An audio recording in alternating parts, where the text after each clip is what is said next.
So, ladies and gentlemen, boys and girls, on behalf of the Dales League and the National Autograss Sports Association, then it is a very, very warm welcome here to Hillside Farm, Thornborough for day 2. This is the big one, finals day of the 50th anniversary Men's National Championships. We are all set very, very shortly to go racing. So if you're here on site, get yourselves trackside. Little bit of drizzle in the air at the minute. The local forecast, and I'll tell you what, these locals are spot on with forecasting here. Then a little bit of local forecast says the drizzle will be with us probably till about 10 o'clock, and then it should all dry up, which will give us just about ideal racing conditions. If you're watching at home and you're close enough to get here, get here. There is nothing like being here. But if you're watching at home on the live streaming, then enjoy, and I hope wherever you are the weather is a-okay. We are set for a super day's racing, without a doubt. If you were here yesterday, you would have seen it. If you were watching at home yesterday and you saw it, you know that I tell no lies. Then we had a cracking day's racing yesterday, and we have got absolutely more of the same to come today. This is the sharp end of the Nationals, of course. We have got the third round of qualifying, third and final round of qualifying, and then we'll be working out the top 8 cars in all of the classes to go through to those all-important finals a little bit later on, early afternoon, if all goes according to plan, and I'm sure it will. Just to bring you up to speed with race format, we have got, not many, but we've got some runoffs. No, we've got some reruns left over from yesterday. They are class 6 and class 10, so or noisier classes. So they're going to be held back a little bit, obviously in deference to the local neighbours that we have such a good relationship with and want to maintain. So race order this morning will be third round of qualifying for the class 1s, third round of qualifying for the class 2s, third round of qualifying for the stock hatches.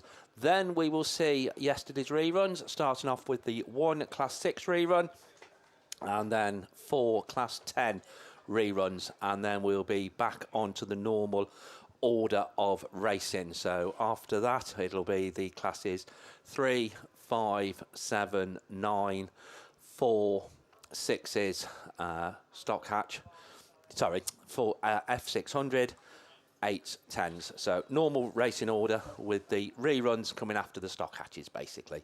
That's the long and the short of it. Then same commentary team as yesterday, but if you're here, you may as well stay because you won't get your money back. So you may as well stop and listen to us. So most of them, as is par for the course, are probably still in bed, I think. The surprise, I do have to say, is that Mr. Herdman is here pre-9 o'clock. So there we go. So Gareth's also up and about. Gareth's having a very busy weekend as well because he's doing points, which technically I should have been doing. But Gareth has been doing a lot more of that than I have, so fair play. Right, as you can see, if you're watching on the live stream, and as you can see if you're here on the venue, cars are coming to the line for the final round of qualifying of the TPC paint powder preparation sponsored class 1s. Race permutations based on the pairings, of course. Not many dropping out, which is great for the class 1s. So groups A, F, K and Q is race 1. They are going as per the original list, all 8 of them. Andy Dockeray in Yorkshire Dales 12. Jack Saunders in Cambridge 82. Craig Bagley in Cum D1. Charlie Richardson in Scarborough 94. Mikey Daly in Mallow 1. Will Hadley in Severn Valley 1. Michael Baldwin in West Waterford 245. And Chris Dyer in Evesham 28. Highest people in the points chart from yesterday out of these. Joint third, Craig Bagley. He's on 100 points, a first and a second. Michael Baldwin in West Waterford 245. He's 7th. He had a 4th and a very good first yesterday, so he's currently on 83 points. Jack Saunders sits in 12th in Cambridge 82, couple of thirds. So good run. He's certainly in with a shout of a place in today's final. 3 unbeaten cars yesterday. I'm not sure how many unbeaten cars there was yesterday because I got the wrong sheet. So there were I think some unbeaten cars yesterday in Class 1, but we'll pick those up in a bit. But that's who we've got in Race 1. Yeah, Conor Griffiths unbeaten yesterday in the Thai V16 machine, as was Tom Powell in Cumdy 182. They're both on 110 points, sitting joint first. We'll see those a little bit later on. But big thank you to TPC for their sponsorship of Class 1. Big thank you to SDG UK, our overall meeting sponsors. First race, day 2 of the 50th anniversary Men's National Championships gets underway. And it is Craig Bagley in C1 that is the first one to show. Without a doubt, a heat win is going to be good enough to book him a place in the final. Andy Dockeray, Yorkshire Dales 12 in that second place slot, looking for a move round the outside.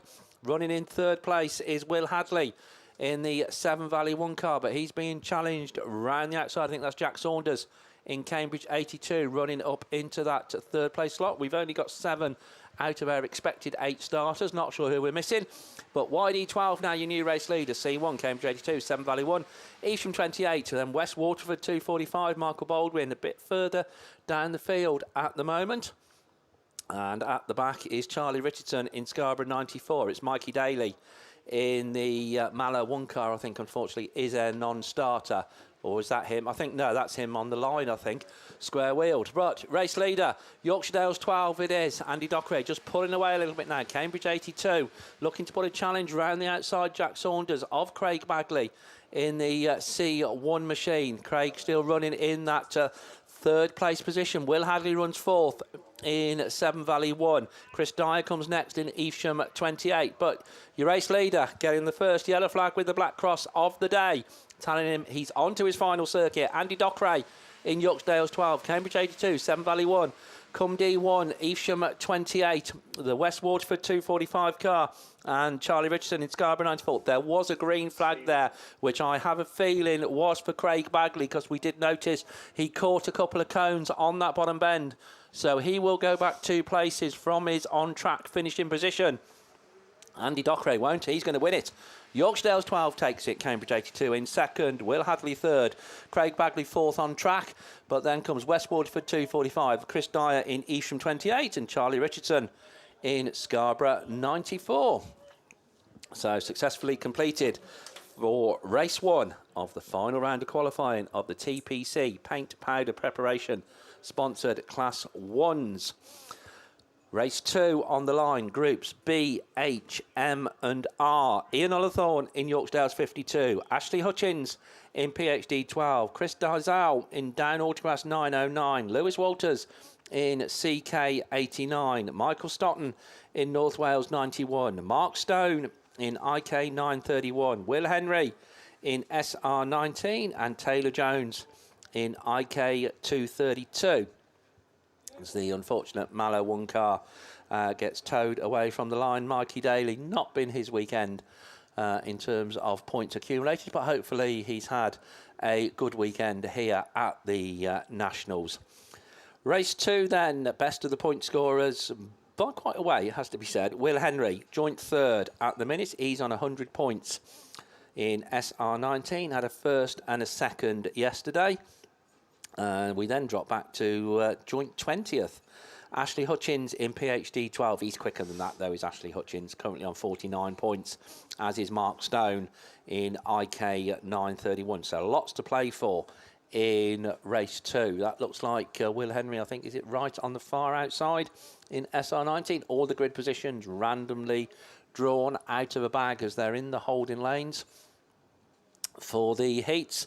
And as they get away then, it's all 8 of them out there. It's a very level break, but it is Will Henry in SR19 that's just about the first one to show. Looking to close the door on the rest of the field as he goes into turn 1 and back round towards us. It is Will Henry in SR19 that's that race leader. North Wales 91, Michael Stotton slots into 2nd place. Ashley Hutchins runs 3rd in PhD 12, but Will Henry looking to stamp his authority on this one, and certainly if he does, that is 100% going to guarantee him a place in today's Class 1 final into that top bend once again. So Will Henry it is in SR19 just pushes on a little bit, but opening up a couple of cars advantage from North Wales 91, PhD 12.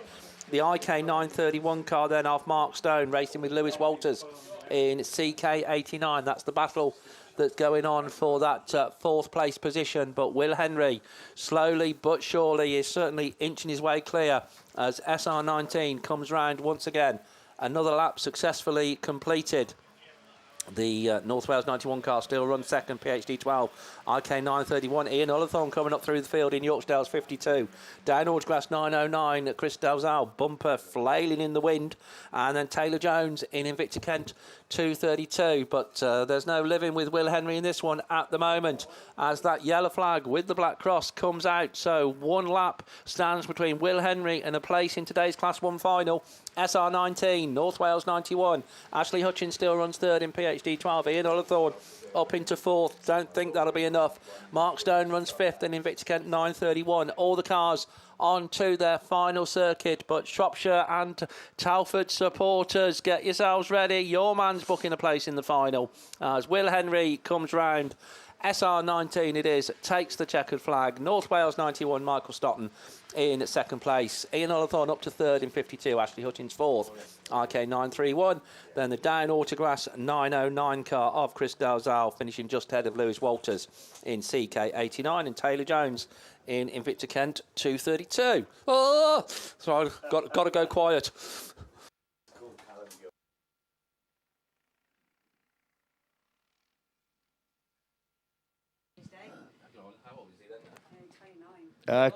Callum Gilson, could you come to commentary, please? Callum Gilson, could you come down to commentary, please? Yes, thank you. You? Yeah, good, thank you. Yeah, no more.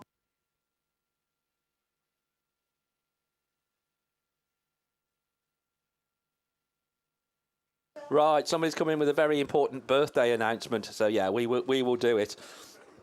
All I will say is it was the person's mother, and I bet she feels old, and so she should. Hi, Claire. Right, race 3 on the line, groups D, I, N and S. So who we got out in this one? The answer is we've got one of our unbeaten cars, Connor Griffiths in Tivy 16. Happy birthday, Connor. I know you can't hear us. We will do it when you can. But that's who came in. It was Claire. So 29 is Connor, would you believe? God blimey. Also there, then Sean Thompson came in as a substitute driver for Scunthorpe 106, and he's sitting on joint third on 100 points, so he's had a good day yesterday. Alex Hill sitting in 11th in St Neots 164. Andrew Kirby sits joint 8th, so right on the cusp of qualifying for the final in the York 30 car. Also there, Jordan Painter in Scunthorpe 364. Aidan Brown in Central Scotland 116. Lee Buckley in Pennine 96, and Victoria Stone in IK 747. That's groups D, I, N and S. And it is the Scunthorpe 364 then that is the first one to show, going down that far side, joint 14th and a heat win. Yeah, that's going to be looking good for a place in the final, I would suggest, as Jordan comes out of that top bend and back round towards us. Tucked into that second place is Sean Thompson in 106. Connor Griffiths, he'll know that he doesn't need any heroics in the heats in Tivy 16, and a nice steady third place will book him a place in the final. These three now just pulling away a little bit from the rest of the field, but it is the two Scunthorpe cars that are leading the way as they come back round towards us. Jordan Painter in 364. 106 still there, tucked in second place. Tivy 16. Up into fourth place now has gone Alex Hill in St Neots 164. Alex Kirby comes next. Lee Buckley in Pennine 96. The one just at the back of the pack at the moment. Aidan Brown in Central Scotland 116. But this leading trio certainly pulling away from the rest of the field as the last lap flag gets made ready. But you wouldn't bet much against a Scunthorpe win at the moment. 364 and 106. But yeah, it's a brave man that would pick which one of them. Having said that, Connor Griffiths still probably got plenty to say in this one. In TA 16 as they go down that far side. It is the Scunthorpe 364 of Jordan Painter that leads the way, and I think he's going to hold on for this one. So Jordan Painter comes round, takes a win. Sean Thompson will have done enough, I'm sure, in 106, as will Connor Griffiths in TA 16, St Neots 164, then Alex Kirby in York 30, IK 747 is Victoria Stone, Pennine 96 comes across the line, Lee Buckley, as indeed does Aidan Brown in Central Scotland 116. Race 4 then on the line, the penultimate race in this final round of qualifying of the TPC Paint, Powder and Preparation sponsored Class 1s Groups G, J, O and T. Scott Aldridge in Stroud 27, Peter Watson in York 121, Luke Doherty in Causeway treble 7, James Parnell in Spalding 921, your defending champion Lee Deegan in Cambridge 48, Danny Cowburn in Wessex 58 and Chris Dunwell in Scarborough 179. Best of the point scorers yesterday, Lee Deegan in Cambridge 48, joint 8th. So good run will get him through into the final to defend his title, but he's currently running in about 4th place as Stroud 27, Scott Aldridge, brings the field past us for the first time. Lee Deegan looking to make a move though, up through on the inside of that start line turn, but it is Stroud 27, joint 14th on 64 points at the overnight stage. As that all went a bit wrong for Stroud 27 on that bend. I think just caught out a little bit by the water. Spalding 921. James Parnell now leads the way. Lee Deegan, Cambridge 48 in second place, going through on the inside, having a much better run this time. Danny Cowburn in Wessex 58, Stroud 27, with plenty to do now, running towards the back of the pack. Spalding 921. James Parnell comes round once again as that race leader. Lee Deegan winding up Cambridge 48, you do feel. Pete Watson up into 3rd in York 121, racing ahead of Chris Dunwell in the Scarborough 179 machine, WS 58, Stroud 27, and Luke Doherty in Causeway treble 7. But last lap flag time it is, and it's going to go out to the car coming out of that top bend. It is James Parnell still in Spalding 921, Lee Deegan, Cambridge 48, Pete Watson in York 21, Scarborough 179 is Chris Dunwell. That's still the race order. The leading four a little bit more spread out now as they go down that far side, and providing he avoids total catastrophe on this final bend, I think this one is going to go to James Parnell. Spalding 921 comes round, takes the win. I think Lee Deegan would have done enough to get in the final in Cambridge 48. Pete Watson in York 121, Scarborough 179 is Chris Dunwell, WS 58 Danny Cowburn, Tom Aldridge in Stroud 27, Scott Aldridge even in Stroud 27 comes across the line, as indeed does Luke Doherty in the CY treble 7. So last race, final round of qualifying of the Class 1s Groups C, E, P and Al. Tom Powell in Cumdy 182, the other unbeaten car from yesterday. We saw that Connor Griffiths couldn't make it 3 out of 3. Can the C182 car. Best turned out Saloon yesterday as well, so he's having a good weekend already. He's joined by Ryan Cunningham, Ryan Powell, Ben Gould, Kane Parnell, Reese Roberts, Jamie Hussey and Toby Chamberlain. Those are the 8 cars that are out there, but coming back round towards us for the first time, it is the Cumdy 182 car. Spalding 129, Kane Parnell in that second place slot. Reese Roberts, PAC 157, runs in that third place. Trying to come up through on the inside though is Jamie Hussey in Scarborough 223. But Tom Powell absolutely stamping his authority on this one as the Cumdy 182 car comes round. Jamie Hussey, the best of the other point scorers, joint 8th at the overnight stage. Ben Gould runs in 5th in this race in North Shropshire 443. Toby Chamberlain in 21F started off very well with a heat win yesterday, but then it all went wrong. No points scored in the second round of qualifying. Currently sitting in 6th. That's not going to be good enough for a place in the final. Tom Powell, C182, another lap completed. Spalding 129 under quite strong challenge from Scarborough 223. PAC 157, Ben Gould in the North Shropshire 443. 21F goes through next, and the North Wales car, that's Ryan Powell in 52, and the reserve is Ryan Cunningham in Nottingham 470. Last lap flag goes out, and it goes out to Tom Powell in Cumdy 182, Spalding 129, Scarborough 223, PAC 157, Ben Gould in North Shropshire 443. Toby Chamberlain in 21F. All the cars then on to their final circuit. As the checkered flag gets held aloft, making today's final, he will have top choice of grid position.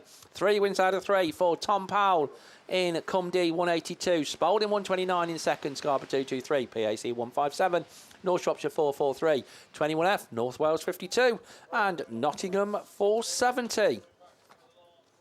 So, excellent stuff then from the Class 1s straight through their final round of qualifying.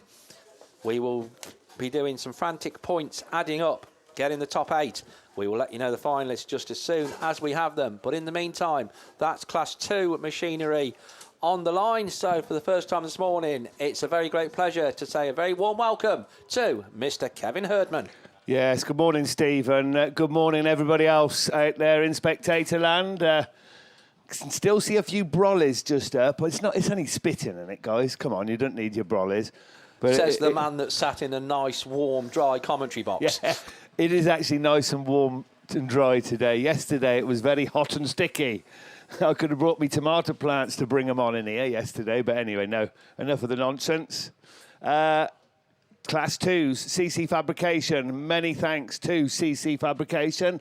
They do have a stand here as well this weekend, not far from commentary. Class 2, Heat 3, Race 1 will feature Pip Melly, will feature Lee Kent, George Cresswell, Stephen White, Stephen Heath, Gareth Stokes and Jack Farrow. George Cresswell is top of the shop at a 4th and a 1st yesterday, so Scunny 127 looking to try and book his place in this afternoon's final. I really think everybody else is racing for pride rather than points. An outside chance for Gareth Stokes in Pennine 87, but nothing short of a win for him. So away we go with the first run of the Class 2s this morning. It is George Cresswell that's very quick out of the gate. Now, how's he going to negotiate this top corner in some fine style? Cresswell then away from York 181, CK7, then Pennine 5. That's the 1, 2, 3 and 4. As we get a change for second spot, then Stephen White, who didn't have the best of days yesterday, so he's looking to improve, and he is doing so. Stephen had a 6th and a non-finish yesterday, and as I say, racing for pride, looking to take that heat win at the Nationals. He's there in second at the moment from York 181, Pennine 65, then 87. Just behind him is Swansea 2, and last but not least, the North Wales 38 car piloted by Lee Kent. But your race leader is away and gone. We might get a change for that second spot as well. Jack Farrow now. Again, Jack, not the best of days yesterday, but he's improved on that, that's for sure, and got up into second. CK7 third, 65 in 4th, but the important gentleman in this heat is the man that's in the lead. He's on 83 points, and 55 will get him through to this afternoon's final, but he's got a lap and a bit to do to ensure that. So round he comes, this time with 1 to go. Scunny 127. 181 CK7, Pennine 65, still battling away for the minor place in Swansea 2 also. But let's go back to the race leader. He had a super start, did George Cresswell, and he's coming into that top turn for the very final time. So Scunny 127 sees the checkered flag. He knows he's there. He books his place in the final. York 181 to take second from CK7 65, Swansea 2. And Pennine 87. So well done, Mr. Cresswell. You're through. As we look down to the line, if it's correct, and I think it is, we've got race 2. I know they jumbled them about yesterday. They had race 5 first and race 3 second and all sorts, but I'm easily confused now. Josh Julian on 100 points. Brad Ellison on 100 points. Carl Brooks is there. So is Adam Cochrane.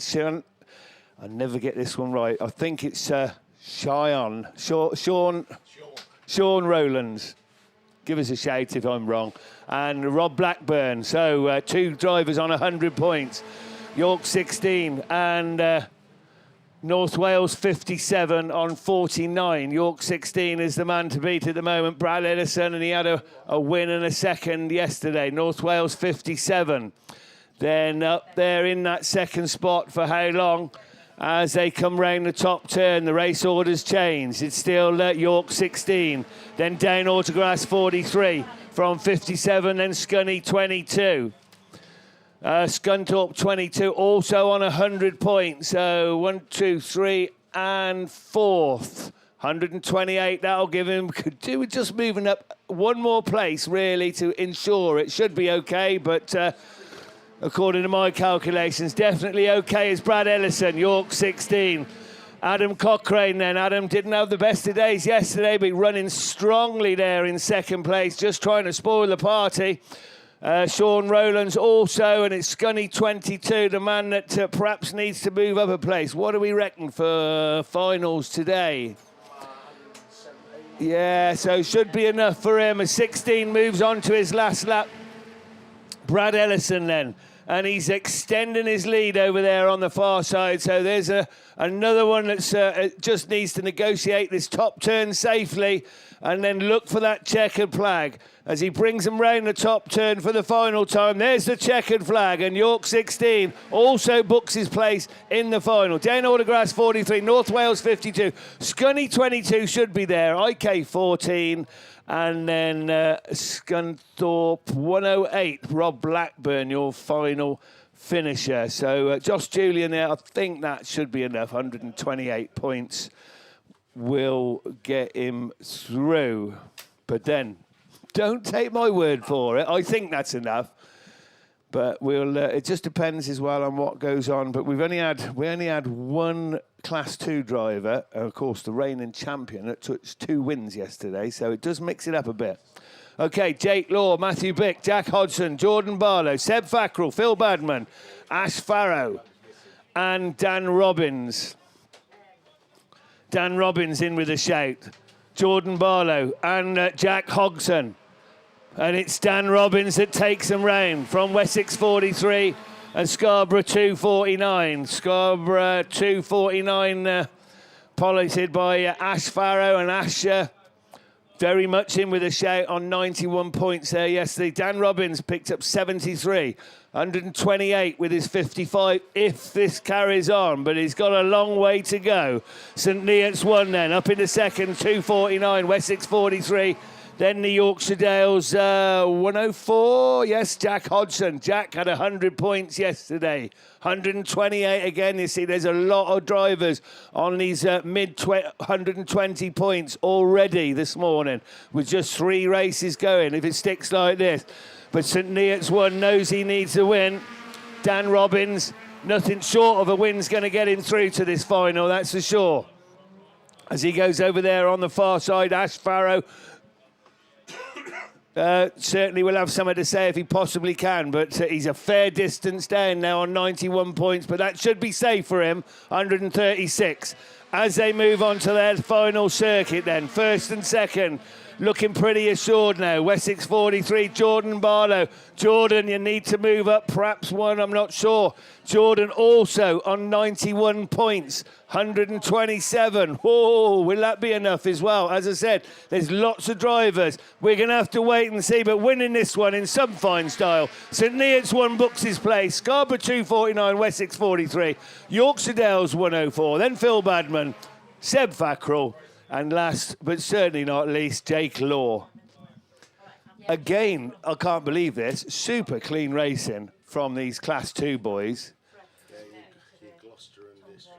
Yeah. Okay, so race 4 down there on the line will feature Janie Newham, Ryan Rowland, Connor Bishop, your national champion, current national champion, Craig Conway, Adam Smith, Jay Albrighton and Carl Blackmore. And it's Conway, unbeaten, the only man in Class 2 that's unbeaten all weekend.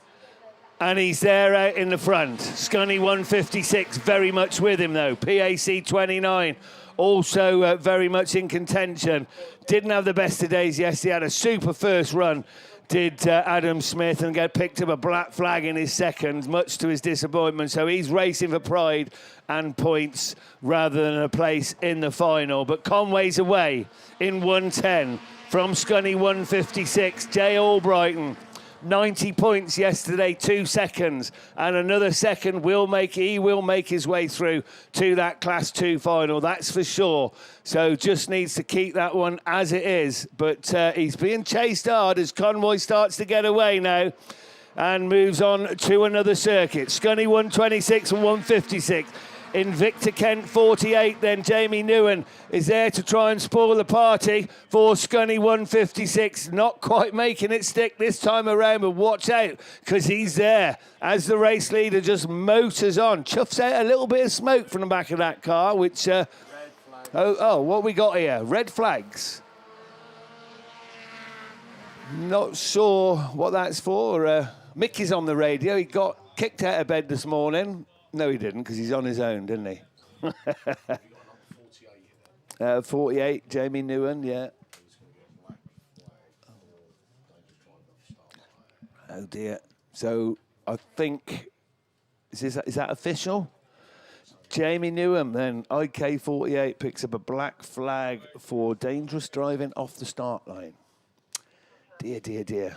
So, rerun on that one, because they weren't on to their last lap. So we're going to go with race 3 then. Top point scorer in this one. And this is the man I picked, actually, to have a bit of a pop at this title.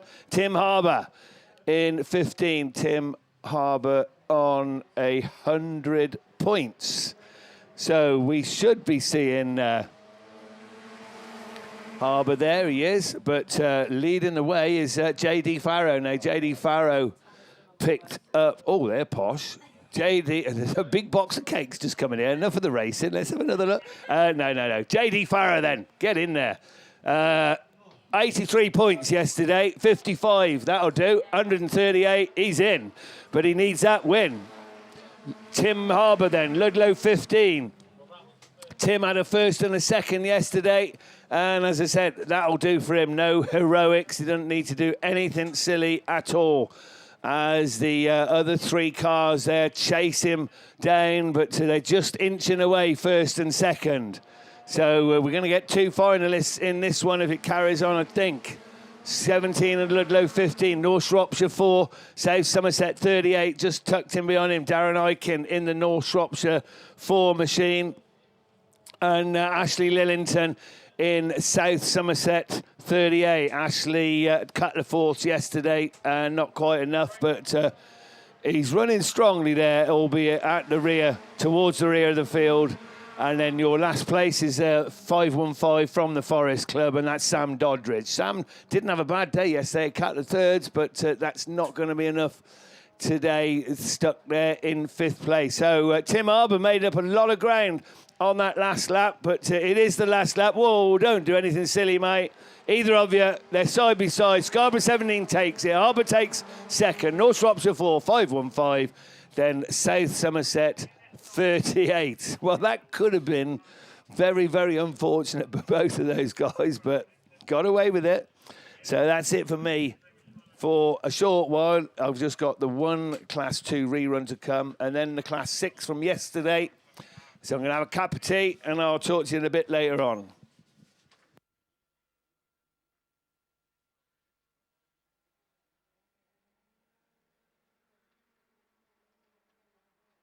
So this is the first race of the men's stock hatch. TCI Mechanical and Fabrication sponsored.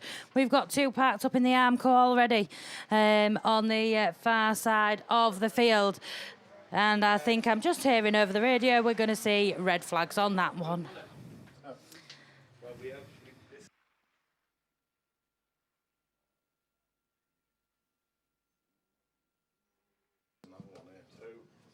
So we have a couple of bank cards up in commentary. So you'll need to tell us which bank they're from. Callum Gilson, and the other one is Mr. Knott. If you've lost your bank cards, please come up to commentary so that we can reunite you with those.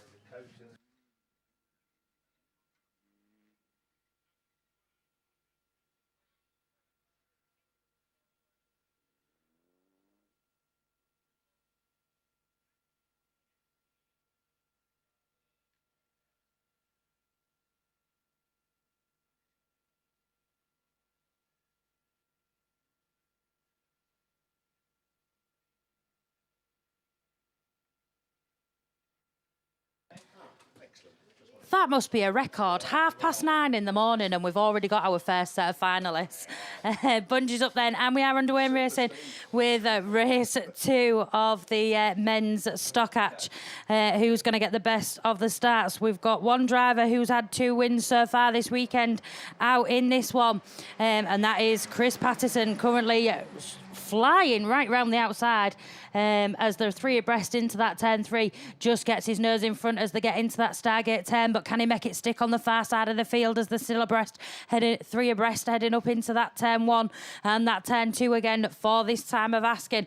The lead 3 cars all go slightly wide. Is that going to allow those next cluster to just nip up the inside? Yes, it is. South Somerset 40 then takes up the Runners Race leader from North Shropshire 192 of Michael Ickin. As you're 1 and 2 now battling it out. Spalding 51.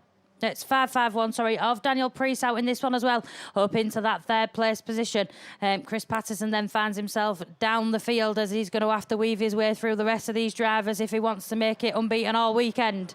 But it's North Shropshire 192, South Somerset 40, Spalding 551, Scarborough 26, Border Counties 25 and Scarborough 64. And then the York 93 car of Adam Hurst is the one with all the work to do from that back marker position, but back up and at the front. New race leader already heading up into that turn 1 and that turn 2 for this time of asking. It is still the North Shropshire 192 car then of Michael Ickin that takes up the running as your race leader, leading them into that turn 3 and that Stargate 10. South Somerset 40 then of Dougie Atkins in that 2nd place position as they look to pull away from the rest of the field. Nothing much between any of these cars in this restricted Stockhatch class as they all make their way up into that turn 1 and that turn 2 for the final time. Checkered flag out, ready and waiting on this one. North Shropshire 192 it is, South Somerset 40, Scarborough 26, Scarborough 64, York 93, Spalding 551 and Border Counties 225. Test on the headset, test on the headset.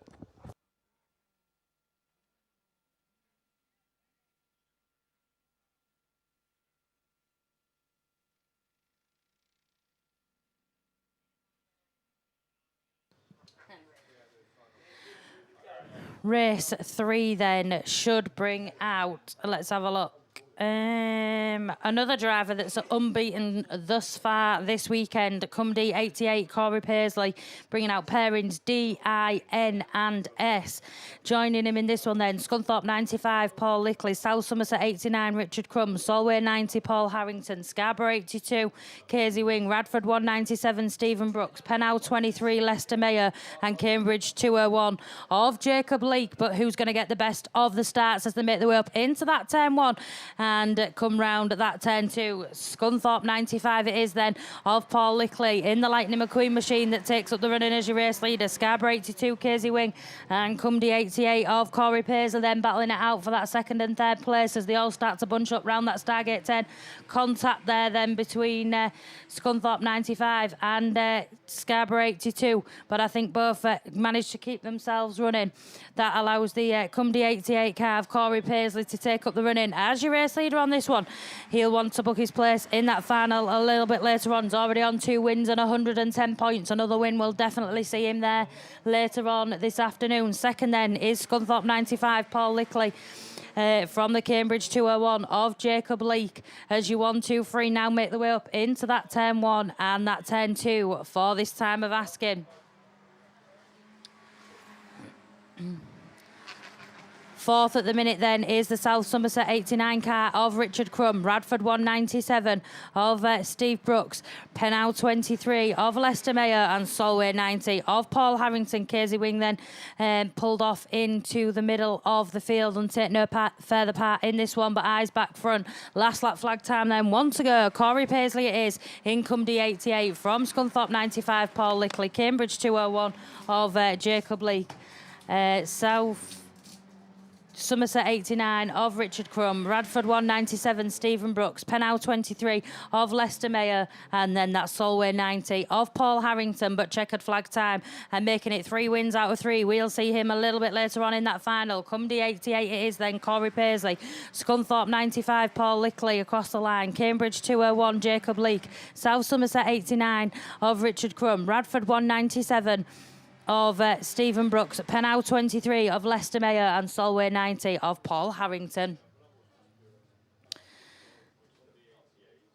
Race 4 then should bring out IK 505, Daniel Mumford, Breeden Hill 25, Jordan Regan, Yorkshire Dale 33, Phil Peake, IK 117, Tristan Richards, Scarborough 20, Lewis Wing, Breeden Hill 69, Mark Pontin, and Pennow 55 of Chris Hooper.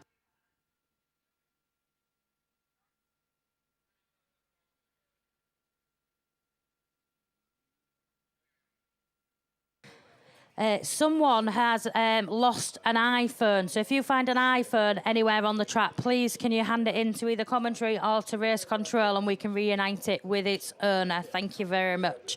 So we've got race 4 underway in race, and then Phil Peake looks quick in the Yorkshire Dales 33 car, just pushes it a little bit wider. That's allowed the gap to open.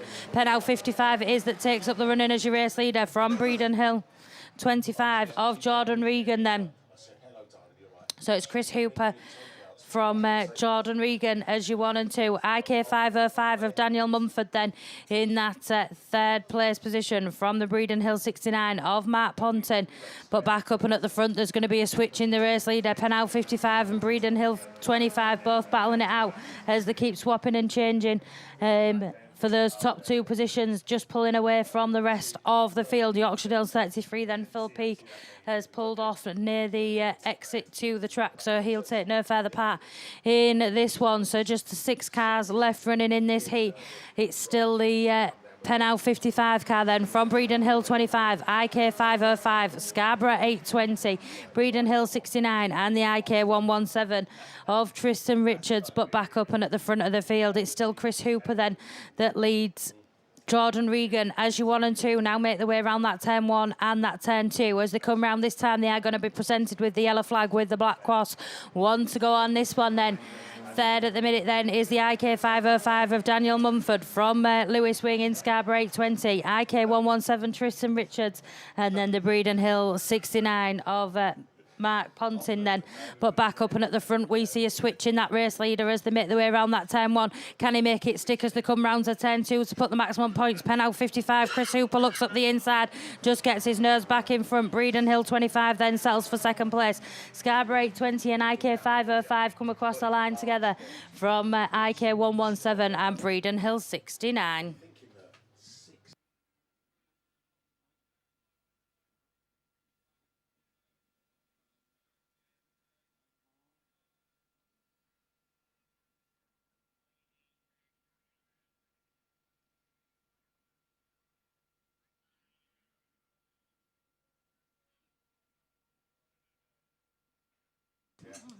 So, Wayne Price, you have won the helmet raffle from Barnyard Motorsport. So if you want to make your way down there to collect your prize, that's Wayne Price. You have won the helmet raffle. Woohoo! So a couple of stock hatches just needing some recovery off there. Race 5 then is quite a quiet lineup now. There's just 5 cars left on my list coming out in this one. It should bring DA25 Robert McCauley, York 105 Rory Buzz, Spalding 51 Jake Pierce, Nottingham 111 of Dean Hollingsworth, and Scunthorpe 26 of Johnny Ingalls. So just hearing over the radio, IK 505, Daniel Mumford picked up a green flag in that race. So you will be docked 2 places from your finish position. Just having a little look round this track then and seeing if we're going to get some track clearance.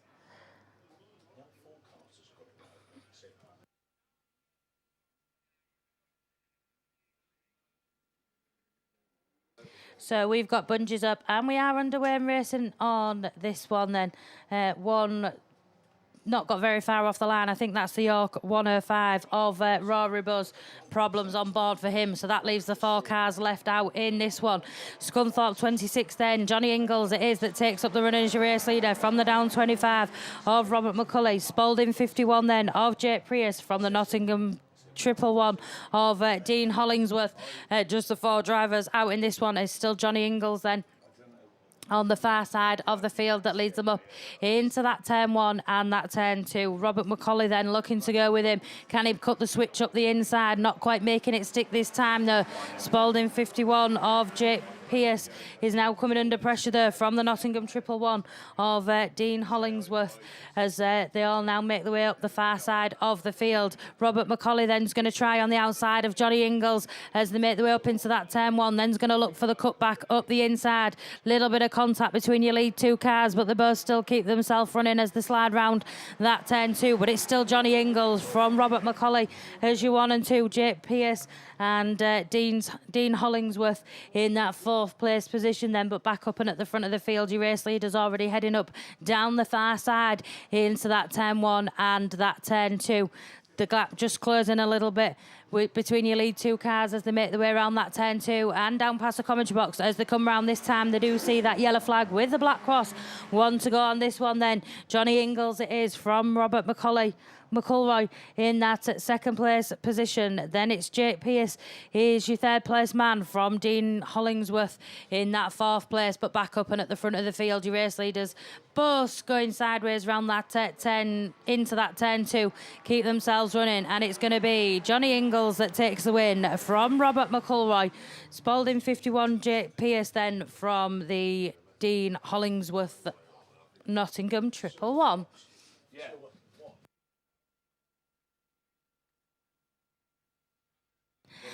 So I've just had Tammy in from Zoom In Photography. She's got a stand this weekend supporting motor neurons disease, and she's just come across to tell us that they've got lots of new stock today, new tombola prizes, more cakes, and yeah, they're raising funds for the motor neurons disease. So if you've got any spare change, or you want to go and buy some cakes or tombola prizes, please pop along to Tammy's stall and have a look.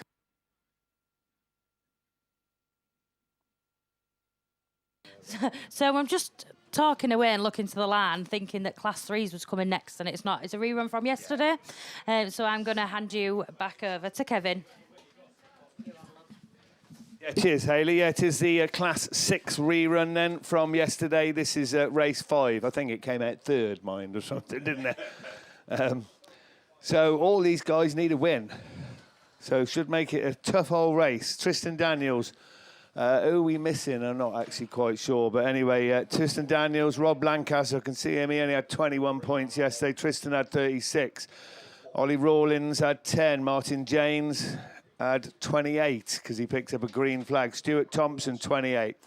Darren Thomas, 21. Paul Regan, 21. And Mike Armstrong, 36. So I'm not sure actually who's dropped out because there's only 6 now down there. Let's have a look. Don't matter anyway, you'll see when they come across, won't they? I'm not, yeah. I'm not straining my eyes this time in the morning. What they do need, they all want to win. That's for sure. Every single one of these guys down there need a win to get them back into contention for the final. And to be truthful, apart from Mike Armstrong and Tristan Daniels, second, they'll do it. That'll help them out. But the rest of them need a win. So Rob Lancaster must have heard me. He's had a little bit of a listen and a bit of a talking to, and he's there just with his nose in front. White Rose 3, though. Got something to say about that, that's for sure. Stuart Thomas. Stuart only took 28 points yesterday alongside Lancaster, who took 36. And these two all absolutely really having a good old fly over there on the far side. With who's that in 3rd? Is Lancaster Motors on. White Rose 3. Typhy 36. Then Scarborough 253. 115. And the Breeden Hill 47. But it's Lancaster at the moment in Radford 471 that's taking him round. Round the beer tent turn, once again he goes. Chasing hard in second though is that White Rose 3 machine of Stuart Thompson.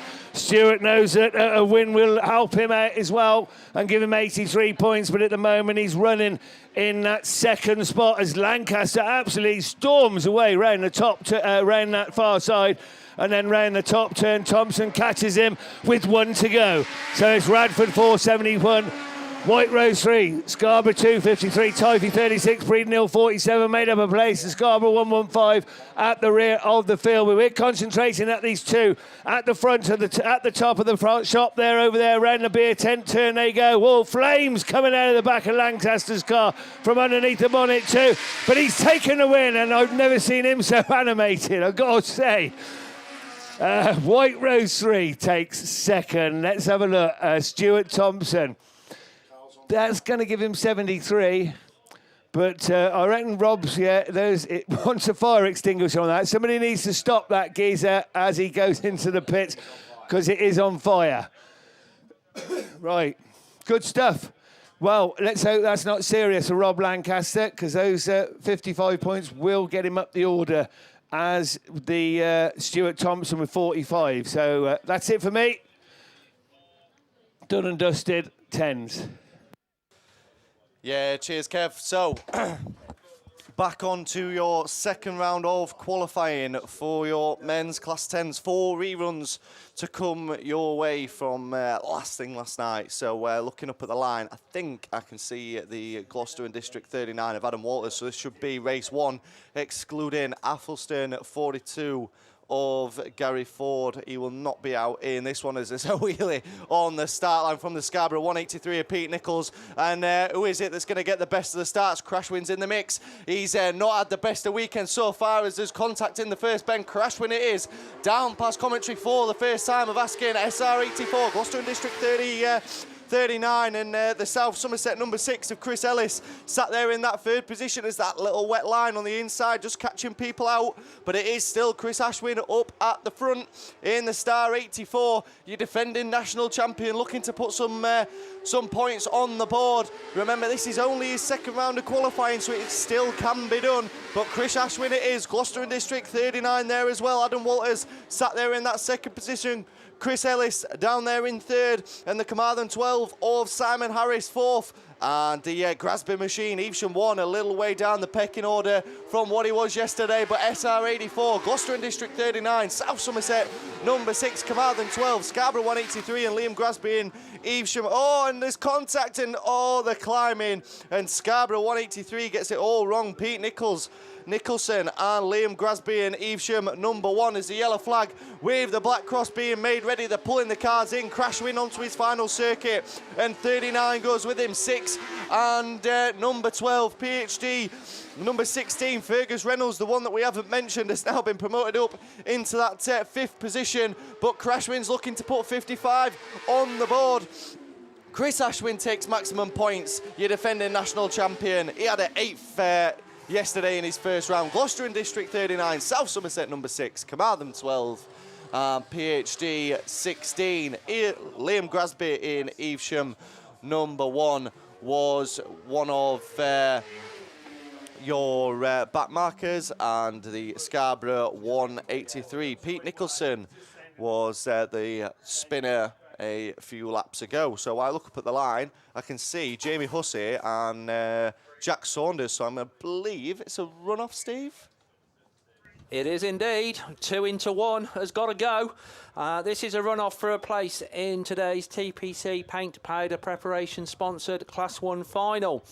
Finalists that are straight through anyway. Tom Powell, the only unbeaten car, in Cumdy 182. Will Henry in SR19. Connor Griffiths in Tyvy 16. Sean Thompson in Scunthorpe 106. Kane Parnell in Spalding 129. Your defending champion, Cambridge 48, Lee Deegan. And Jordan Painter in Scunthorpe 364. Those 7 we will see in today's Class 1 final, along with the winner of this one. So it is straight shootout time. Jamie Hussey versus Jack Saunders. And they get away from the line. You can expect it to be close. They're equal on points.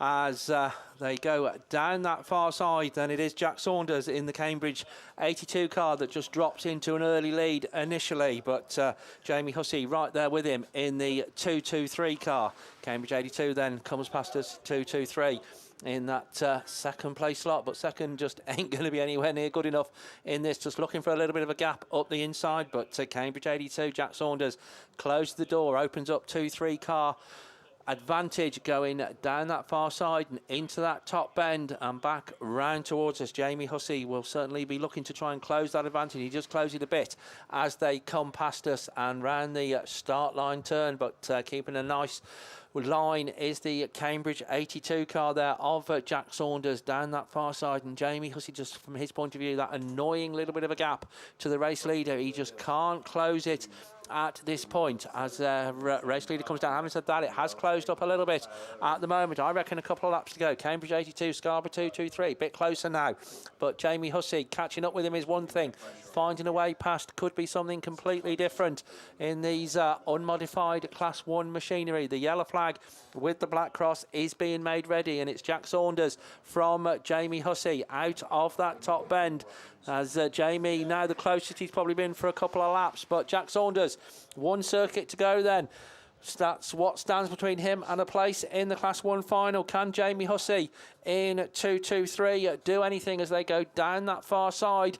It is the Cambridge car, though, of Jack Saunders that I think is going to come back towards us as the race winner and book his place in the Class 1 final. Well done, Jack Saunders takes it. Jamie Hussey, cracking weekend. Unfortunately, though, losing out in that runoff. But Jack Saunders, we'll see you in the Class 1 final. Yeah, so some Class 1 final that is going to be. Right, race 2 sees groups F, J, N and R. We are going to miss Yates Sobry 1, Andy Bishop, Wesley Vance and Phil Young. And Bungee lifts, and there's a messy start, but blower it is. York number 7, Andy Ornshaw first into that top corner, and Pascal's there in the mix as well. Somebody slow out of the gate, but York 7 it is, and Mallow 25 goes with him as well, and that's Tyrone Cusack. And where is Pascal in the Hereford 250, looking up the inside, not quite making it happen this time. Sam Burbage, it is in that third position as they go into that Nutters Bend for another time of asking. Blower it is as there's a cone kicked up. So York 7, Mallow 25, Sturton 14, Hereford 250, and the battle for the lower positions, the CY 69 and the Evesham 23 of Phil Young that I've got on my list as a black flag, but evidently not. But up at the front, it's still Blower in York 7. Cusack there in that second position, looking for a way through, not quite close enough this time. Down past commentary, it's still 7.25 and 2.50 now on the inside of Sam Burbage in the Sturton 40s. He fights back, gets a cut back, up the inside he goes, just overcooks it slightly as Pascal gets the drive up the back straight. Side by side they go into Nutters Bend for another time. So Burbage on the inside, on that dry line, Blower onto his final circuit with Cusack as well. Burbage and Pascal go with him, and Young there in the 23 trying everything to try and catch up, but this battle for third place, it's swapping and changing between the 250 and the 40 machine, but the checkered flag being made ready this time. Andy Ornshaw looks like he's going to put maximum points, or is it? Dash for the line, York 7, Mallow 25, Sturton 40, Hereford 250 and Evesham 23. So that is race 2 done and dusted. And on to race 3. We look down to the line. Vinnie Gibbons in the Leewood 170 is down there. We're all back in on this one as Lee Seagraves ended up square-wheeled in front of commentary. So we should have Vinnie Gibbons, Gareth Cooper, Paul Coles, Wayne Yeardley, Lee Seagraves, Mark Griffiths, Ben Erdman and Mark Luca. But Mark Luca is not going to be out after that heavy roll yesterday in the first round of qualifying. So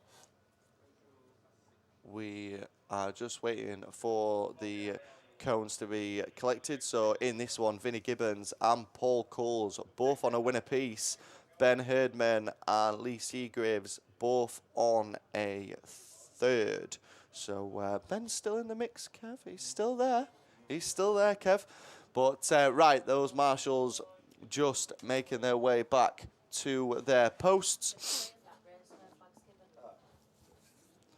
Right, so the yellow flags start to fly, and we look down towards the bungee, and it lifts, and we're away and racing, and Coles is fast out of the gate, but so is Gibbons and Seagraves, but do not rule out Ben Erdman in the Radford 207, and there's contact. No, no, no. Ben Erdman collects Paul Coles. 170 it is. ARC1 goes with him. Yorkshire 17, Gareth Cooper, Wayne Yeardley, and Mark Griffiths in the climbing, and oh, Sparky's in the fence. He just keeps it going. But down, back, up at the front, it is still going to be the 170 Gibbons chasing hard is Seagraves. Red flags. Red flags. Slow it down, Vinny. So that one will go back to the rerun lane, and I'm not sure what that one is going to be stopped for as they make their way back to the rerun lane once again.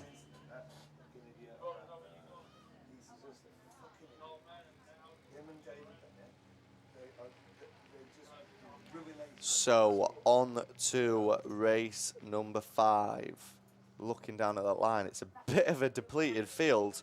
Not sure who is missing on this one, as this was the last race of the day yesterday, but I'm sure we will pick them up on their way past. So there's a little bit of controversy going on down here by the marshals.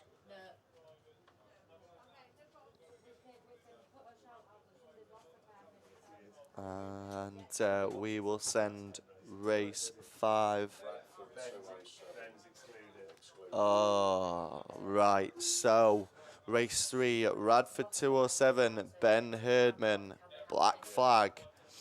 So we will not see Ben back out in the rerun.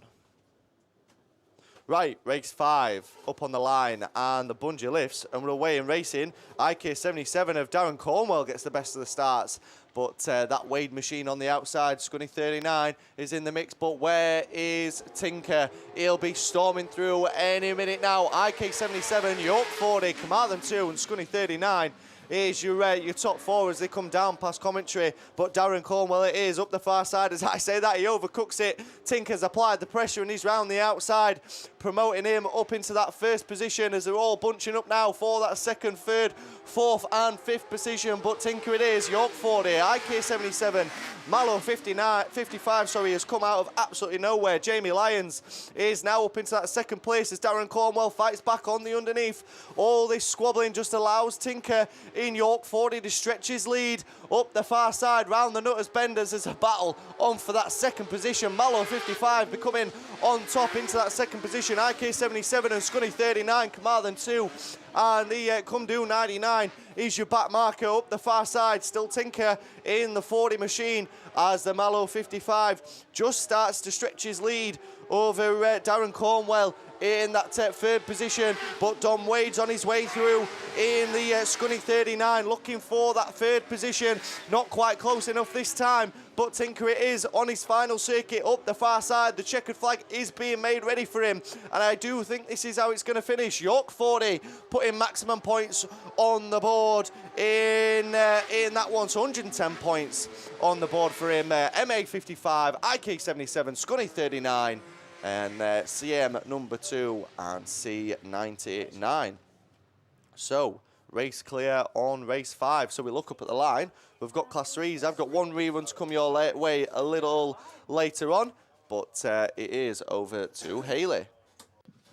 Thank you. Yes, we're going to kick off Heat 3s for the men's Class 3s, sponsored this weekend by Shebden Plant Hire. No time to go through the runners and riders in this one, though, because the bungee's up and they're already underway and racing.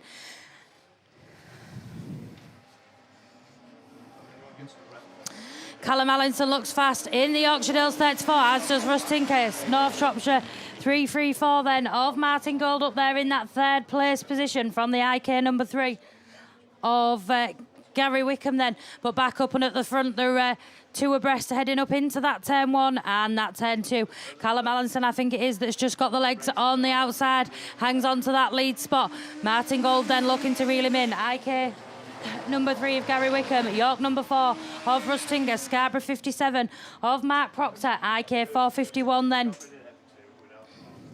of Jordan Spavins, and then the Wessex 22 car of Adrian Joyce, but back up and at the front of the field then it's still Allinson that leads in the Yorkshire Dale 34 from Martin Gold in North Shropshire 334, and the IK number 3 of Gary Wickham then as you 1, 2, 3 in this one now make the way around that Stargate 10 heading up down the far side of the field. York number 4 then of Rustinker in that 4th place position. Scarborough 57 of Mark Proctor, then the Wessex 22 Adrian Joyce. IK 451 Jordan Spavins pulls off into the middle of the field then, so it's still Callum Allinson in Yorkshire Dales 34 that leads them up down the far side of the field, all now safely on their last lap.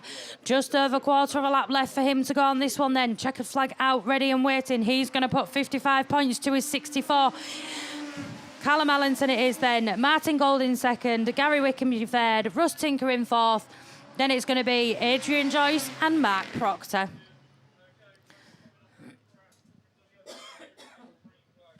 Excuse me. So that one is done. They'll just listen. Just hearing over the radio, Wessex 22, Adrian Joyce picked up a green flag for contact. So let's have a look at race 2. Are we going to have time to go through those runners and riders? Possibly. Spalding number 11, Peter Lemon. 267F, Dave Jones. Typhy 11, Nigel Edwards. 305F, Scott Jones. Melton 64 of Malcolm Lefevre. Scunthorpe 96, Cash Yardley. ARC 27 of Lee Almond, and PAC 39 of Thomas Reeves. The one with the best of the points after yesterday with the 1st and the 3rd then is Lee Almond in that ARC 27 car. As they make their way around there, it's the PAC 39 that takes up the run as your race leader from Typhy 11 and ARC 27. Scunthorpe 69 then Cash Yardley in that 4th place position. Spalding 11 and the 267F of Dave Jones then battling it out for that 5th and 6th place. 4th and 5th place, sorry, as they now make their way around. PAC 39, ARC 27, Scunthorpe 96, Typhy 11, 267F, Spalding 11, 305F, and Melton 64. But back up and at the front of the field, are we going to see a switch of your race leaders as they start to bunch up, heading up in towards that turn 1 and that turn 2? Down past the commentary box for another time of asking. It's still the PAC 39 of Thomas Reeves then from Lee Almond as you 1 and 2. Scunthorpe 69 then Cash Yardley in that 3rd place position from the Typhy 11 of Nigel Edwards. Dave Jones and Peter Lemon then battling it out for 5th and 6th place. Then it's the 305F car of Scott Jones, and the one with all the work to do is Melton 64. But eyes back front, last lap flag time then, 1 to go. Lee Almond it is then that looks up the inside of Thomas Reeves on the far side, almost neck and neck, but it's Thomas Reeves that keeps his nose in front as they make their way up into that turn 1 and that turn 2 for the final time. Checkered flag out, ready and waiting. PAC 39 it is then that takes the win from ARC 27, Scunthorpe 69, Typhy 11, Spalding 11, 267F, 305F and Melton 64.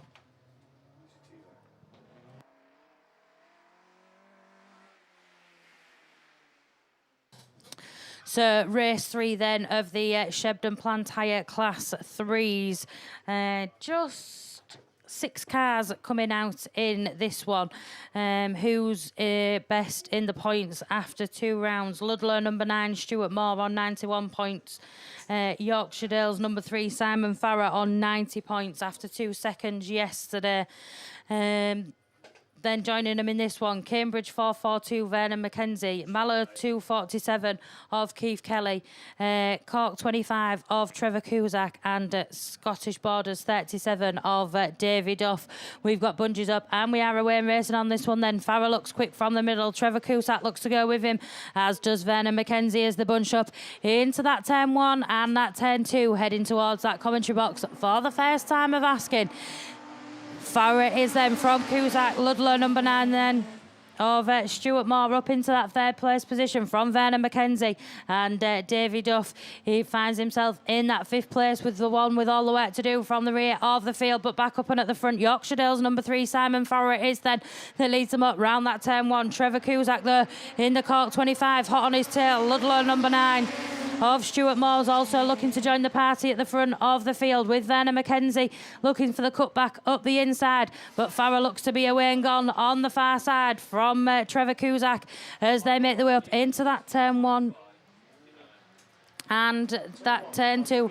Ludlow number 9 of Stuart Moore then looks up the inside of Trevor Cusack as they make their way up into that 10-3 towards that Stargate 10. Farrah just looking to increase his lead on the far side of the field from Trevor Cusack and Stuart Moore as you 2 and 3. Cambridge number 442 then of Vernon Mackenzie in that 4th place position from Scottish Borders 37 of Dave Duffy, but it's last lap flag time then. 1 to go. Simon Farrah is then that still leads them up around that Stargate 10, heading up down the far side of the field from Trevor Cusack as you 1 and 2 now make their way up into that 10-1 and that 10-2. Ludlow number 9 Stuart Moore though not far behind him as they bunch up round that 10-2, but it's checkered flag time.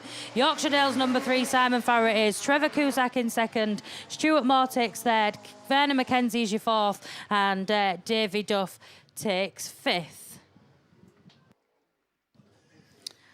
So I will definitely see Simon in the final a little bit later on with 2 seconds and a first.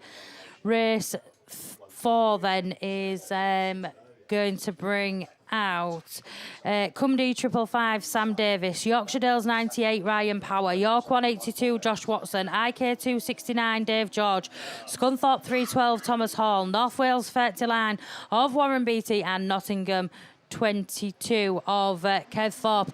Ryan Power is then in that Yorkshire Dales 98 that takes up the run as your race leader. York 182 Josh Watson goes with him. Scunthorpe 312 of Thomas Hall then in that 3rd place, the one with all the work to do from the rear of the field then. Nottingham 22 Kev Thorpe. Cumdee 555 of Sam Davis pulls off on that start line bend then, but back up and at the front of the field Ryan Power is in Yorkshire Dales 98 from John Watson and Tom Hall. North Wales 39 of Warren Beatty, IK 269 Dave George, and then Nottingham 22 of Kev Thorpe, but back up and at the front, certainly looking to increase his lead on this one. Picked up a win in a second yesterday, and another 55 points will do him quite nicely. Yorkshire Dales 98, Ryan Power it is then from York 182 of Josh Watson, who picked up 4th and a second yesterday. Scunthorpe 312 then of Thomas Hall still hangs on to that 3rd place position. Then we drop back to your 4th of North Wales 39 Warren Beatty, but back up and at the front your race leader's already going to see that yellow flag with the black cross. 1 to go on this one then. Ryan Power it is from Josh Watson, from Thomas Hall as you 1, 2, 3. Warren Beatty from Dave George, and then Kev Thorpe in that back marker position. It looks like we could see a change between your 2nd and 3rd, but away and gone and putting that maximum points on the board in this one. Ryan Power it is then in Yorkshire Dales 98. 2nd place is going to go to York 182 Josh Watson. Scunthorpe 312 Thomas Hall takes 3rd. 4th goes to North Wales 39 Warren Beatty. IK 269 Dave George takes 5th, and Nottingham 22 Kev Thorpe across the line. Race 5 then is going to bring out the only driver that is unbeaten in Class 3 so far this weekend. It is your defending champ, North Shropshire 343 of Sam Gold. Joining him in this one then, North Shropshire 293 Leon Dorset, Scunthorpe 70 of Rich Lee, Cambridge number 1 Adam Saint, Gloucester and District 52 of John Roberts, and Radford 169 of Mick Sumners. So Mick got a second and a first yesterday, and Sam's on 2 firsts. So a few of your top point scorers all out in this one. That come D 555. Come D 555 then just being recovered off after that one. And then we'll look for some track clearance on Heat 3, Race 5 of the Shebden Plant Hire men's sponsored Class 3s. Bungees up then, and we are away in racing. Who's going to get the best of the starts though? Goldie looks fast from the middle of the field in the North Shropshire 343 as they make their way up around that turn 1 and that turn 2. North Shropshire 293 of Leon Dorset then goes with him in that second place position. Scunthorpe 70 Rich Lee then slots into that 4th place. Just ahead of him is the Cambridge number 1 of Adam Sin. Then the 5th place is the Gloucester and District at 52 of John Roberts. But back up and at the front, it's still Goldie that leads then. Leon Dorset coming under pressure from Adam Sin as they make their way around that turn 3, heading up around that Stargate 10, and the one with all the work to do from the rear of the field then. Radford 169 of Mick Sumners, but back up and at the front of the field. Sam Gold it is then in North Shropshire 343 that's already passing commentary box for another time of asking from Leon Dorset, from Adam Saint as you 1, 2, 3. Then it's Rich Lee in your 4 from John Roberts in that 5th place. Mick Sumners then in that Radford 169 car in that 6th place position. But back up and at the front, your race leader's going to see that yellow flag with the black cross. Sam Gold it is then in North Shropshire 343. Radford 293 of Leon Dorset then in that 2nd place position, but Adam Saint's going to have a look up the inside in the Cambridge number 1, not quite making it stick, but Sam Gold it is then in North Shropshire 343 that's going to come round and put another set of maximum points on the board. We'll see him in the final a little bit later on to defend his title. North Shropshire 293, Leon Dorset in 2nd, Cambridge number 1 in Adam Saint in 3rd, Scunthorpe 70 of Rich Lee in 4th, and Radford 169 of Mick Sumners with a very, very poorly back tyre comes across in 5th place. Gloucester and District 52 then pulls off into the middle, I think, just needing a little bit of a hand with recovery. Up on the line is the Class 2 rerun, so I'm going to hand the mic back over to Kev. Yeah, thanks, Hayley. Mr. Westlake down there in Gloucester, you enjoyed watching that and enjoyed the 5 races. I think Mickey Sumners has just about done enough, mate. So enjoy the rest of your day, Dave. Keep watching, keep motoring on, mate, and we'll see you out here soon, I'm sure. Right, Class 2 rerun. Down there on the line, this features Craig Conway, the only man in Class 2 to be unbeaten. He was winning this one by a country mile before it was stopped. So again, he's got to look to make it 3 out of 3. Jay Albrighton can make the final as well on 90 points. Connor Bishop, well, nothing short of a win and a lot of luck and figures to go his way. Ryan Rowland in North Wales 12, he can make the final with a win. I think he needs a win and nothing short, to be truthful. Jamie Newham again, nothing short of a win, and he might sneak in if other results go his way. It's unlikely, but so there's 4 or 5 cars out in this one that need that win.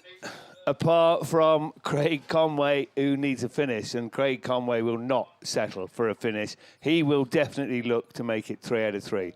Many thanks to our sponsors, CC Fabrication, for sponsoring racing here this weekend at the men's 2024 50th anniversary. I can't believe that. 50th anniversary Autograss Championships. Our overall sponsors, SDG UK, thank you to them too.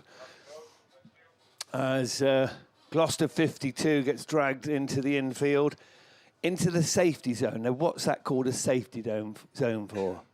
You couldn't have a picnic out there, could you? Right, where we go. Who's going to be first to show then? Conway's quick out of the gate at grid 1. Is he going to be quick enough? PAC 50. Very quick. Also, Craig Blackmore. Craig racing for pride. Really had a good second yesterday and a green flag, I think. But Scunny 156.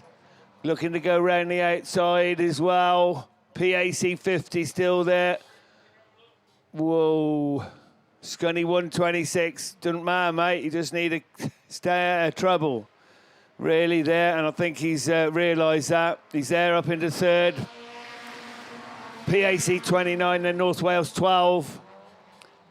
And bringing up the rear is the 252 of Connor Bishop. So Scunny 126 up into second place now with Jay Albrighton leading. Jay on 90 points earlier, as I said. So these two are going to have a battle. They're obviously rivals, and they're going to have a pop at each other. So neither of these guys are going to settle. Certainly 126 not looking to... he wants to make it 3 out of 3. 156 then, as I said, wants to keep that first place spot and spoil it for him. As they move on to the last lap, PAC 50, then North Wales 12. Then 252 just moving up a place, up into fifth for a few moments anyway. And they're having a right old battle at the rear of the field. But let's go back to the race leader, Jay Albrighton then. Oh, he's gone wide. He shouldn't have done that. Conway's up the inside. It's close. Albrighton keeps it just from 126. PAC 50, North Wales 12, PAC 29. And Invicta Kent 252. Well, there you go. They're both through. That'll do. That's it for me now. Time for toast.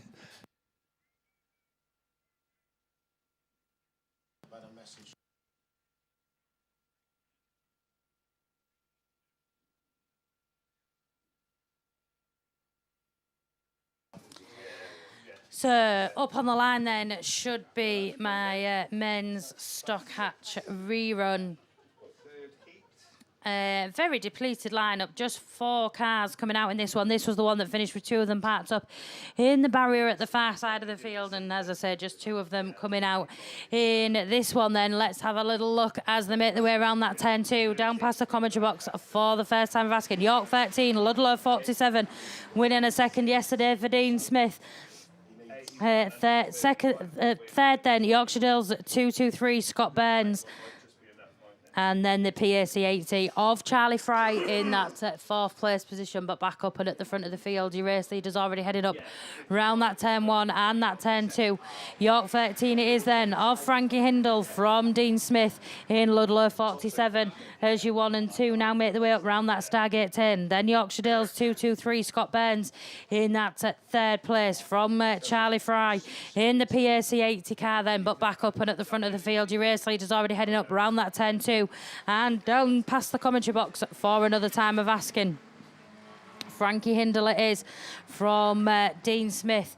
Dean Smith looking to see if he can make a way around, whether it's outside or inside, but not quite making it stick on the far side of the field. Then sat comfortably in that 3rd place is the Yorkshire Dales 223 of Scott Byrne. PAC 80 of Charlie Fry is your 4th place man on this one then. 1 to go for Frankie Hindle and 1 to go for Dean Smith. Scott Byrne then now making his way up and onto his last lap, as is Charlie Fry in the PAC 80, but back up and at the front of the field. Just over 1/4 of a lap left to go on this race then. It is still Frankie Hindle in York 13, picked up 2 thirds yesterday and puts over 55 points on the board. Ludlow 47, Dean Smith then takes 2nd. Yorkshire Dales 223, Scott Byrne takes 3rd, and PAC 80 of Charlie Fry takes 4th.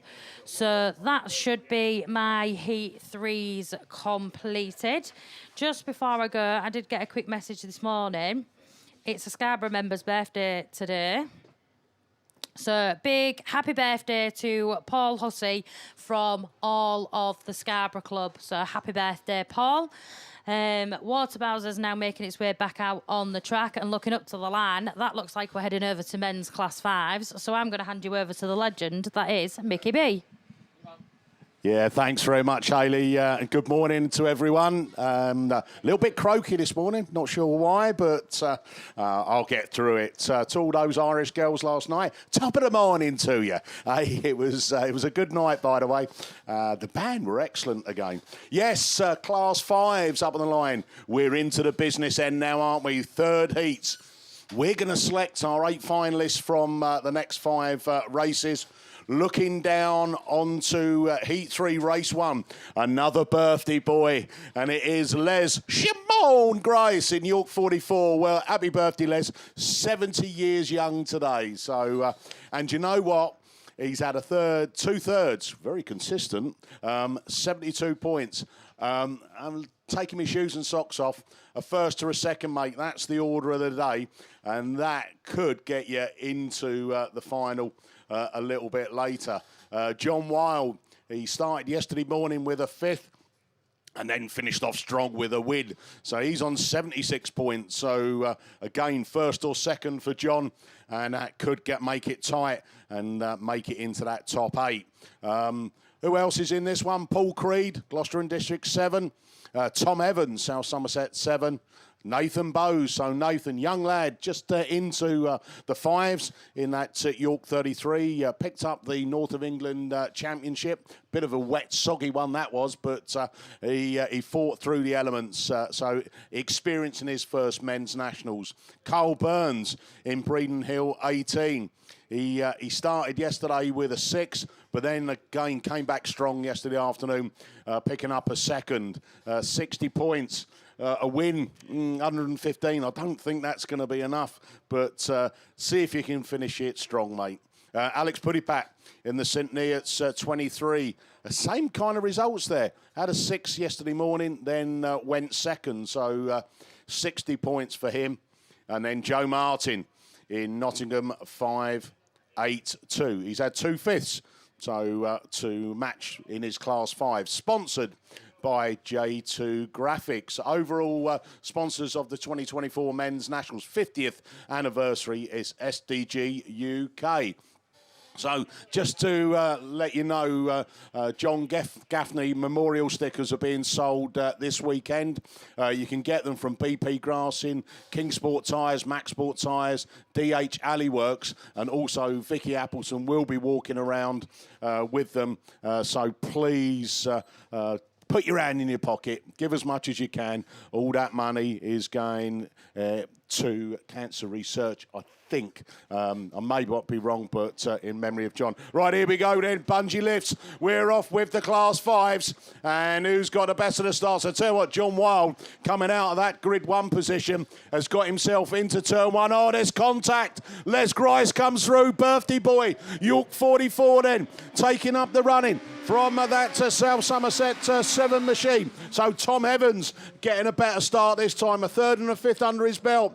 Breeden Hill 18. Carl Burns into that 3rd place. Gloucester and District 7, Paul Creed. So there they go. Down into that turn 1 again. John Wilde looking to come back up that inside as well. And that does make up a place. But Les Grice, York 44. This could put him into the final. Come on, Les, hold on to it. Hey, what a way to celebrate your 70th birthday. Making it through to the national final in the 5s. Breeden Hill 18 goes into that 2nd place then. Moves it there. Carl Burns then putting the afterburners on, but he's got John Wilde behind him in the CY7 as he exits that turn 2. South Somerset 7. Tom Evans running. Then it's the Gloucester and District 7. Alex Pudipat, Nathan Bowes, and Nottingham 5-8-2. Joe Martin playing catch up at the back, but round that opening straight they go down into the beer tent corner, Nutter corner. It's Les Grice just slowing it down there and exiting that turn 2, still leading the way. John Wilde goes door to door with Carl Burns. Burns alongside him as they come up into turn 3. Out of that, round the crown of the bend, Stargate turn. They're all on that last lap now, so it's going to be chasing it down for the checker flag. Les Grice has got Wildie behind him. Les Grice slows it down. John Wilde goes up the inside of Les Grice. Oh no, what happened? Wildie then comes through. Les Grice is going to pick up 2nd. Carl Burns, South Somerset 7, Tom Evans from Paul Creed, Alex Pudipat, Nathan Bowes, and Joe Martin. Wowee, I'm not sure if we heard anything on the radio on any of that, but tick in the box. Les Grice, 45 points. 117. Oh, it's clear, race clear. So, John Wild, I think you might have just put your place in the final. Right, here we go. On to race 2. Adam Brown, Jenny Shepherd, Dwayne Walker, Jaber Smith, Lewis Richards, the Italian stallion. Andy Empson and Colin Chill was the man who had the attachment shaved on to make himself look like Bob Ellis. Right, here we go then. And it's Adam Brown who's first into turn a corner. It's no. Jaber Smith has found the gap and takes up the running. Jaber Smith then from Colin Chilvers, Adam Brown from the Lewis Richards, Dwayne Walker. Then it's Jenny Shepherd in the South Somerset 22. Hold on a minute, the border counties machine. Andy Empson, he got a non-finish and a green flag yesterday, and he's now at the back of the pack, but it's Ludd 8 then.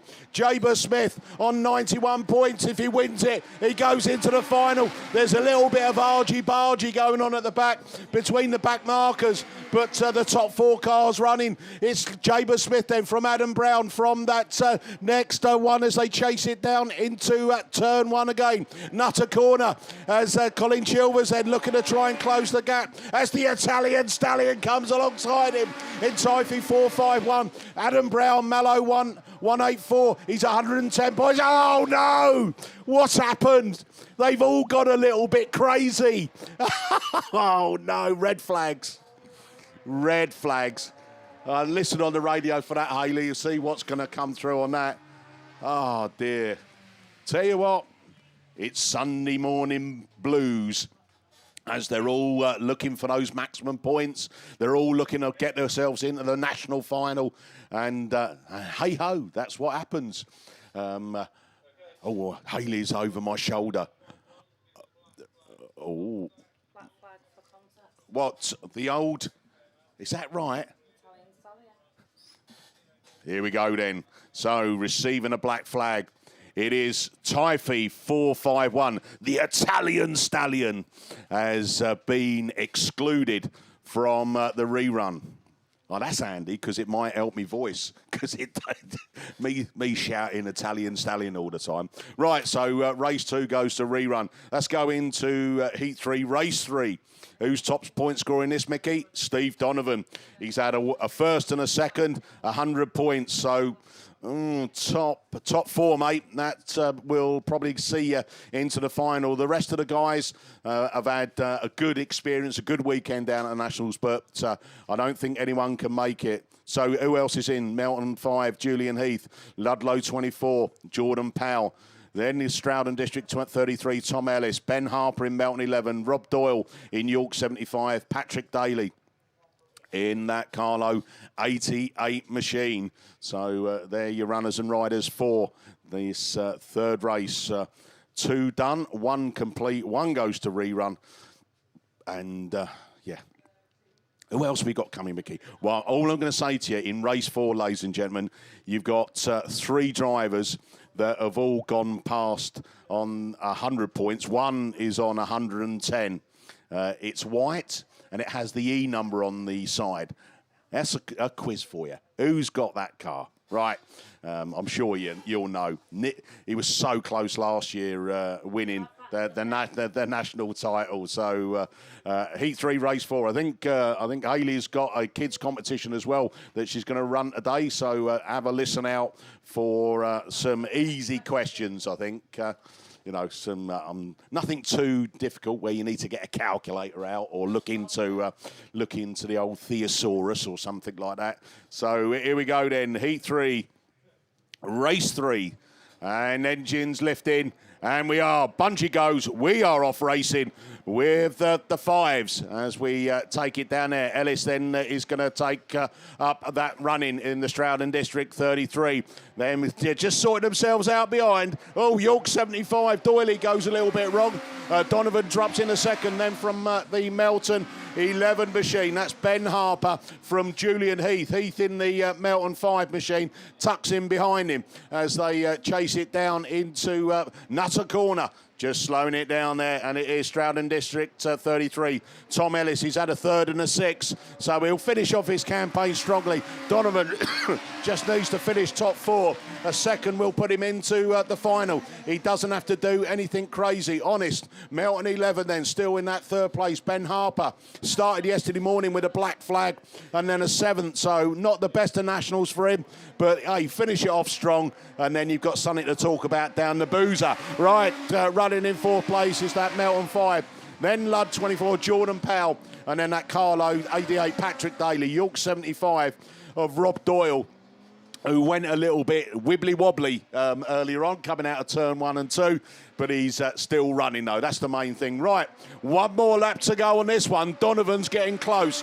So can Tom Ellis hold on to it? Melton 11 of Ben Harper, Julian Heath up there as well, still in that Melton 5. Jordan Powell, Ludd 24, Carlo 88, Patrick Daly, and then that Rob Doyle machine. But into the final two, checkered flag being prepared.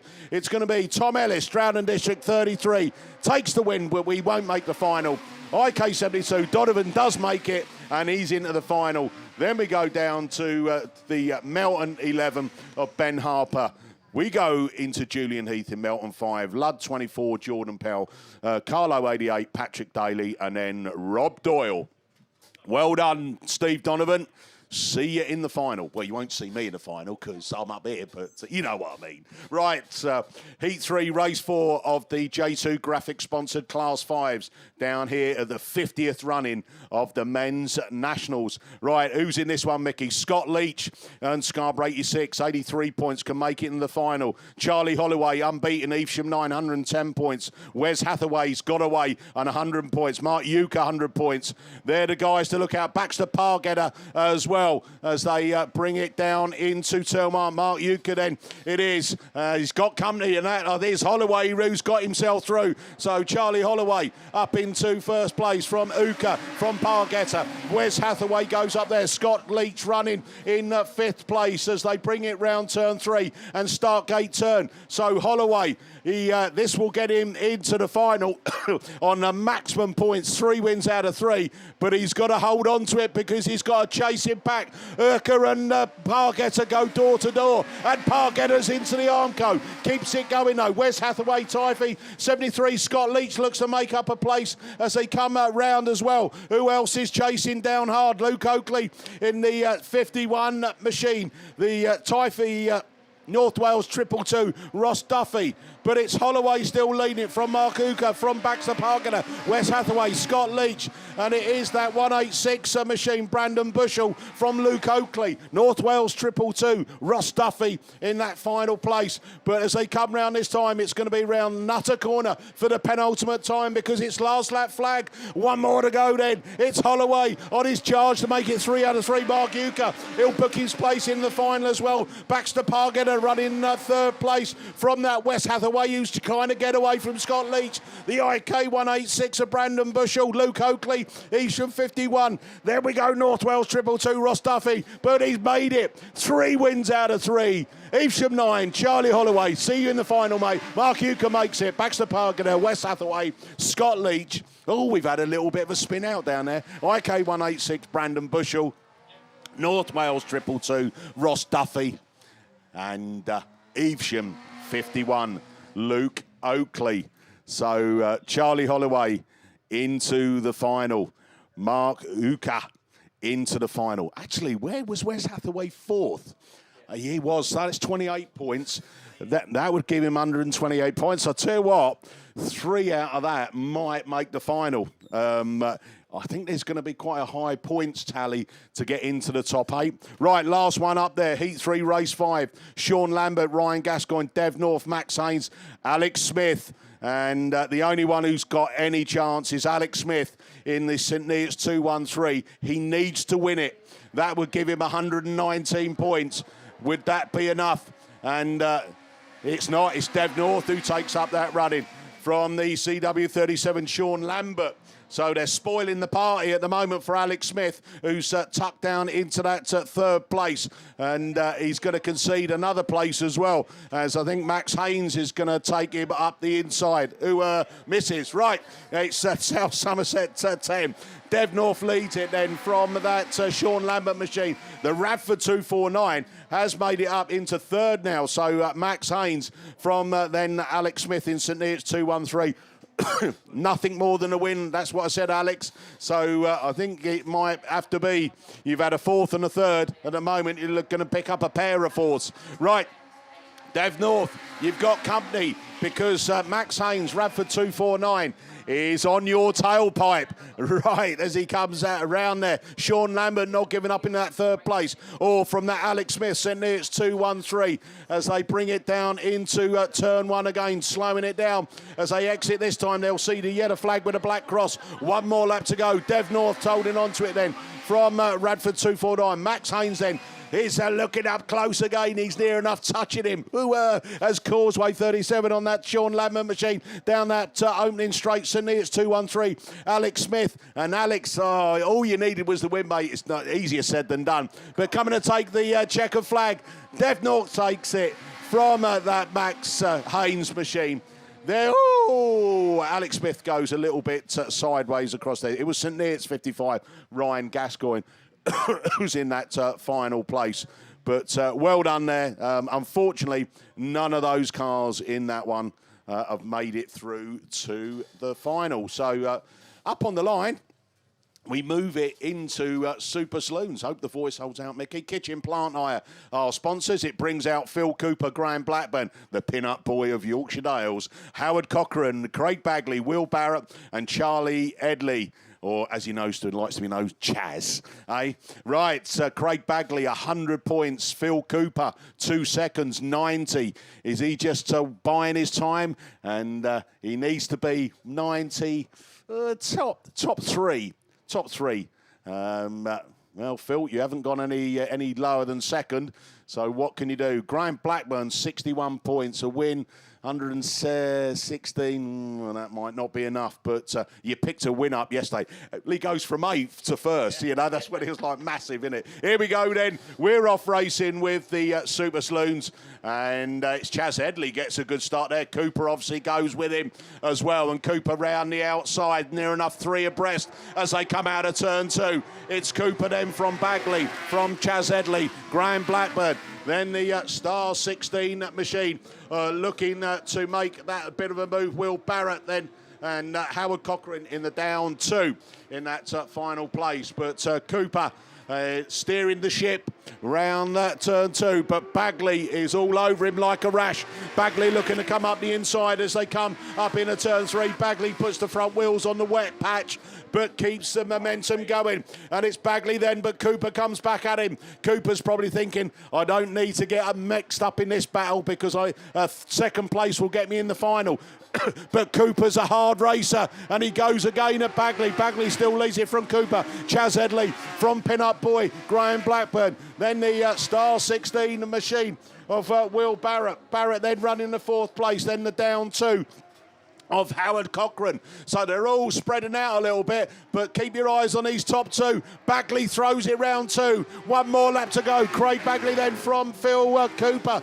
And Cooper then knows that this will get him into the final. Bagley knows it will get him into the final as well. So these two racing hard now. We're going to see him this afternoon even harder as they come in a nutter corner. It's checkered flag at the ready. Hold on a minute. Cooper goes for it. Side by side. Oh, Bagley from Cooper, from Chaz Headley. Graham Blackburn in 4th.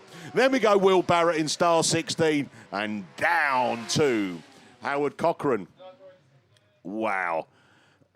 Oh, dear. Oh, I've got a bottle of water next to me. I might actually try and open it up. Heat 3, race 2. Oh, there's 4 guys in here that still can make the final. Andy Jefferson, Tom Boardman had a brilliant win yesterday. Andy Holtball, 7 times national champion.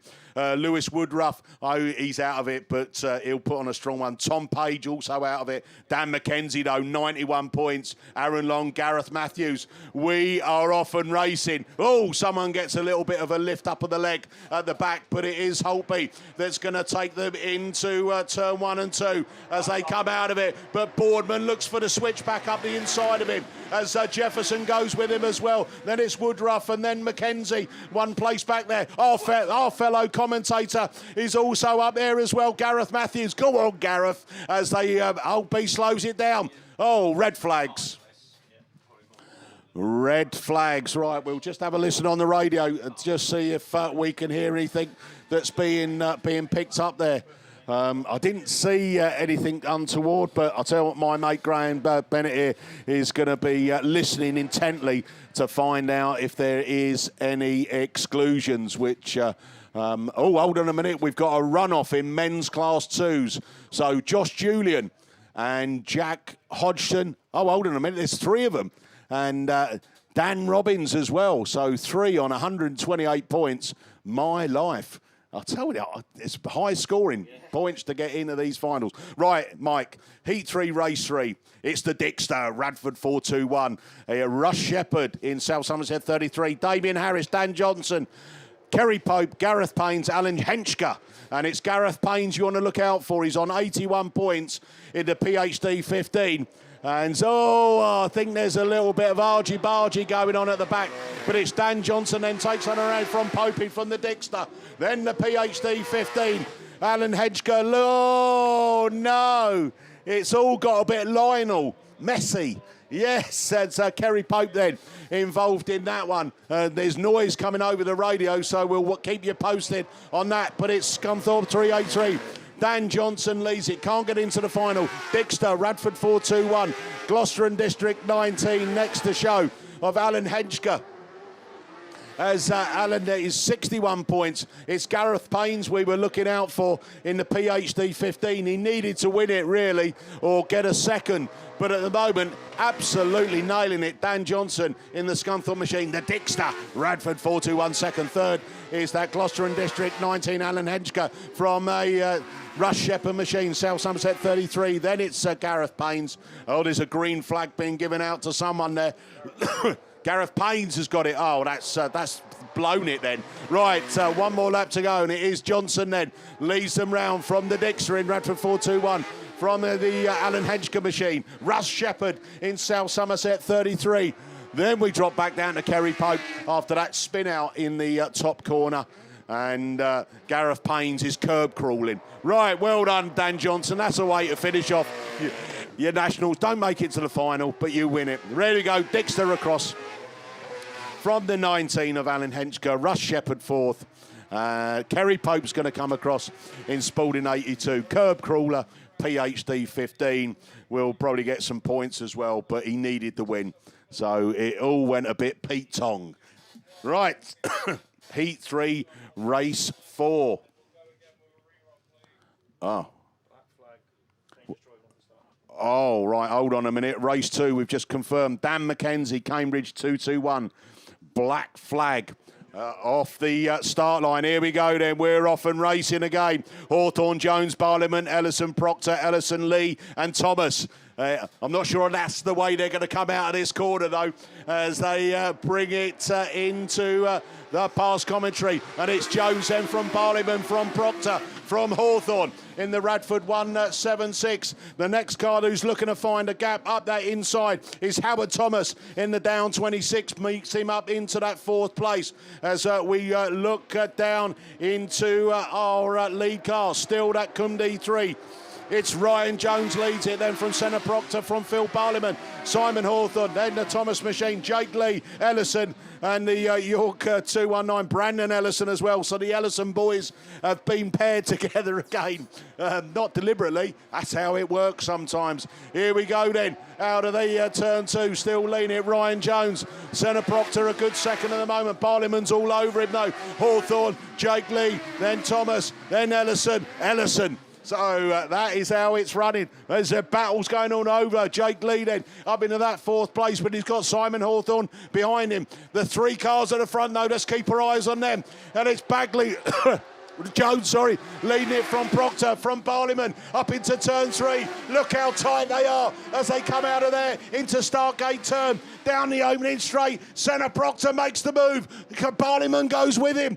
Ryan Jones has to sell for the 3rd. Oh, Barleyman's got into the side of Proctor, and it's checker flag time. Oh, Barleyman's got him from Proctor, from Ryan Jones. Jake Lee across the line, Simon Hawthorne, Howard Thomas. There we go, York 14, Ayrton Ellison and Brandon Ellison finishing off. It's all well worth the entrance fee, isn't it? So, Phil Barleyman, 55 points, that's 125. That could get him into the final. Absolutely. If that's got you in the final, Phil Barleyman, hats off to you, mate. Right, let's go into Heat 3, Race 5. Paul Bacon, Sam Gould, Liam Pritchard, Jodie Faulkner, Jack Houlihan, Paul Egerton and Cameron Mills. Cameron Mills on 100 points.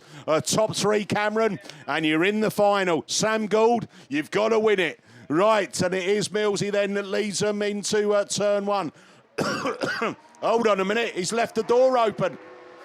And coming up there, it's Houlihan against Mills. Then we go Goldie, Bacon. Then that Gloucester and District 42 of Liam Pritchard. Pritchard then the Jodie Faulkner Star 6, who is running in that 6th place at the moment. But Cameron Mills then, all he has to do, top 3, mate. You don't have to win it, but you do, don't you? Because you're greedy for the points. Houlihan goes with him from that Goldie machine, Bacon. Then we're still going Pritchard. And then Jodie Faulkner in the Star 6.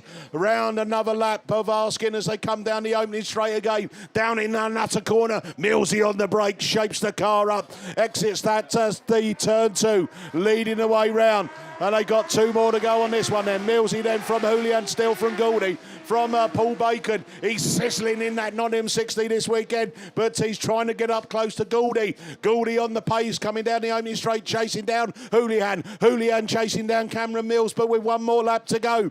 It's going to be Cum D9. Cameron Mills, he's going to book his place in the final. You've got 1 circuit to go. Houlihan goes with him as well. Houlihan had a win yesterday afternoon, and unfortunately his non-start on that yesterday morning has cost him a chance to get into the final, but a good way to finish off as we come round. Put your hands together. It's Cum D9. Cameron Mills, see you in the final. Houlihan 2nd, Goldie 3rd, 4th goes to Bacon from the Pritchard machine. Then we go with a wheelie showing the undercarriage. In Star 6 was Jodie Faulkner. So having a look down on my sheets, I've got a rerun of the 7, a rerun of the 5s, and then I'm going to go and rest my voice because I'm not sure if it will make it all the way through. But up on the line, we're going open wheel class, and it's a Class 10 rerun. So it is over to the Silver Fox. Yeah, cheers, mate. It is the Class 10 rerun featuring Vinnie Gibbons, Gareth Cooper, Paul Coles, Wayne Yeardley, Lee Seagraves, Mark Griffiths, and Black Flag, I'm afraid, for Ben Herdman.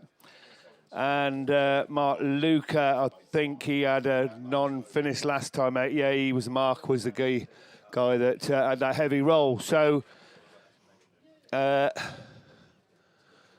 then on the line. And away we go then. Right, so just the 4 cars. Where's Vinny? Blimey, where he is. There he is. He's right at the back of the pack, so he missed that start completely.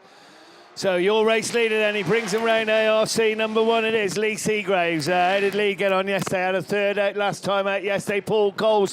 Paul took a win yesterday. I think he's up there in the spec, and Spark is there in 3rd. Vinny's making a little bit of ground. Yorkshire Dale 17 in that 4th place. Gareth Cooper. 3 cars now side by side. Seagraves it is though from Coles. From Griffiths, Yorkshire Dale 17, then Vinnie Allen 170 at the rear than Field as he cuts through the inside and just lets always give it too much. So, or has he? No, he's moved up a place into 4th place. Spark is looking to move up into 2nd from Colsey. They're going to tangle wheels. Whoa, and that's going to allow Gibbons to move up another place. As Seagrave's motor's on. Griffiths, now Gibbons, Yorkshire Dale 17. We've lost Paul Coles, and we're going to get, whoa, red flags on that. So I wonder what the marshal's got to say about that one. Have a listen, shall we? Listen up, go on.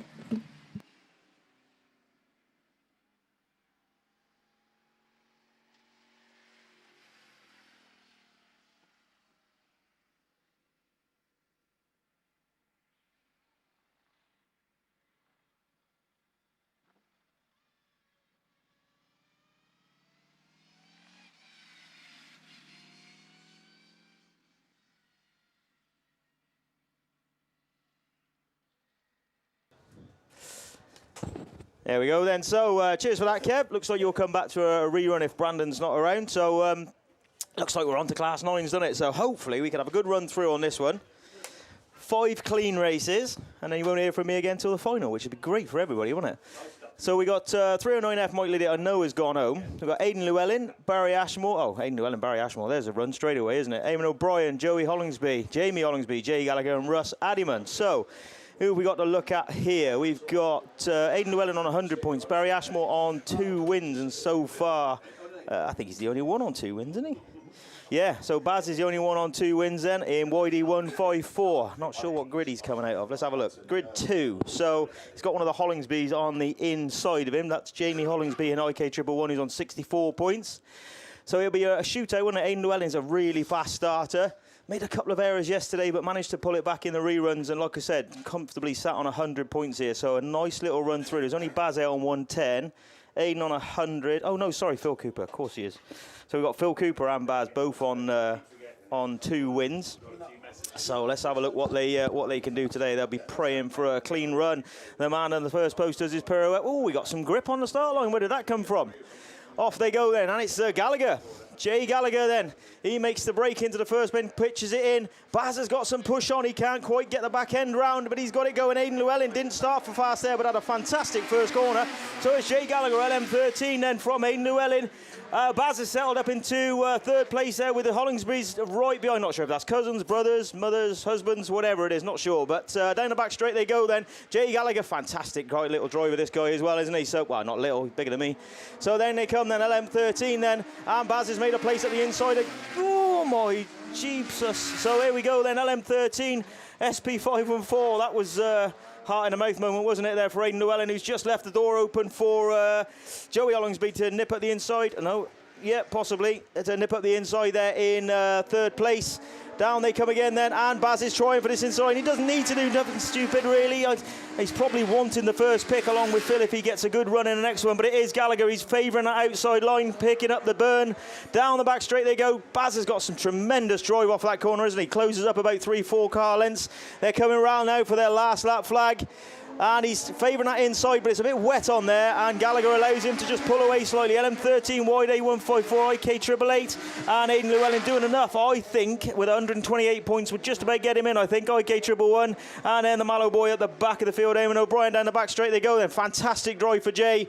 He's coming around this pit the top corner for the final time. Well done, Jay Gallagher. Fantastic drive. Fist up, LM13, YD154. We'll see you in the final. IK888, Aidan Llewellyn. I reckon we'll see you in the final, young man. IK111, MA99. Whoa, get on. 1 down, 4 to go. Well done, everybody. So we have a depleted race then for the next one. So we're definitely missing 2 cars because they're not in it. But I reckon 1, 2, 3. There's only 4 there, isn't there? 1, 2, 3. Yeah, looks like 4 cars. Somebody's on for a 4th, isn't they? Hopefully. So this will play into the hands of substitute Thomas Lloyd. He sat on 70 points, but he's had a win and a 6th.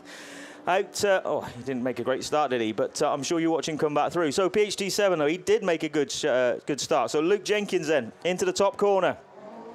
Round he goes. Who's that going with him? I reckon that might be the Joycer car, is it? Yeah, WS2 then, and SS81. So Southern League race for 2nd and 3rd at the moment.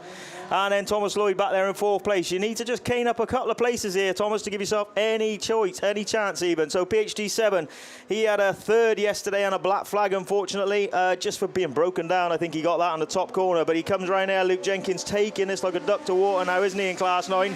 Really good little driver. WS2 there, 2nd. Pittman there, SS81 in 3rd, and Thomas Lloyd at 4th place at the moment. Down the back straight they go then, just the 4 cars as we say, so fairly spread out now, but great driving from Luke Jenkins, finding that line perfectly. The wheels hardly moving, just a little bit of movement there just to get it pitched in, sits it sideways, feathers the throttle, make sure he can find the grip. That's how they find the grip. They don't steer with the front, they steer with the back. Down the back straight they go then, pitches it in again, nice and tidy, bounces the front right wheel down. And around he comes now for his last lap flag. Great driving here from Luke Jenkins in PhD7, WS2, Joycer in second, SS81 and TA42 as they come round then. Not making any mistakes so far. PhD7 then bound down the back straight, bound and down. Down the back straight then, PhD7, Joycer in second in WS2. Pitches it round, nice little bit of sideways, and that's a fantastic win. He'll be happy to go home with that. PhD7 takes the win, WS2 takes second, SS81 and TA42. So, well done everybody. 2 down, 3 to go. Hornshaw's in this next one. Let's see what happens here then. And Cooper. Whew. So, Class 9, sponsored by Liam Evans Tyres. Again, thank you very much for Liam for sponsoring the class this weekend. We have a heat of 7, I think that is, on the start line there. 1, 2, 3, 4, 5, 6, 7. Yeah, so we're missing somebody out of lane 2. Obviously, somebody had a few issues yesterday, but we're yellows again already. This is great, this is, isn't it? Out they go. Cooper has a good start out of 1, doesn't he? Just picks that up. He obviously moved over against the arm code, didn't he, on the start line to find the grip. And he goes, and we got H17 then. Elwyn Pitt trying to run the outside and spins. So here we go then, and it is ARC5 then, Phil Cooper, Y78 from Richardson, whose birthday was yesterday. So happy birthday yesterday, Adam. I didn't get your message till later, but happy birthday for yesterday. N270 there in 4th place. Bernie Jones a bit of push on, and he just gets overtaken there by, I think that might be Morris Powell there, who just nips up into 5th place. So round he comes then, taking the same line as PhD7, isn't it? So there must be something in that. ARC5 then from Y78. Hornshaw there in 2nd place, and then the Richardson machine just got a bit of push on, and Matt Rigby won't need too many invitations, will he? So he's sat there in 4th place at the moment, fairly spread out again round this very fast circuit, and Phil's just bouncing that front right wheel off that little wet patch. He knows what he's doing, doesn't he? Elwyn Pitt's round again, and just about to pull into the front of everybody, which is nice of him. ARC5 then just gets round to his Y78 down the back straight, and we got to change for 3rd place then in N270. Matt Rigby sticks it at the inside and passes the Richardson machine in 4th place. We're round again for our last lap flag, and it is Phil Cooper, ARC5, trying to make it 3 out of 3. Y78 then from here, no, H17 lap down, N270, P1EM. Aaron Richardson there in 4th place. Down and Morris Powell, and there we go, top corner then for the final time. Lovely, lovely drive then from Phil Cooper. You'll see him in the final, won't we, with 3 wins and first pick along with Baz. Y78, Hornshaw. Hornshaw, what's Hornshaw on? Then we go, he's a lap down the Hereford car, so Matt Rigby does get 3rd. Whew, Richardson gets 4th. So let's have a quick look back through and just see what Hornshaw's on. 2 seconds. Oh, yeah, he'd be cruising into the final then, won't he, with 3 seconds? That's pretty good. And, dare I say it, 3 races down, 3 gone. So we're missing 1 from this one then, by the look of it, out of grid 7. We've got Michael Bailey, Mitch Hollingsby, Chris Colgate, Jack Hoisted, Johnny Barber, Kieran Cobb, Dave Palmer. So Dave Palmer had a... Ooh, Johnny. He does like a wheelie now and then, doesn't he? So down the top straight they go then. So here's Bailey then. Pitches it in, Tonto. Keep your head, buddy. Bass finalist down at Stroud a couple of weeks ago. Dave Palmer had a win yesterday and a 4th, I believe. And who's that sneaking through on the inside? Reggie Colgate. Oh, my days and days. So we have a spinner down the straight, 2 spinners down the straight. Johnny Barber doesn't get going at the moment, but hopefully he will just get that going. Down the top straight they go, sort of all spun themselves really. But it is Tonto, he needs to get that car going, which he does. Well done, Johnny Barber. So down they come then, Dave Palmer trying that inside dive. Tonto though, TA31 then, front NW31, M888, IK75 Cobby, SL20, Reggie and IK196 there. He sat there, Jack Hoisted, at nearly at the rear of the field, apart from Johnny there, who's just had a disastrous weekend, isn't he? So that one will be up for sale again, I would have thought, unless Trotty kicks him. So there we go then, Bailey then. Another lap completed, but the field's getting a bit closer now, isn't it? So we've got TA31 from NW31. So it's the 31s in the front from 888, who's trying everything he can there to get up there. Mitch Hollingsby. Down the back straight they go then, so we're compressing up a little bit now then. So Tonto, just keep your head, mate. TA31. NW31 just squeezing up behind me. Then Cobb is trying to get in on the action then, isn't he? IK75. He's been off the pace a bit this weekend, but he has got it in him. Down he goes, SL20 Reggie, and then the IK196 car there, Jack Hoysted. So down the back straight we go. Hollingsby's made a move. Johnny Barber's going a little bit slowly, but hopefully he'll just stay out of the way. Oh, Jesus, get through there. TA31, though, holds that inside line. Hollingsby's got up on Dave, but Palmer's just going to try back at the inside, so we're going to have a dart for the line. TA31, fantastic win. Dave Palmer, Mitch Hollingsby, IK75, and Reggie coming back to 5th place. IK196, Jack Hoysted, and then unfortunately for Johnny Barber, just not your year this year, buddy, in that Class 9. But keep trying, you really are. You are coming on form, to be fair to you. Whew, Kev, Class 2, is it? Yeah, go for it, right. Class 2 runoff. To make the CC Fabrication sponsored Class 2 final, you needed 128 points minimum.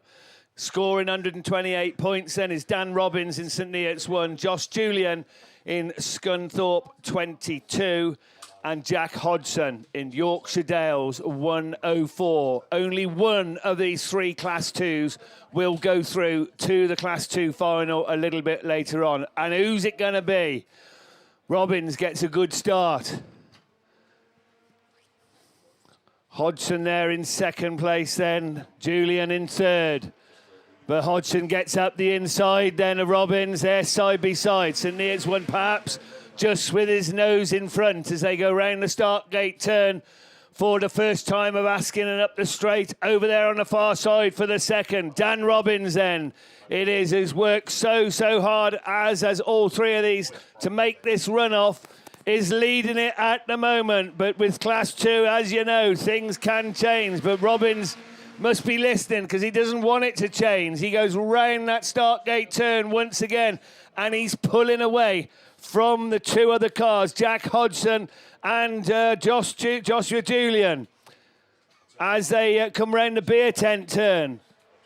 I'm not going to say anything about winning cars at the moment. I don't want to put the curse on either of these 3 guys, but it is St Neots 1 from Yorkshire Dales 104, from Scunny 22, and they're pretty well equidistant now as Robbins seems to just be inching away a tad. He loses a bit of ground around that beer tent turn and then seems to pull away as he comes in front of commentary. So Dan Robbins, you need to keep your head for one more lap as they go over there on the far side. Jack Hodgson has made up a valiant battle. Scunny 22 just doesn't seem to be right on the pace this time around. So the race leader brings him round to book his place in the CC Fabrication sponsored Class 2 final. There you go.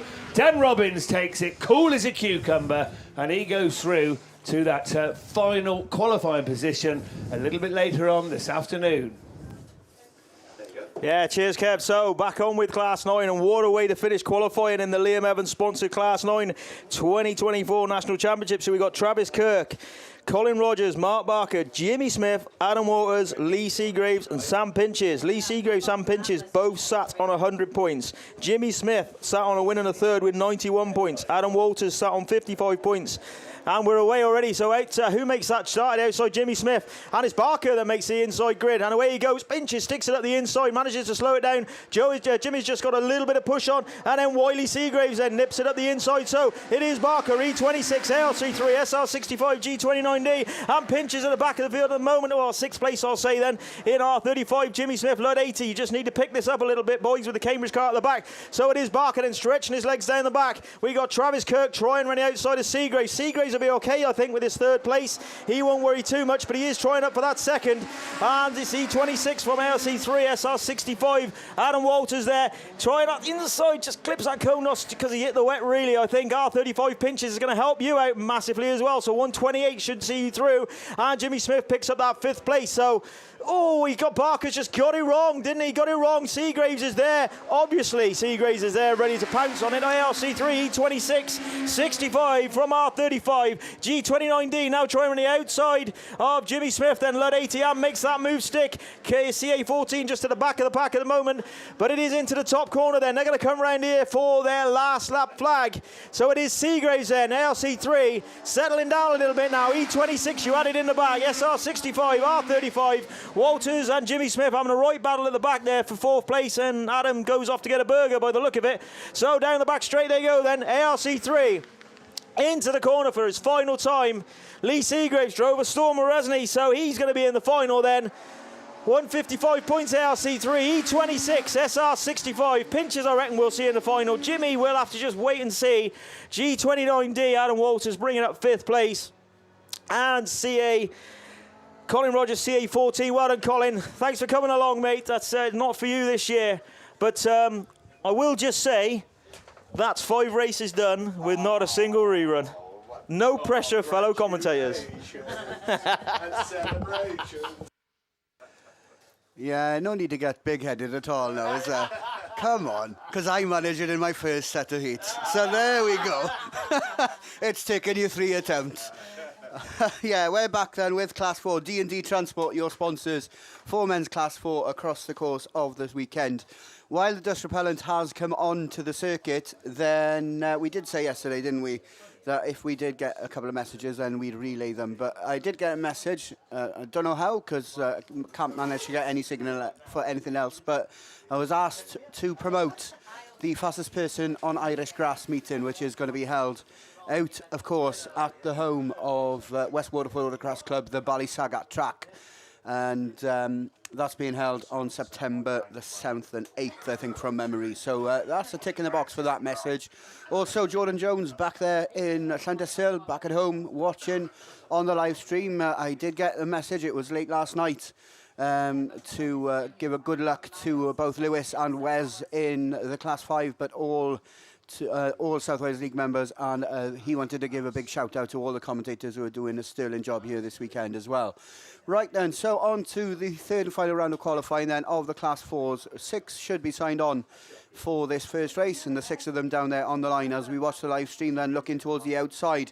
We've got Ben Gould in North Shropshire 434. He, of course, is the man that sits on the top of the points tally at the moment. He's joint on 110 points with Lee Poole in Stroud District 71. He'll be able to play in race 5, but Ben Gould certainly down there in grid number 8. Devon Crook starts in lane number 6 in Scarborough 616, next to fellow clubmate and the ex-ladies national champion Katie Benson in Scarborough 92. And we also had a message yesterday to give Katie a big shout out from Lauren and Matthew, her biggest fans. Commander number 8, Dalton Thomas, he's had a win and a second, hasn't he? And he starts near about in the middle of the grid in grid number 4 on the outside of Claire Herdman in Radford 47. And then on the inside of this 6-car lineup, it's going to be Graham Grasby in Evesham 22.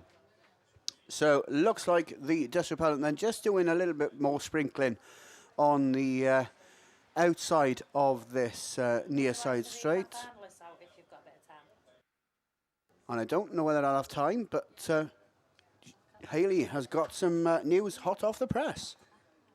So men's Stockhatch finalists, you needed 126 points to make the men's Stockhatch final. So they are Cumdy 88, Corey Paisley, Pennow 55 of Chris Hooper, Ludlow 47, Dean Smith, Scarborough 64, Chris Pattison, IK 117, Tristan Richards, Scunthorpe 95, Paul Lickley, York 13, Frankie Hindle, and Scarborough 26 of Nathan E. Atkinson. They are your men's Stockhatch finalists. Yeah, thanks very much. And Hayley, that's another race to look forward to later on. But we're back then with the 3rd and final round of qualifying of Class 4. And we had, shall we say, 10 subtle races in Class 4 yesterday.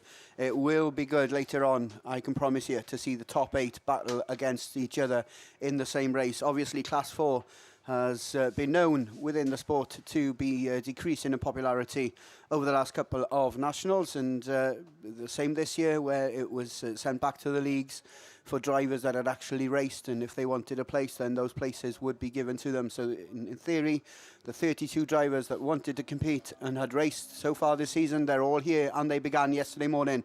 We're away then with race number 1. Graham Grasby, the quickest of starters from grid number 1. but it's going to be the man then from South Wales that leads into the B10 turn for the first time. But he's left the door ajar for Ben Gould, and at the moment he looks good to make it 3 from 3, doesn't he? As he makes his way into the start gate turn for the first time.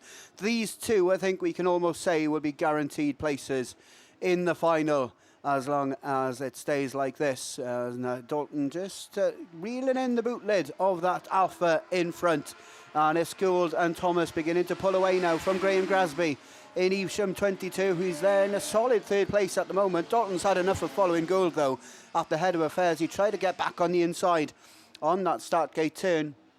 Didn't quite manage to make it stick, and despite her heat win in the second round of qualifying yesterday, Katie Benson not showing the best in this one. She's back there in that 5th spot in Scarborough 92, but it is Ben Gould then continuing to round down the circuit of this Thornborough venue. 4:34 continues to lead from Carmarthen number 8. That's your 1 and 2 with about a quarter of a lap of an advantage of the rest of the field. Graham Grasby looking to pick up 3rd, and if he manages to do so, then it'll go with his 5th and 2nd from yesterday. Claire Herdman back there in 4th, looking to add another 28 points to her tally to go with her 3rd and 4th from yesterday. And Devon Crook, a non-finish on a 4th. And it looks like problems on board the Millie pickup from Scarborough as well. She pulls to the inside. But it is checker flag time this time round, and it's Gould, led from turn 2. 4:34 takes the win from Dalton Thomas in Carmarthen number 8, who takes 45 points from this 3rd round of qualifying. Evesham 22, then Graham Grasby takes 3rd from Claire Herdman in Radford 47. Katie Benson in Scarborough 92. And recovery required for Devon Crook in Scarborough 616. So that's race 1 of Heat 3 done and dusted. As we look to the line then, we can see Heat 3 race 2. This one brings out Dave Jones in Nottingham number 1. He starts on the outside of the Scunthorpe 134 machine and Nathan Smart. I tell you one thing, plenty of CGTRO representation in this one, because we got 2 from Sturton and 1 from Scunthorpe. So 50% of the field all from the same league. Dave Jones then, Nathan Smart. Then it's the Sturton 113 machine of Sadie Houseman that starts in grid number 6, and towards the inside we've got Southern Irish representation, because we got the Carlo machine of David O'Leary starting in or around grid number 3, next to Bernie Jones in Hereford treble 9, and John Houseman in Sturton number 13 starting just out there in grid number 3, and it's the Carlo machine actually on grid number 1. So the bungee lifts then, and away we go. David O'Leary looks to have a good start in Carlo 144. He's there on the inside of Nathan Smart as they go into the B10 turn for the first time. Nathan Smart opting to go right round the outside, but he's pushed on quite a bit, and that's going to allow the Southern Ireland League machine of David O'Leary to pick up the running then, as they make their way into the start gate turn for the first time. And possibly this is the hottest race in Class 4 all weekend, because there's not much to split the first 4 at the moment, but it's Smart that takes up the run in on that far straight. Problems on board then for Bernie Jones in Hereford treble 9, who just crawls up that far straight. But Nathan Smart certainly does like that wide line, doesn't he? But he's left the door ajar. And Dave Jones now looking up the inside to take race control. He's there on the inside, a bit of paint swapping, a bit of panel beating with David O'Leary in 144, and he's just giving back what he got on the entry to that turn.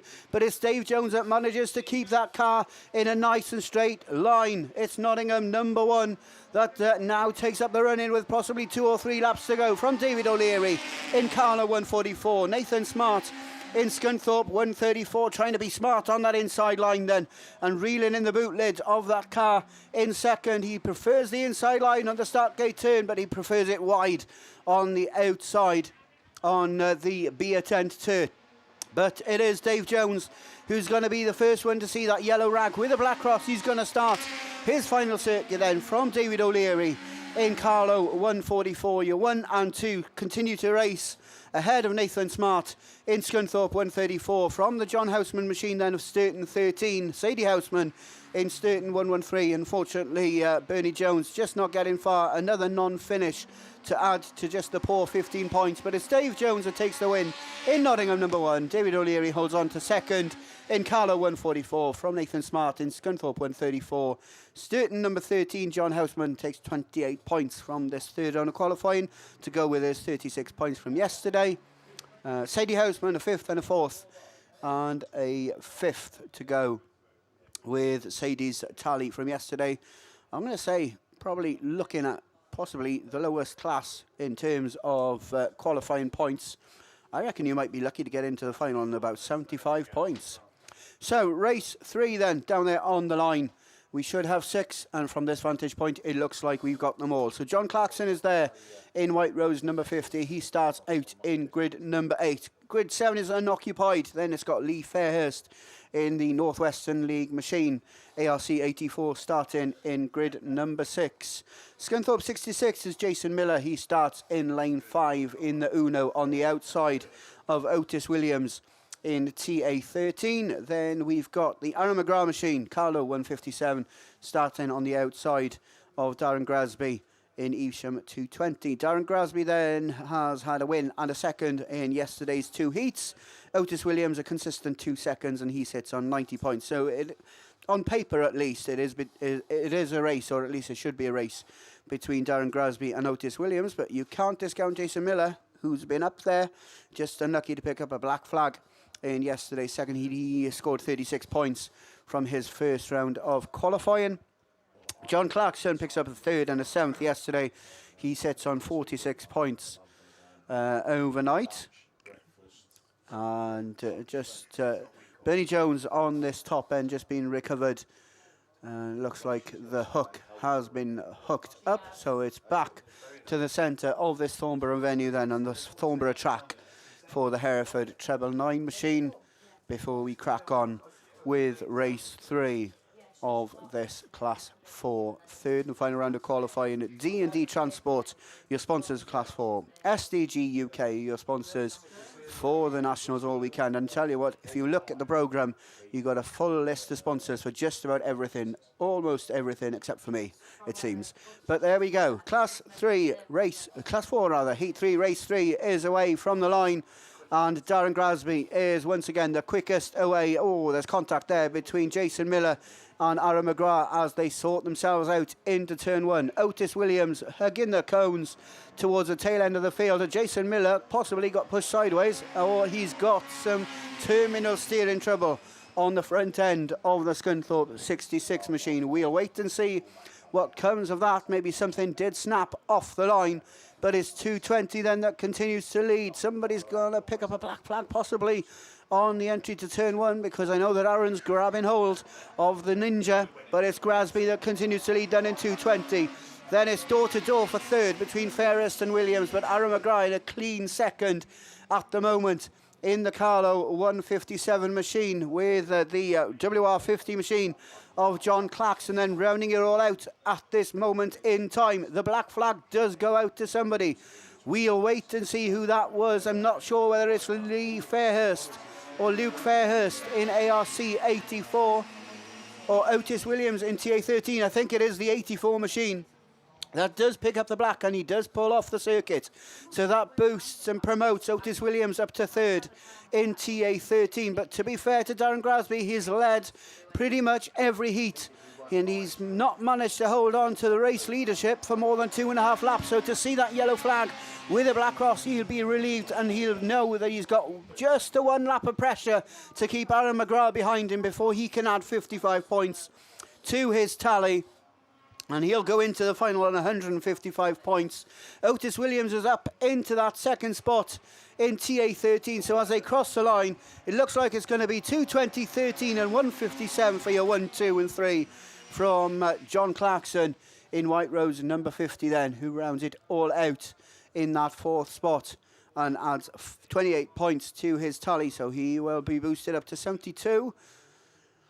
I'll tell you one thing, that's going to be close, I reckon, by the time it comes to finals time, because obviously with just the 28 continuing to race today, just about a quarter of them will make the final. So yeah, Jason Miller just getting out of his car there He's parked up towards the Armco on that top bend. 2 recovery vehicles and the forks going out to him in the Scunthorpe 66 machine. So we've got Class 3 finalists, so I'll pass you straight over to Hayley for that one.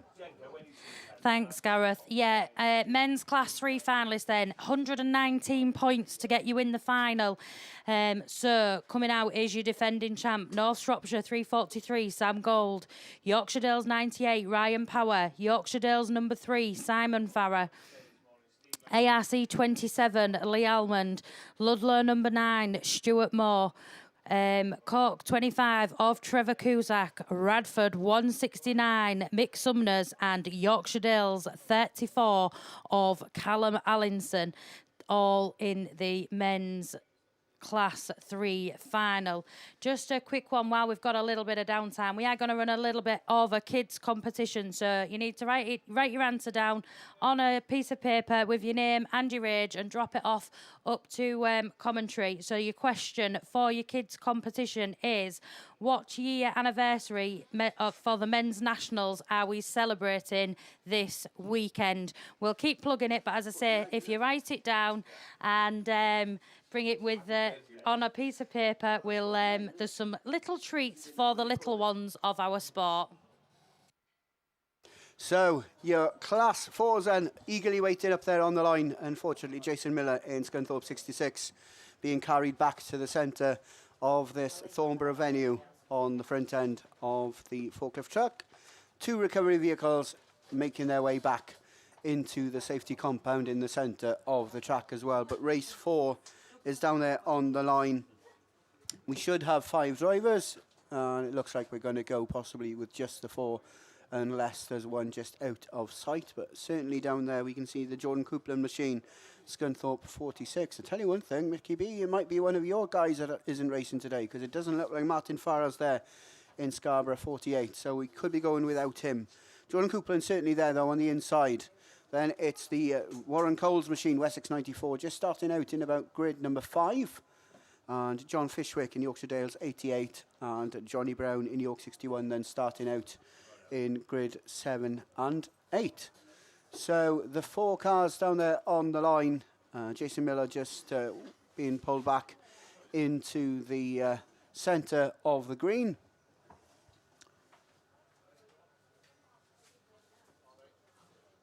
And if Gwen Reeves is out there, or Gwen Jones is listening, do you prefer a sprocket or a Spider-Man? There we go, got that in. Right, we're racing with Heat 3, Race 4. We're away then. And it is Scunthorpe 46 and Jordan Coupland on that inside line, door to door, with Johnny Brown in York 61 as they go into turn 1. Going with them, John Fishwick is there on the outside in Yorkshire Dales 88, but he's not making ground on the first 2, and if anything, it's Warren Coles that's got the best line out of the 2 Micras back there in 3rd and 4th, but despite how good they are, they're not as good as the Micra in front, and that one is Johnny Brown in York number 61, or John Fishwick up on the inside of the Coupland machine. Coupland on the cut back in 46. Can he make it stick? He can. He's back up to that 2nd position, but while they're 2 in and throw in for 2nd and 3rd, that allows the York 61 machine of Johnny Brown to pull clear at the head of affairs. Half the length of the straight of an advantage now within the first 2 laps of this 3rd and final round of qualifying. And once again, John Fishwick out there on the loose, but he is losing the momentum, and Warren Coles in Wessex 94 climbs up into that 3rd position. So as they go at the moment, it's 1 from 46, 94 and 88 in this 4-car race. But it is the man then from the Yorkshire League, York 61, Johnny Brown, who's going to be the first one to see that yellow rag with a black cross. He's going to move on to his final circuit from Jordan Coupland in Scunthorpe 46, Warren Coles in Wessex 94, and he's just been tapped on that left rear beam by John Fishwick in Yorkshire Dales 88. He had a 4th and a 3rd yesterday. Not sure whether the 4th is going to be enough. He'll be trying to get out and up into that 3rd place, but he's taken too wide a line once again. So it's Johnny Brown that takes the win from Jordan Coupland. Warren Coles takes 3rd, and John Fishwick then takes 4th. in race 4. So we've done the penultimate race then of your third and final round of qualifying. D&D Transport, your sponsors. And a big thank you to the sponsors. As always, already yellow flags waving from the centre of this Thornborough venue. We've got one machine smoking down there on the line, but not for long because the bungee lifts. And away we go. Just the 4 starters that we were scheduled, and they're all away from the line.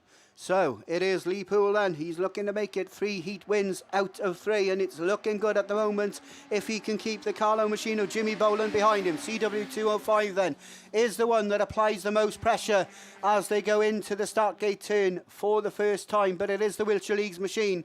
It is Lee Poole in 71. That's got about 6-7 car lengths of an advantage now over Jimmy Boland in the Carlo 205 machine from Spud Smith.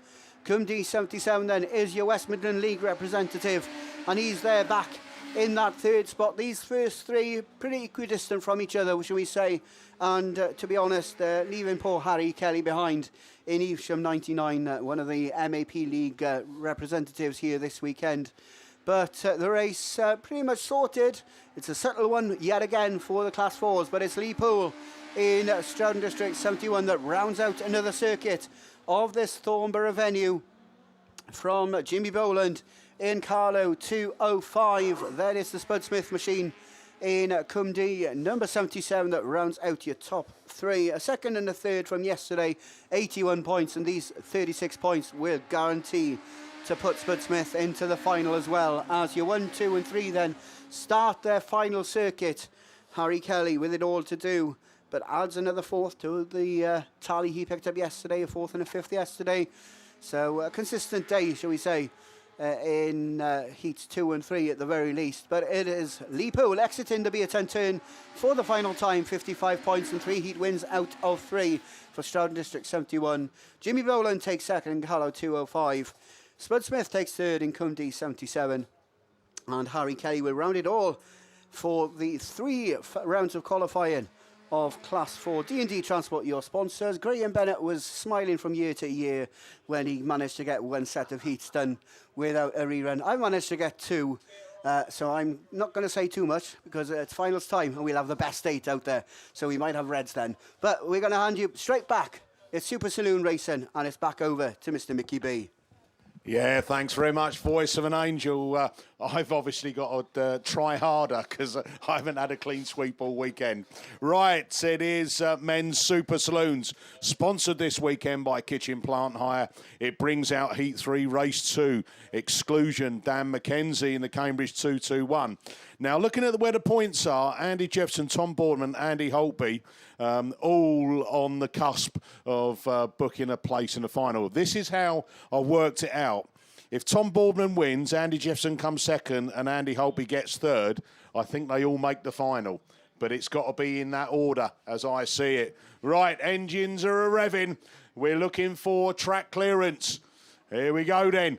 Bungee's going to lift. Let's go racing then with the Super Saloons. And Holtby gets a flying start as he takes them down there. Oh, Jefferson popping a wheelie as he brings it into the Beer 10 turn. Out of turn 2 to go. So Holtby then. Oh, Woodruff's coming up on the pace as well. The West Waterford 192. That is that Aaron Longer machine that is up there just to mix it up a little bit as we go down that opening straight. No Boardman in this one. So, that's a shame, isn't it? He's ruined my predictions. Right, how we go then. Andy Holtby, Andy Jeffson, a 1-2 like this. You're in the final. Wow, that'll be a nice lineup, wouldn't it? Jefferson then been flying in the last Bass round, and he's been flying this weekend on the tail then of the 7-time national champion in sevens. It's Andy Holtby then, still leading this one. Jefferson getting up close and personal as they exit that turn 2. Still Aaron Long running in that 3rd place. Then we go down to Lewis Woodruff in White Rose 72. And then we've got Gareth Matthews, the fellow commentator, who's giving it a good old go in the green machine as they come down that opening straight. Another lap under their belt. Looking down at the finish line, Marshall. He's going to signal. One more lap to go then. Scunthorpe 61. Andy Holtby then on his way to another national final. Andy Jefferson, Scarborough 70, on his way to a national final. Aaron Long, West Waterford 192, still pushing down hard. He's had a good trip over the water. He's made the nationals, won't make the final though. Here we go then. It's Scunthorpe 61, Andy Holtby into the final. Andy Jefferson, Scarborough 70, I think, into the final. Aaron Long third in the West Waterford. Lewis Woodruff gets fourth, just in front of Invicta Kent. 67, Gareth Matthews. Right, now it's time to get your shoes and socks off because we've got to work out who's made the top 8. Right, up on the line, we are going back to Class 5s. We've got a rerun in race 2. Sponsored by J2 Graphics. It was the Italian Stallion, Typhy 451. Lewis Richards got excluded. But Adam Brown's out there, Jenny Shepherd, Dwayne Walker, Jaber Smith, Andy Empson, and Colin Chilvers, the man who had the attachment shaved on to make himself look younger. Or for the charity donation to look like Bob Ellis. Right, here you go. So, Bob, if you're out there, get your hand in your pocket. I don't mind which charity you put it into. You've got the girls walking around for collecting on behalf of Porky Tateson and for the hospitals that have been caring for him. You've got also... We've got Vicky Appleton and who's selling memorial stickers on behalf of John Gaffney. Also on sale at BP Grass in King Sports Tyres, Max Sports Tyres and DH Alley Works. Right, engines are a-revving. Let's go racing with the 5s then. The rerun of race 2. And Brown gets a good start as he takes them down in there. Jaber Smith looking for the cut back up there. He's got company though as they all push and squeeze and they pop out of turn 2. Adam Brown then, Border Counties 208 has made it through. Andy Empson. Andy was, I'm sure he was curb crawling, but he's got the car going and he's got it coming out of Stargate turn alongside Adam Brown. Brown just like slowed it then, and that allowed the that Border Counties machine to take up the running as Brown got a problem on board. He's fighting that car at the moment. Jaber Smith looks to come up in a second, but here comes Colin Chilvers. Yorkshire Dales 46. Chilvers then up into second place as they come out of Stargate turn. Jaber Smith goes with it, and then Jenny Shepherd in South Somerset 22. Adam Brown has drifted back down into 5th place. I'm sure he's got a problem on board, but still leading the way. It's Border Counties 208. Andy Empson, can he hold on to it? Can he withstand the pressure that's going to build from Colin Chilvers?